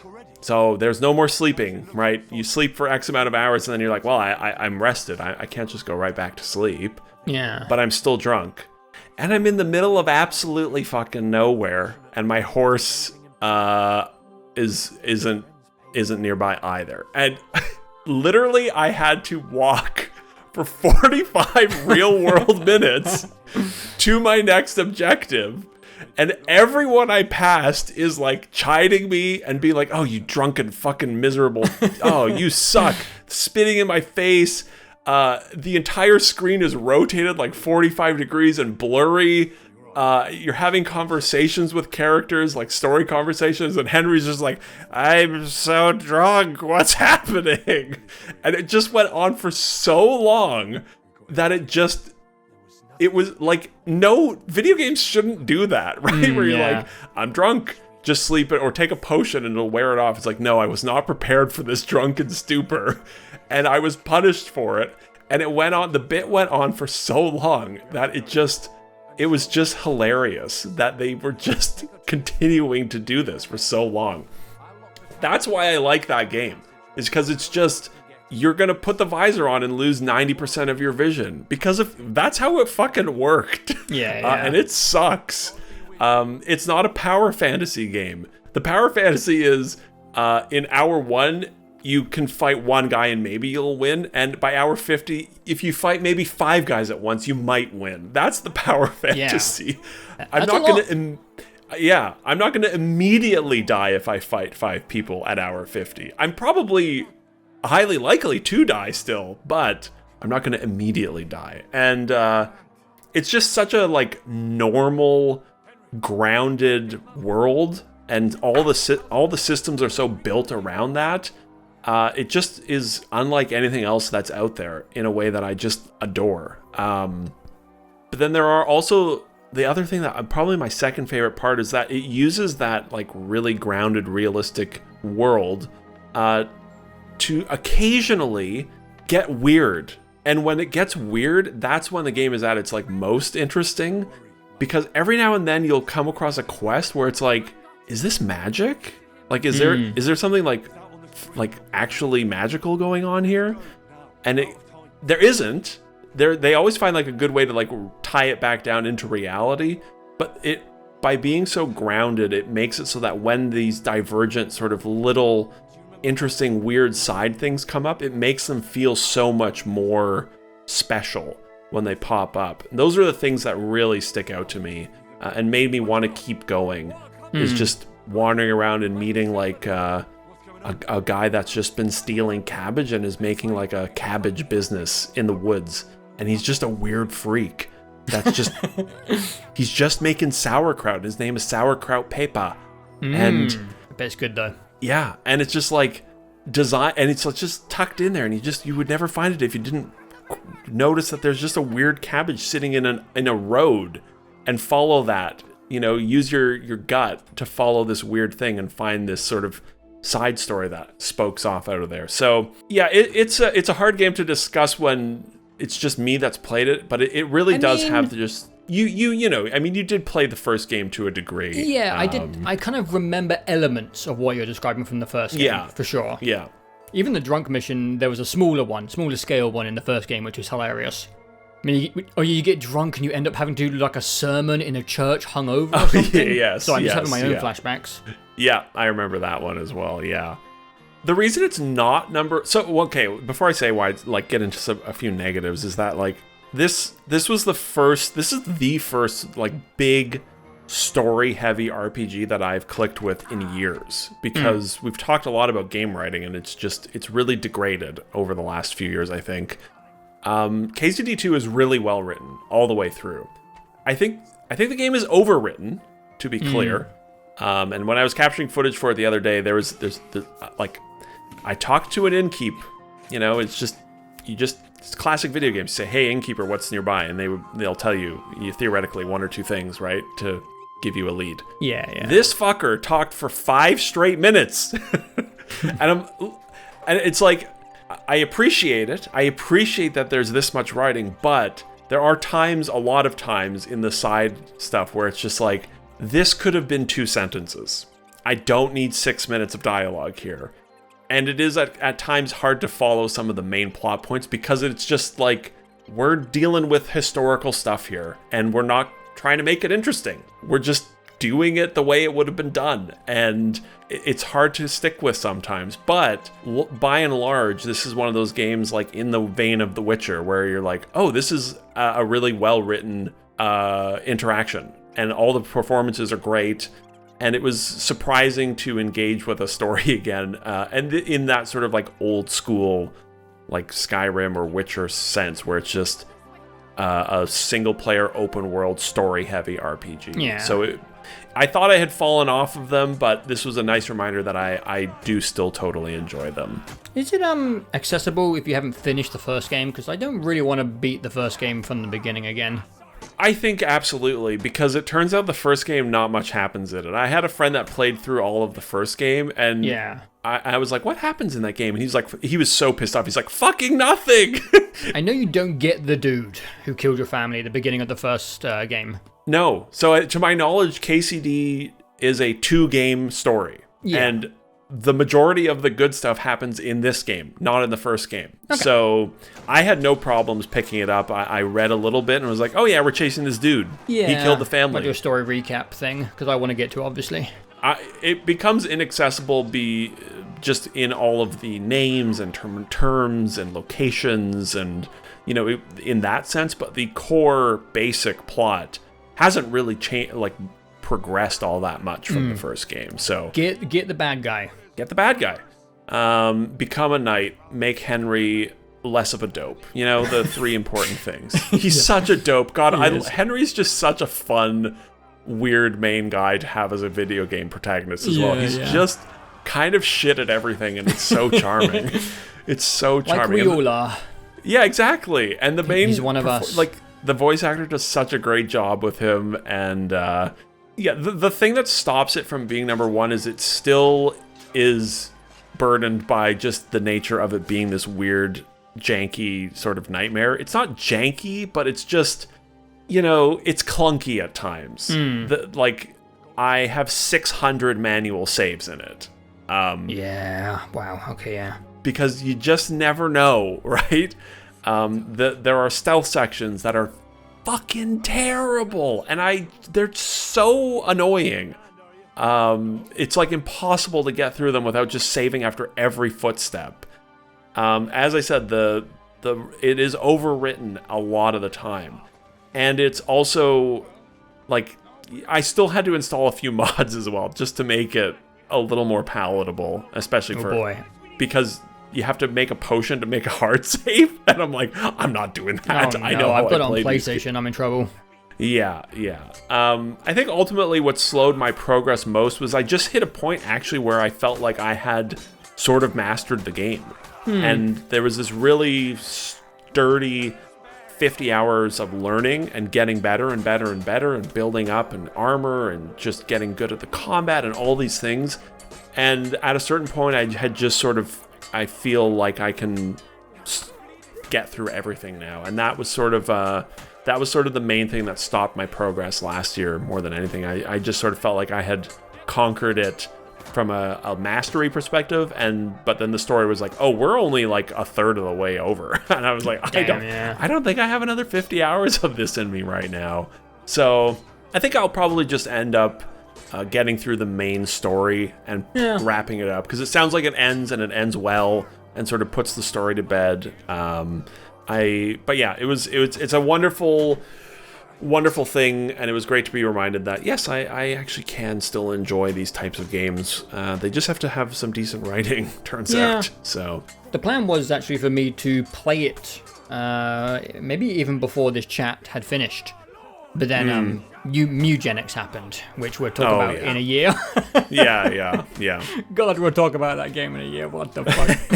Oh, Mugenics. Yeah, I didn't think I was gonna be 60 hours into the cat game, but yeah, I haven't had time for another long play game. Sorry, Kingdom Come. I will get to you, I promise. It's long as well. Like, I know. It's hefty. So, but it was great to see. It's just like a good journey like that the series went on, because this, like, the first game was a Kickstarter like 15 years ago, and then they spent like 8 years on this game, and it shows. Like, it just feels extremely polished, and it knows exactly what it wants to be. And not a lot of games are good at that. Success story. Yeah, a lot of games are just sort of trying to be too appealing to too many people, and Kingdom Come Deliverance is just like, we don't give a shit what you are into. Mm-hmm. We're not going to make this game fun at all. Fuck you. And I'm like, I'm so into this. Yeah. Punish me. Give me your nightmare. So, yeah, I hope for next year I can just touch on it and say, like, I beat it and it was great. Because I feel like obliged to finish it, you know? Yeah. Just one of those, like, journeys that I need to put to bed. Not in a just, like, wrap it up, like, stop playing it, but in a, I want to see the credits roll on Henry. Yeah, Henry. Oh, we love you. Yeah. Well done, everyone. It's good stuff. I don't recommend it to most people. Yeah. Positive. Talking about not recommending something to most people. Oh, boy. Here we go. Oh, boy, God. I've been holding in some things about Silksong for a long time now. And it's going to be... me too. Yeah, it's going to be a complicated chat. Honestly, it probably won't be the longest chat, because the reason Silksong is so high on my list is quite a simple fact. And it's just that for certain chunks of this game, it's just like the best in the indie space, in my opinion, for me. It was the best playing game of the year by a landslide for me. Gameplay-wise, there just wasn't a lot of competition. Like, I had Monkey Game, Dispatch, and Blueprints. The only thing which had, like, fun combat was Clair, but it was like a turn-based hybrid. So when it comes to, like, action and game feel, Silksong was just easily the victor on my list. And I always do probably prioritize gameplay very highly. Maybe some people have different factors that influence their list, but for me, gameplay is always king. And I loved Hollow Knight, but I just think Silksong is better in... I think it's better in every way. I'm just going to say I think the world is better. I think the music is better. I think the combat is better. We'll get onto, like, the needle hopping in a second, but I think the platforming is better. The game's longer. It's deeper. It's just, like, an incredible piece of work. And I think at times it is one of the best things ever made in the indie genre. The one contentious thing when it comes to just gameplay is needle hopping for me. I did find hopping around on the needle a little bit aggravating and clunky for the first, like, 10 to 15 hours. But for me personally, I did eventually kind of hone it in. You have to be very deliberate with where you are aiming the analog stick. And eventually by the end of the game, I was just bouncing off of the heads of the enemies, and it was like my favorite way to take on any combat encounter. It didn't work for all of them, but I just found it hilarious to bounce off the head of like 6 enemies, kill them all, and not even touch the ground. I thought it felt amazing. Before I get into the big butt, do you want to say your piece, or do you want me just to pop off? Yeah, it's just Silksong's such a weird thing, because it's undeniably, like, insanely well made. Totally. Mm-hmm. Every part of it is so well put together. I really liked Hollow Knight a lot. Me too. And I really didn't like Silksong. And that, it's such a weird thing, because it's like, I don't want people to just make the same thing every time, of course. But like, I was ready for more Hollow Knight when Silksong came out. I didn't have to wait 9 years. It was like 4 months or 6 months or whatever it was. And I don't remember, I don't think I've ever played a game that is so mean to me. Yeah. It feels so hostile to me as someone that thought Hollow Knight struck like the perfect amount of just... I wouldn't say Hollow Knight was a particularly hard game, but it had its moments. It was challenging. It was difficult. It has its challenge. It's not... But I didn't find it frustrating most of the time. It was very good about just... There was always another path to go that felt a little easier, and then you'd come back, and... The balance of the first game just felt... It was just like Goldilocks for me. And Silksong from start to finish... In pretty much every spot they could, they were like, let's do the fucking most annoying thing possible here. For me. That's how it felt playing that game. And I was like, wow. But maybe it's not just me. Let's talk about it. Let's talk about the difficulty philosophy in this game. Yeah. I've been holding back on talking about it for a while. I looked into the discourse a bit, and all anyone was saying is that the game is too hard. And I just don't think that's the right way to put it. I agree, yeah. It's not about how hard the game is at times. Difficulty is not like a one-note thing. You can't just flat out talk about things and say it's too hard. Difficulty is all about design. And Silksong is really fucking hard at times and incredible. I think it had my favorite boss fight of the entire year. I think you would have got to it. It was called the Something Dancers. There's two praying mantis looking guys, and they're in sync. One's going up, one's going down. The clockwork guys, right? Clockwork dancers, yes. I think it was. Amazing fight. That boss fight destroyed me. It was so difficult for me, especially the third phase where they're kind of moving out of like asynchronously. Yeah. But like the moment where you kill one of them and the other one slows down and goes sad... It's just like, I think, a masterpiece of a boss fight, and I think it's really difficult. Maybe some people don't agree, but I thought it was really difficult. I thought the final judge was really difficult. Again, I played this game quite a while ago now, but I could probably get out a list from the Wikipedia and name like 12 boss fights, which I thought were really difficult, but were fucking amazing. Design-wise, animation-wise, music-wise, gameplay-wise. But there are certain sections in this game which you just don't feel like they were made by like the same team. I don't know the inner workings of Team Cherry. I assume there are different people working on different areas. That might be wrong. Maybe everyone is together in the drawing room talking about every single area together. But it feels like different people were making different areas, and different areas have different like philosophies from like the core foundation of how they want the game to play. Yeah. And some of the areas are just fucking miserable. Yeah. In a way which I can't remember experiencing for years. They're so mean and unfun that it feels like the developers just do not want you to be playing their game. Yes. In a way which I just can't imagine experiencing, not just in Hollow Knight itself, but any game for years.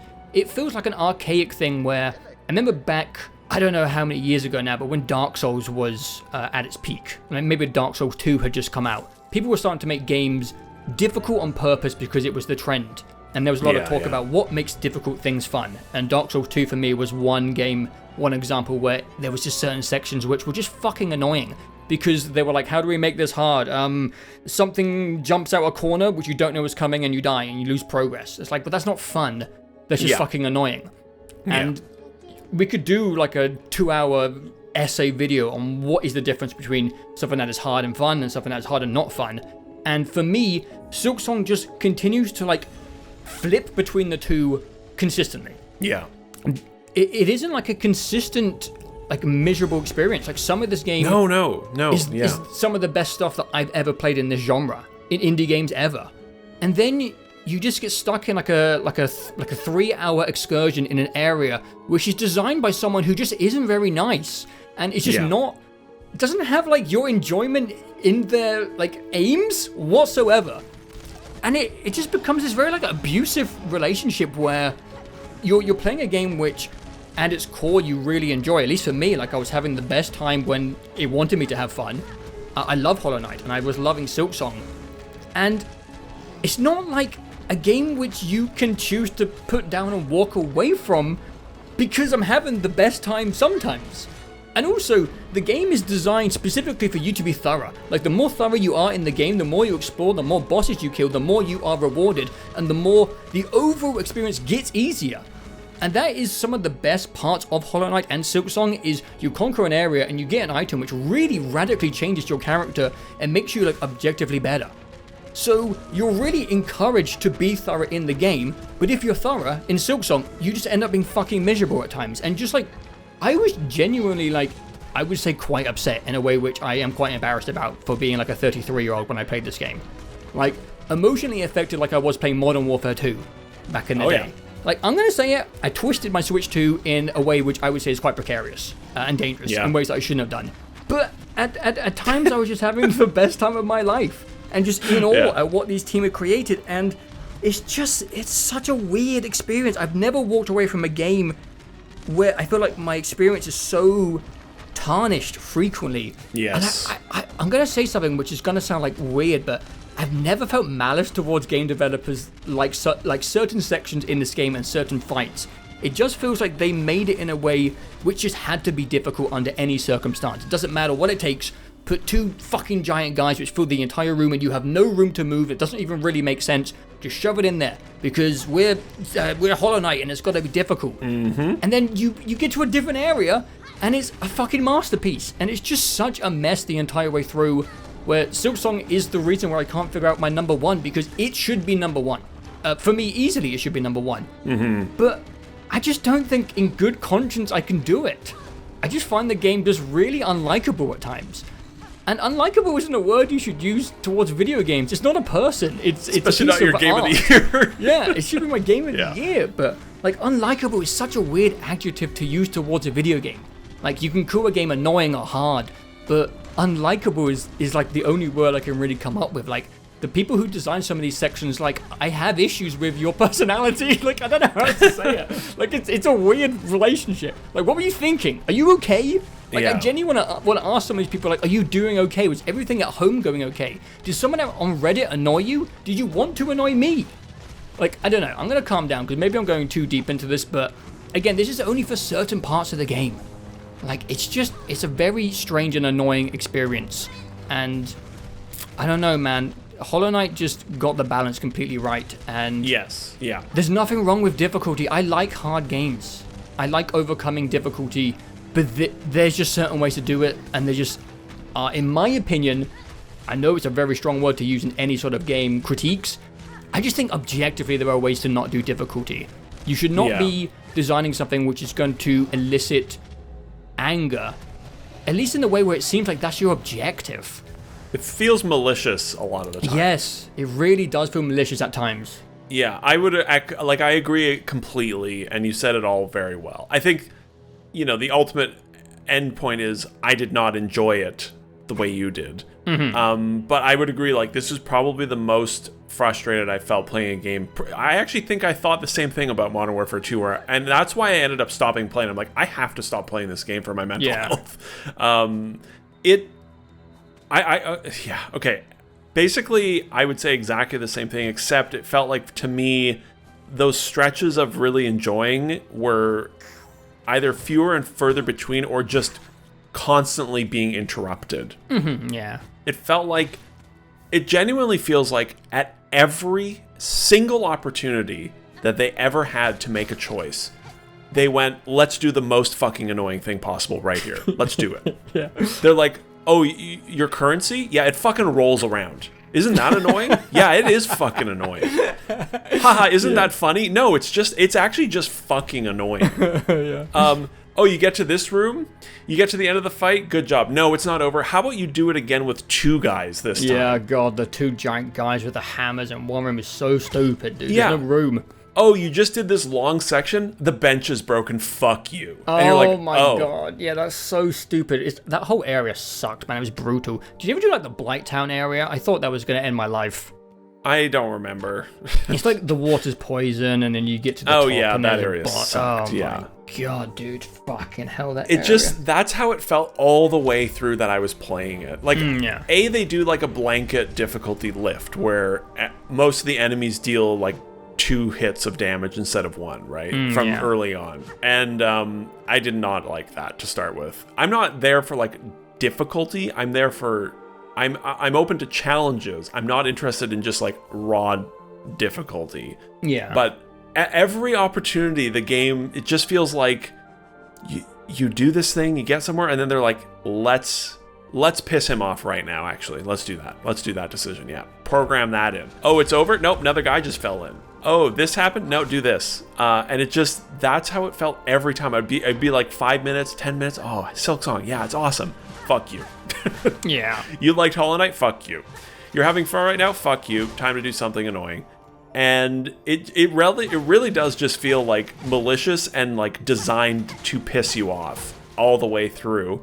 It is also, there is just like an accessibility thing that's missing for me in that game. And I don't mean like a difficulty option. There's not even, you can't customize your controls at all in that game. And it's like, why? Like I just, one of the things that would have really helped me is if I could have rebound the tools, which you have to hit, what is it, up and bumper to throw? Yes, I can't remember. I don't use a D-pad to play 2D games. I use the stick. I know that makes me like a zoomer, whatever, because cool old people use the D-pad, but I'm like, I grew up on a thumbstick, sorry. So I know you guys probably designed the game for the D-pad, but I use the thumbstick, and they're like, the inconsistency with which you try to hit up and RB and you don't do what you want to do happened for 40 hours. And I'm like, I could solve this if I could just rebind 2 things so that I can just do what I want to do when I hit the button. And they're like, no, you're not allowed to rebind your controls. We designed it to be awful. Fuck you. Yeah. You know? And that just persisted all the way through. And I got all the way to pretty much the very end of Act 2. I think I did everything. And I just could not get past that fight where it just keeps going, and then you fight 2 guys. Oh, yeah. And I was just... Oh, God, yeah, it's bad. The only way I got through is that there's like something that helps you cling to a wall. Right. But again, you might not just have that, because you might not have just stumbled upon a secret area. And I think I was just clinging to this wall for desperation, jumping down, like hopping onto them, and then just, again, clinging onto a wall, and just, yeah, it was just a nightmare. You just have to hope they kind of like sync up movement-wise. Yeah. Yeah, and I just put it down, and I stopped there. I'm like, I can't... I had more playtime in it than Hollow Knight. Yeah. But the amount of fun I had in it was probably 10% of my playtime, whereas Hollow Knight, it was 99% of my playtime, I think, you know? Like, the difference in fun had all the way through was so different there, and it was... I just feel like they didn't want me to play their game, basically, all the way through. And I was like, well, then why did you make this? Like, I think, again, it started as a expansion for Hollow Knight, so I can understand the game just having a more natural difficulty level to it. And again, we're going to differ here in certain ways when it comes to difficulty, but the core difficulty level of the combat, I was okay with. It is harder than Hollow Knight, and I was okay with that. I am someone who... I don't want to say above average, but I do like difficult experiences. Like, I like overcoming difficult challenges. Definitely more than I do as well, yeah. Yeah, like, I've done the hardest shit in, like, Celeste, and I like Sifu and Sekiro and all this stuff. I know there'd be people being like, those are not easy games, you pleb, but what I'm trying to say is I get enjoyment out of games that are difficult. I don't find them frustrating, just like naturally because they're difficult. It's just the design. It's fucking annoying. Yep. It's just really, really fucking annoying in a way which I haven't felt since I was a teenager. Like, my mental health is so much better than it used to be, and this game still broke me down and just made me, like, just genuinely upset. And I'm playing on the Switch too, where I can try it twice and put it down. And I had to, like, did I talk about this? I'm not sure, but I basically created, like, not a curfew, but like a rationed out boss attempts. I would be like, mentally I can do 2 before I'm upset. So we do 2, die, and put the controller down, the Switch down. Because it's the only way that I could do it without wanting to break my Switch in 2. So yeah, it feels like one of those Last of Us Part 2 moments where there just feels like a disregard for the fan base. in a way which is like hard to critique because, you know, video games are art and you get to make what you want to make, right? Totally.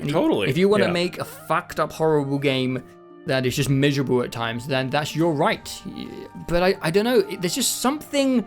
Again, The Last of Us Part 2 comes up again where if you're selling something directly to a specific audience and you make something which doesn't work for them, I don't know, it just feels kind of like, I don't want to say it's like a scam, but it just feels like a bit mean, you know? Because of course people who are like Hollow Knight are going to play this game, but you've made it really, really mean and annoying and not told them about it? I don't know. Anyway, I really like this game, by the way.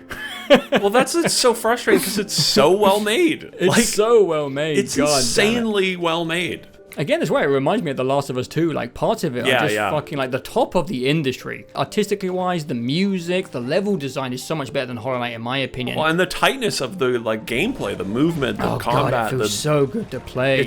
It's so much snappier. It's just not. And that's why fun. it just again, like, it felt like an abusive relationship because I just couldn't stop playing it because gameplay comes first. It's why I put 70 hours into Clair Obscur. And it's why I put like 50 into Silksong, even though at times it made me want to break my Switch too. So, yeah, I think I've said what I want to say. I love the game. At times it is a masterpiece in my opinion. But I've never had an experience like this before where the highs and the lows are just so different from each other. And I think for that reason, I don't think I can give it number one. I really don't. There's just something really strange about going on like a 10-minute rant where I'm saying like a game upset me at like a almost embarrassing level, and then saying it's my game of the year. It just doesn't really work. So yeah, I think Silksong unfortunately does have to be my number 2, and I think Blueprints does have to be my number 1. And even though Blueprints' ending didn't really kind of like catch my imagination or my interest, I'm giving it a second go. I'm gonna play it alongside the girlfriend, and I'm looking forward to playing it with her and seeing maybe if with another person working side by side, we can actually finally break through and do more of it. And I feel like trailing off a game because maybe the end game doesn't kind of grab you is more positive than parts of a game making you fucking miserable. And unfortunately, that's what Silksong did to me. Yeah. So there's my decision. There's my number 2, which I talked about last, which is interesting. That's a bit different for the year. Yeah, I'm going to have to, I don't know, switcheroo some of the titles here now. Switch that one. There we go. I decided Silksong's my number 2, should be my number 1. Honestly, by, not a landslide, but by quite a far way. But it just feels too weird to, I don't know, put a game at the number 1 spot when it really, like, emotionally upset me at times. Yeah. Also, like, this might get cut because you might think it's weird, but I just thought it was weird that Team Cherry didn't go to the Game Awards because, like, Clair Obscur was winning everything. I just thought it was really pathetic. I don't want to get, like, political about these guys. No, I agree. I'm with you, yeah. What a bunch of babies. Like, it's a celebration of video games. It's not about getting a fucking trophy. Like, go to the Game Awards. That's part of what I meant, like, that's sort of the vibe they give off, especially, even, like I said, with the accessibility thing. It's like, it's been 10 years, and, like, accessibility in gaming has progressed profoundly, and that's amazing, right? Not, you know, I'm thinking more about like the larger advances in accessibility for people with disabilities and things that let them be able to play games, but just the core principles of accessibility in games have changed since Hollow Knight came out. And it's like the basic idea of being able to remap controls is just like, it's not hard, and it doesn't taint your beautiful perfect vision. It just lets me and the way my brain and body work together better adjust a game to suit like just the way my muscle memory works for things. And they definitely, in a lot of the stuff, are sort of in the peripheral of Hollow Knight Silksong, I think give off that vibe of like, oh, we don't give a fuck what you think. It's a little obnoxious, honestly. In a way that feels a little obnoxious, and like, and it's like you can still make this game, but engage with, you know, the industry at large, and like the progression, the positive progressions that have been made in the industry, and acknowledge the fact that other people also make good games, and you can learn from other people and all these things. And it just feels like they made it in a vacuum chamber, and then they came out and they were like, oh, people have been making games this whole time as well? Oh, we had no idea. Anyway, here's Silksong, bye. And it's a very, very strange game. Yeah. And I think you said everything really well, and I agree with it all. I didn't like it as much as you did, but I can't knock its qualities because it is also just like objectively insanely well made in so many areas. It feels like one of those like complicated artistic relationships where you're like, you are a genius and I don't know if I like you. Yeah, definitely. So, yeah, I don't know. We'll see. Like everything they make, I'm gonna have my eye on because I'm a gameplay first type of guy, and these guys are just fucking insane at it. But there's some stank on Silksong for me. And yeah, I'll probably try and finish up the game. Act 3 went on a bit long, but it's still really good stuff. I don't know how you would pick that game back up. That sounds so difficult. Yeah, I tried it the other day. It's pretty fucking hard. Like, I played 40 hours of it and never got good at it. That's how it felt to me. Yeah. So yeah, congrats Blueprints, by the way. Good job, Blueprints. Blueprints. I was going to say, I'm glad you arrived there, but I think listening to you, I was like, I think you should make Blueprints your number one, personally. Yeah, I got really worked up and like angry retrospectively from remembering the times like where Silksong wronged me, and then it just happened quite naturally. I will say one little miscellaneous thing. There was a lot of pushback against the runbacks in Silksong, saying they were outdated. I did not like those. Yeah, me too. I would agree. I didn't have a problem with them. Really, that's one thing I'm going to say. Interesting. You just run past the enemies, you jump over most of them. I think the last Judges one was a little annoying because there was platforming, but yeah, I don't know, maybe I'm just a boomer, but I just like a bit of downtime between boss attempts because I like to think about and I reflect on what happened, calm down the heart rate from intense moments. So yeah, I mean, I ranted a lot about certain things in Silksong, but I just want to leave by saying I thought the runbacks were fine. Maybe I'm old, I don't know. Maybe you're just good. I don't know. I just didn't mind like a 30-second to 1 minute break after an intense fight. Like it was nice to get the heart rate back down. The runbacks for me would just make my heart rate higher.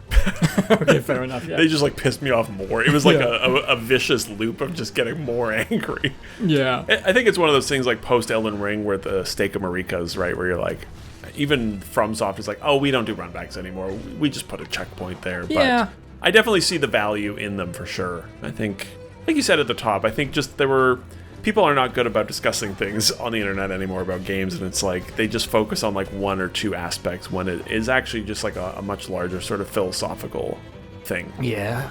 Difficulty is such a, like, I'm not going to go into it, but it's such a complicated individual topic as well. Everyone's brain's different. Everyone has different things that push their buttons. Yeah.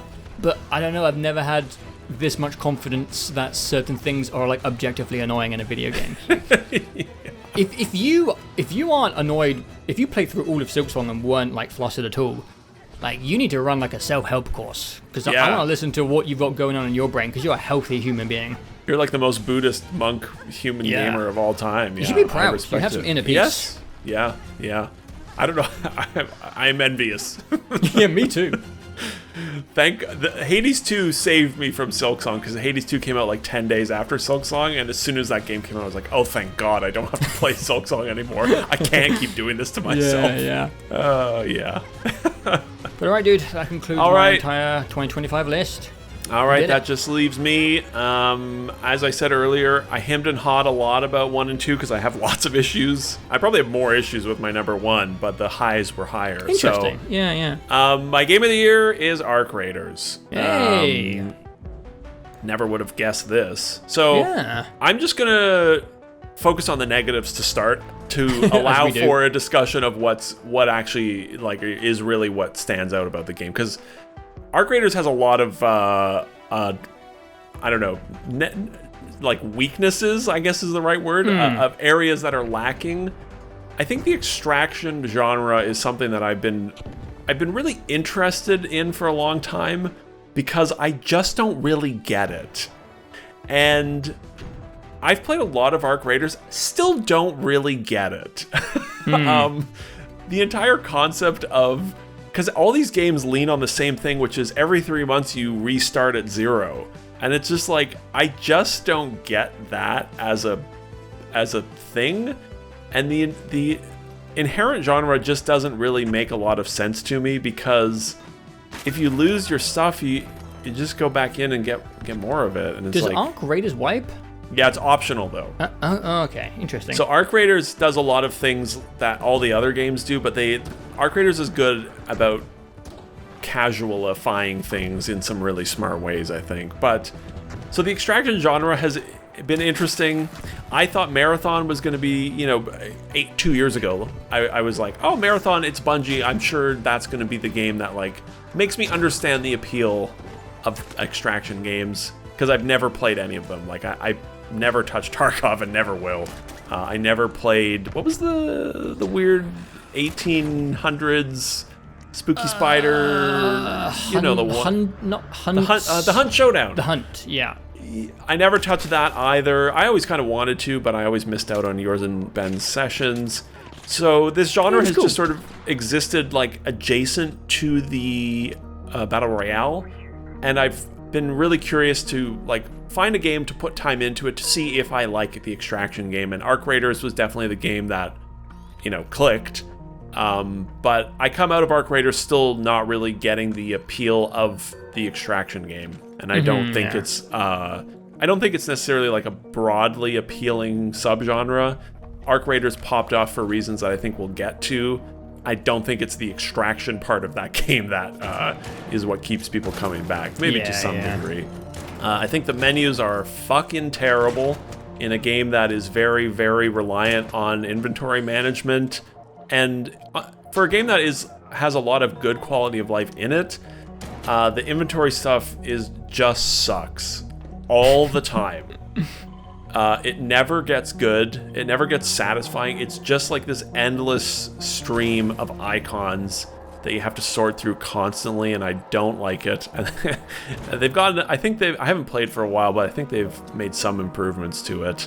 There's no... There are these quests, but I never did them because I did some of them, but the quests aren't very good. They're very like basic and feel very artificial. I mean, this is a game that uses actual generative AI for like voice stuff, which I think they've been rolling back, but there are aspects of this game that feel very just AI driven and literally are, which I don't love that. There's no real end game. There are things you can give yourself to chase down, but there is really no larger purpose to it, which again goes back to the extraction game of just like, but why am I doing any of this? Yeah. And it's just, it's a very strange and clunky in those areas. And I don't know if there's a solution to it, because it just sort of feels like that's people that like the extraction genre are just down for it, and I don't really understand that. But the areas that Arc Raiders excel at are, and the reason it's number one for me is that it, we've talked a lot over the last few years about, I want games to give me new experiences that I've never seen before in gaming, and Arc Raiders absolutely delivered that for me the most last year. Yeah. It's a game about weird emergent experiences with other people, and there are so many little stories and encounters and strange fun things that happened in my time with it that feel completely unlike any other game I've ever played before, in a way that consistently for a very long time has felt like magical. And like, I think it's partially, a large part of it is due to like my old 360 gamer brain of being like, human beings on the internet are hostiles. You shoot them and they shoot at you, and that's it. It's like, it's the Modern Warfare 2 brain coming back. And so the basic thing of, I can encounter other people that can shoot me and don't, and they're actually fun and chill, has not yet gotten old.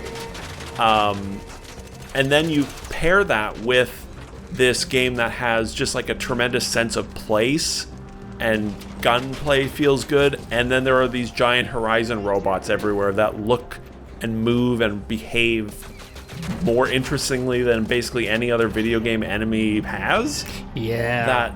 That's the combination of elements that makes Arc Raiders so interesting to me. I forced an endgame on myself by wanting to build up to a point where I could go in, ideally with some friends, and fight the matriarch with like cool weapons. And that was my end game. And I eventually built up to that point.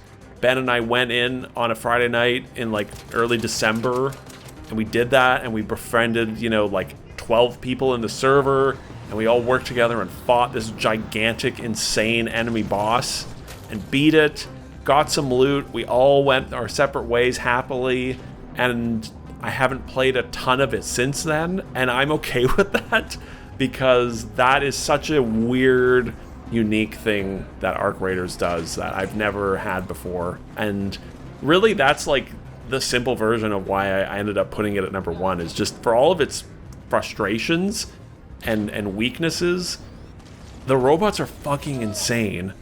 And oh yeah, the human, like, dynamic, unpredictable nature of the people in it has never gotten old to me. And I just love the weirdos that play it. I love the, like, friendly things that happen when you're in this world that is very hostile.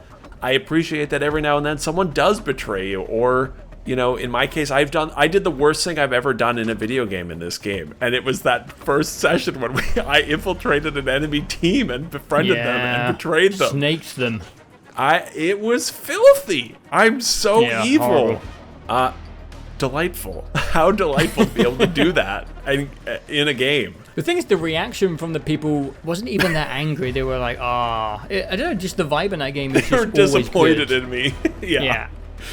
Yeah, and that's what kept me coming back throughout last year. It sort of, I very much enjoy, like, empathetic interactions with people in games. You don't get that much. It's part of what Death Stranding does so well. It's like, I am passively helping other people. I like that. In Arc Raiders, I'm actively helping people at times, and it's really satisfying to just do that in a game where, again, everyone can just shoot and kill each other. Yeah. And it's, you know, it's definitely evolved into more of a PvE game for certain playlists and you know, with their matchmaking and things like that, but that threat is always there. And the best period of the game was in this, before the first reset, sort of in mid-December, where it had transitioned from, like, at the beginning when the game came out, everyone was just hostile, and then it found its footing, everyone started being nice. Then there was this, like, 2-week period where it was building up to the first reset where, like, half the audience just went fucking crazy. And you never knew what anyone was going to do, and it was really, really delightful to just be running around trying to befriend people and take on your objectives, and then also knowing that half of the server was just, they just wanted their shit to sell, to make money, to whatever, however that system works. I've never engaged with it. Yeah, it's just, it sort of became like a weird hangout space where there's just these giant, insane robots as well that you just can dynamically fight. And it's the most unique interactions I've had in a game in years, and it's the most, like, magical, like, this is only possible in a game. When those things have popped up, it's, my brain just sort of races about how much more potential there is for these 4 games, right? Yeah. That offer this type of dynamic experience. So they were the first ones to ever get me to play an extraction game. I don't think extraction games are actually very good or interesting. I think cooperatively fighting big robots is sick as hell, though. And yeah, I was hoping the Horizon co-op Monster Hunter game was going to be cool, but when they announced that last year, no thanks. Maybe it'll be awesome. Yeah. I don't think so, though. And so this sort of filled that dream as well. And it really can't be overstated just how sort of, like, awe-inspiring those big robots are, and just the way they move and react and everything that happens with them is just wild for a game to do in a multiplayer server as well. It feels like a new thing, which was exciting. Yeah, I would say the animation of the robots is, like, technically, from a technical standpoint specifically, the most impressive thing I saw last year, period. Like, like you said, it just felt completely new. Like, we have not seen anything move like this on a multiplayer server. Yeah. Like, the physics involved with calculating that shit and making sure everyone sees the same thing. I think the Leaper specifically is one of the most amazing creations in any video game. That thing feels like it's drunk half the time, and the way it just leaps through the air and its limbs wrap around a lamppost and then it falls down is just incredible. Yeah. The big robots are really cool. I just never super connected with, like, I just didn't want to commit to Arc Raiders because I didn't find that hook that made me want to keep coming back. None of the loot really interested me, and I think I think one thing you can actually kind of commend about the game, but also was maybe a flaw at the same time, at least when it comes to me wanting to play the game a lot, is the game's actually quite open and accessible from the beginning. Nothing is really gated off. Like, you can, from day one, you can make what is the long-distance sniper rifle without an actual scope? The Pharaoh. Yeah, the Pharaoh is like a pretty competent PvP weapon. Oh yeah. It's obviously not gonna be great close up, but it actually allows you to engage in PvP and maybe put some people down from a distance, pretty much off the bat. You won't be able to engage and take down the big guys or pretty much do any damage, but really you can engage with the theatrical nature of being with a group of people fighting the matriarch and the queen again from the first day. And I think from our first session, I don't know if we saw the matriarch, but we engaged with the queen immediately. And it's a positive and a negative. I just didn't really feel like I had anything to chase. Me and you were playing it for work reasons, and we were having those fun, organic moments with the community and with people and having those mini stories. But when it comes to like playing it in my free time, I just didn't find the hook for myself. Just because I feel like I'd seen a lot of the great stuff that this game had to offer within like 5 to 10 hours. And that's a positive probably overall, because in the end of the day, like, I think this is some of like the curse of the mentality of live service games is like, I don't know if every game needs to pull you in for 50 to 100 hours to 1,000 hours. Like, I played 20 hours of Ark and I saw a lot of cool stuff and I have positive feelings towards it and I had a good time. I didn't get hooked and play hundreds of hours, but I don't know, does that matter? You know? Yeah, I mean, obviously, cool. Like, the devs want you to keep playing, but also, like, you got your, you bought it, you played it, you got some positive stuff out of it, shot and some you moved humans, on, and that's okay, high-fived some humans, I saw the big robots, and I'll be there to see the new big robots as well. Yeah, definitely, It's very accessible, and that was a big help for me. I think weirdly, so most of the time when something becomes a work game, I just don't play it for my enjoyment anymore because my brain just switches that off. Like I just, like Helldivers 2, unfortunately, I just never really got to play it for me, and that's fine. Arc Raiders was a weird exception where I had to play it to get stuff for work, right? We needed things, and that actually ended up causing this loop where it was actually really helpful for me. It gave me a goal I would have to be like, well, we're going to record next week, so we need like 5 or 6 different things. And so I would just create a checklist for myself and go in and then you just naturally have these interesting Arc Raiders interactions. But the end game was basically just like, I'm recording a video next week.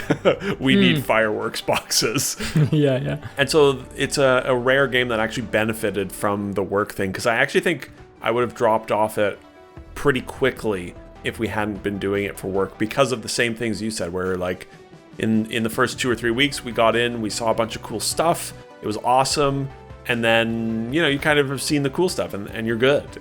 So it was by the nature of having to keep going in that I kept getting more and more interesting experiences, and that sort of built up this experience base under me. So it's it's the most it's one of those games where like I just want to like explain to someone that doesn't play games why this is so cool and why it's so like video game unique, and it's hard to convey that, and it's one of those games that's actually bettered by you having played a lot of games, because it plays against your expectations of what other people are going to do, and that it works for its benefit.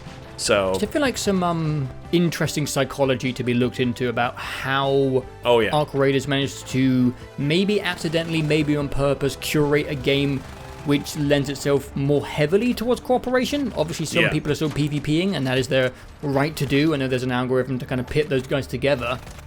But I feel like I've seen people play Escape from Tarkov, and I don't think that happens very frequently.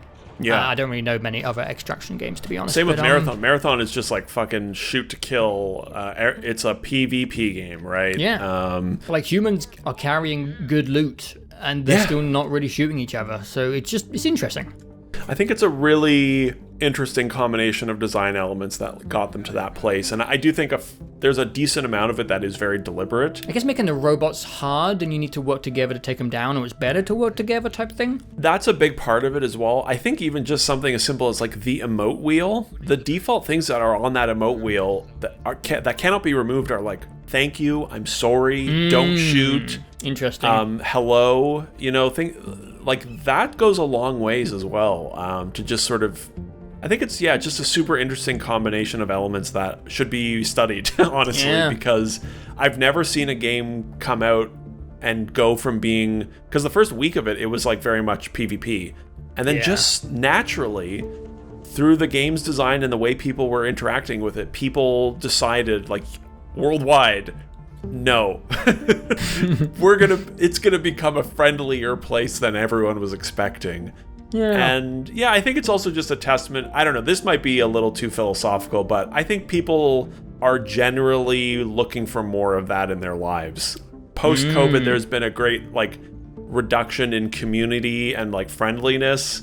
And I don't know, I feel like Arc Raiders also became sort of that like safe space that people can just hang out in, and sort of exist in a community sort of, in a way that they maybe don't get as much of anymore. I think it's just like a perfect combination of elements to give this really weird thing. I think there's a lot of areas that they could and will continue to improve upon, but the core foundations of it and those interactions are so cool, so unique, and so special. And there's an update coming soon that's going to add another sort of giant enemy, and I don't know if that means like the matriarch equivalent, but I hope so, because I hope so, yeah. I want to see them continue this crazy path that they're on and just see what other wild shit comes out of it. So I feel good. I think I've said everything on my list here about that game and about everything pretty much. I think ultimately it ended up being like kind of an interesting overall discussion near the end as well. Me kind of deliberating over my number one spot, and a live action shooter kind of reigning supreme on your list while we're in our 30s. I know, a multiplayer game. Twist. Can you imagine? It's crazy. What a plot twist. Yeah. So overall, pretty decent year, I would say. Yeah, I think we said something similar early on, which is like, the games are maybe not as like universally good or interesting, but like the few that were really interesting were super unique. Not necessarily always for positive reasons, but for like, I've never played something like this before, which is cool. And that's even if I don't enjoy, like Silksong, did not enjoy that game, I'm still glad I played it, and I got something out of it by its weird nature, and having the discussions about it. So I think while I'm not like playing as many games as I used to, and I have no desire to do that anymore, there is still like enough games coming out to interest and even surprise someone who has been playing tons and tons and tons of games for the last 15 years now, variety-wise. Is an industry which is becoming more, I don't know, homogenized is not like the right word. It's just chasing trends and trying to tick as many boxes for as many people as possible. And there are still enough people kind of fighting against that trend to create things that are still really inspiring and interesting, and to keep kind of like the hobby alive, I would say. Yeah. And to inspire me to be like still excited about video games in general as someone who is old and jaded and only really interested in new things. There's still people who are kind of striving to make those experiences. Not as many as people who are maybe enjoying other genres, but I'm feeling better about video games in general. There's enough for me to still enjoy as an old boomer. I would agree, yeah. And also, like, thank you to everyone making video games, because wow, does this industry ever seem like a nightmare to work in. Holy shit. Yeah. Shout out to the people doing that hard work. Yeah. 100%. Any like concluding goals or expectations or thoughts for 2026? No, I feel like we're 4 months in now, and I've kind of carried the same attitude. I'm just picking a game, playing it slowly at my own pace. I'm not trying to keep up with new releases, and overall, just having a good time with video games again in a different way. Good. Yeah. I think something you had said that I'm maybe trying to do more of, which is just like engage with something for a little bit more. Like when we eventually we'll talk about RE9, and it's like I ended up actually sort of using that as inspiration and being like, I'm just gonna keep poking at RE9 here in some like second ways. playthrough type thing. Yeah, exactly. Yeah, and then I want to get set up with a proper like Sunshine Moonlight setup that lets me play the big boy games with consistent. Whatever you want, dude. Exactly. Yeah. I have one last thought, which is that, and I think by the end of it, it'll be positive, but it'll sound negative. Okay, so potentially this year, Grand Theft Auto 6 comes out. Potentially at the next time we discuss this, it'll be GTA 6 will be on the list, which is actually I think the first year we did this was the year GTA 5 came out, so which is scary to think about.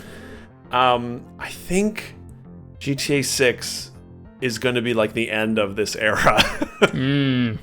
I think we are heading towards a point of like a break point, not necessarily in like an instantaneous switch being flicked, but in the same way that you look back now 6 years, whatever, at Avengers Endgame, and you're like, wow, blockbuster movies ain't what they used to be.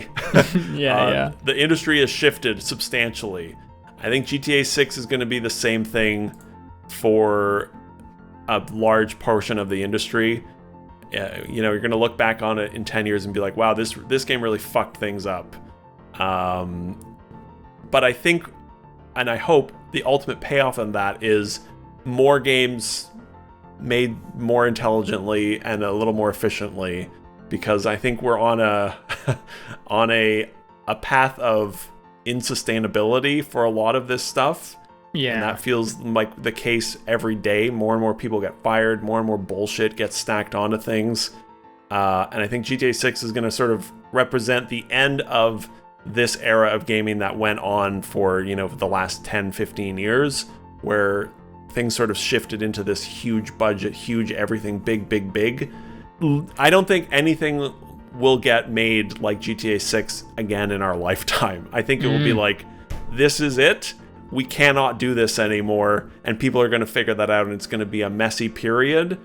And then you tack in all the AI bullshit as well, and I think there's going to be a very messy transition period that's going to follow over the next few years. And then my hope is we end up in a place where it's sort of a little bit more like the old days, where people are working more efficiently, putting out smaller projects that are more interesting and riskier and weirder. That's my hope long term. Yeah. But I think GTA 6 is going to be looked back on as like a real line in the sand for a lot of this sort of era that we have basically sort of been, by coincidence, perfectly lined up with through doing these chats. They started in 2013, and I think that was the beginning of a shift in the era of games from a niche sort of nerdy thing to it's like a foundational pop culture item, and that results in lots of growing pains. I think we're reaching the end of a certain period of it. It feels like it. I can feel it in the air, Yeah, it feels like a portion of the video game industry is starting to kind of like smell the tides of change and is like healing. Yeah. And another portion is heading towards absolute ruin. yeah, exactly. You've got to pick your path. I'm glad that when we look at this year, there's a lot of like smaller, more linear, theoretically, projects seemingly coming out of like the quote-unquote AAA studios, which is exciting. So, because it's not sustainable. And GTA 6, people are gonna, once they play it, they're gonna be like, we want every game to be like this. And it's like, guys, they spent like $2 billion making this game. Like, it's literally the most expensive thing anyone in human history has ever made.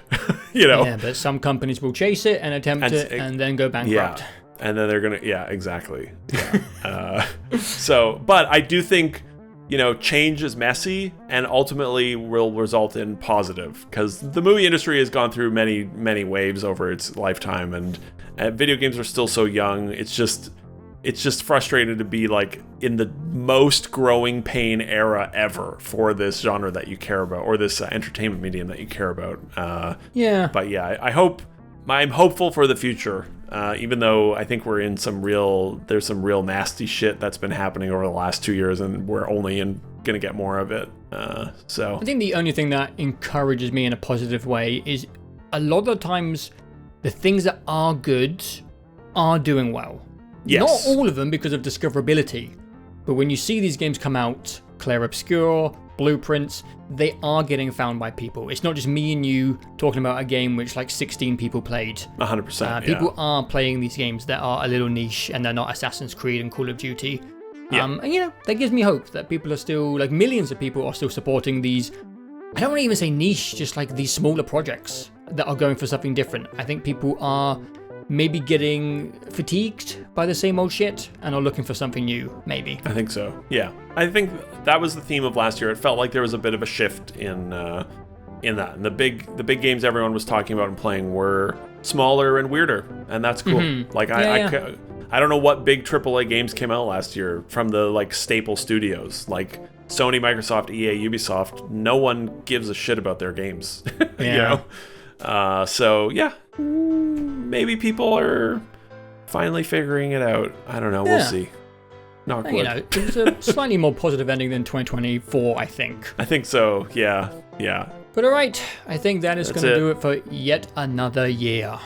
I don't know how long this one's going to end up being. This last chunk was a little bit longer than I expected, but there was some good chats. Yeah, me too. Yeah. But yeah, apart from that, guys, let us know down below what your top games of 2025 are. If you're playing anything interesting in 2026, also let us know, and what you're looking forward to. Yeah. Apart from that, thanks for listening all the way to the end, and we will talk to you guys next year. See you in July of next year. It just gets like further back every time. End this fucking thing. I'm done. Hitting stop.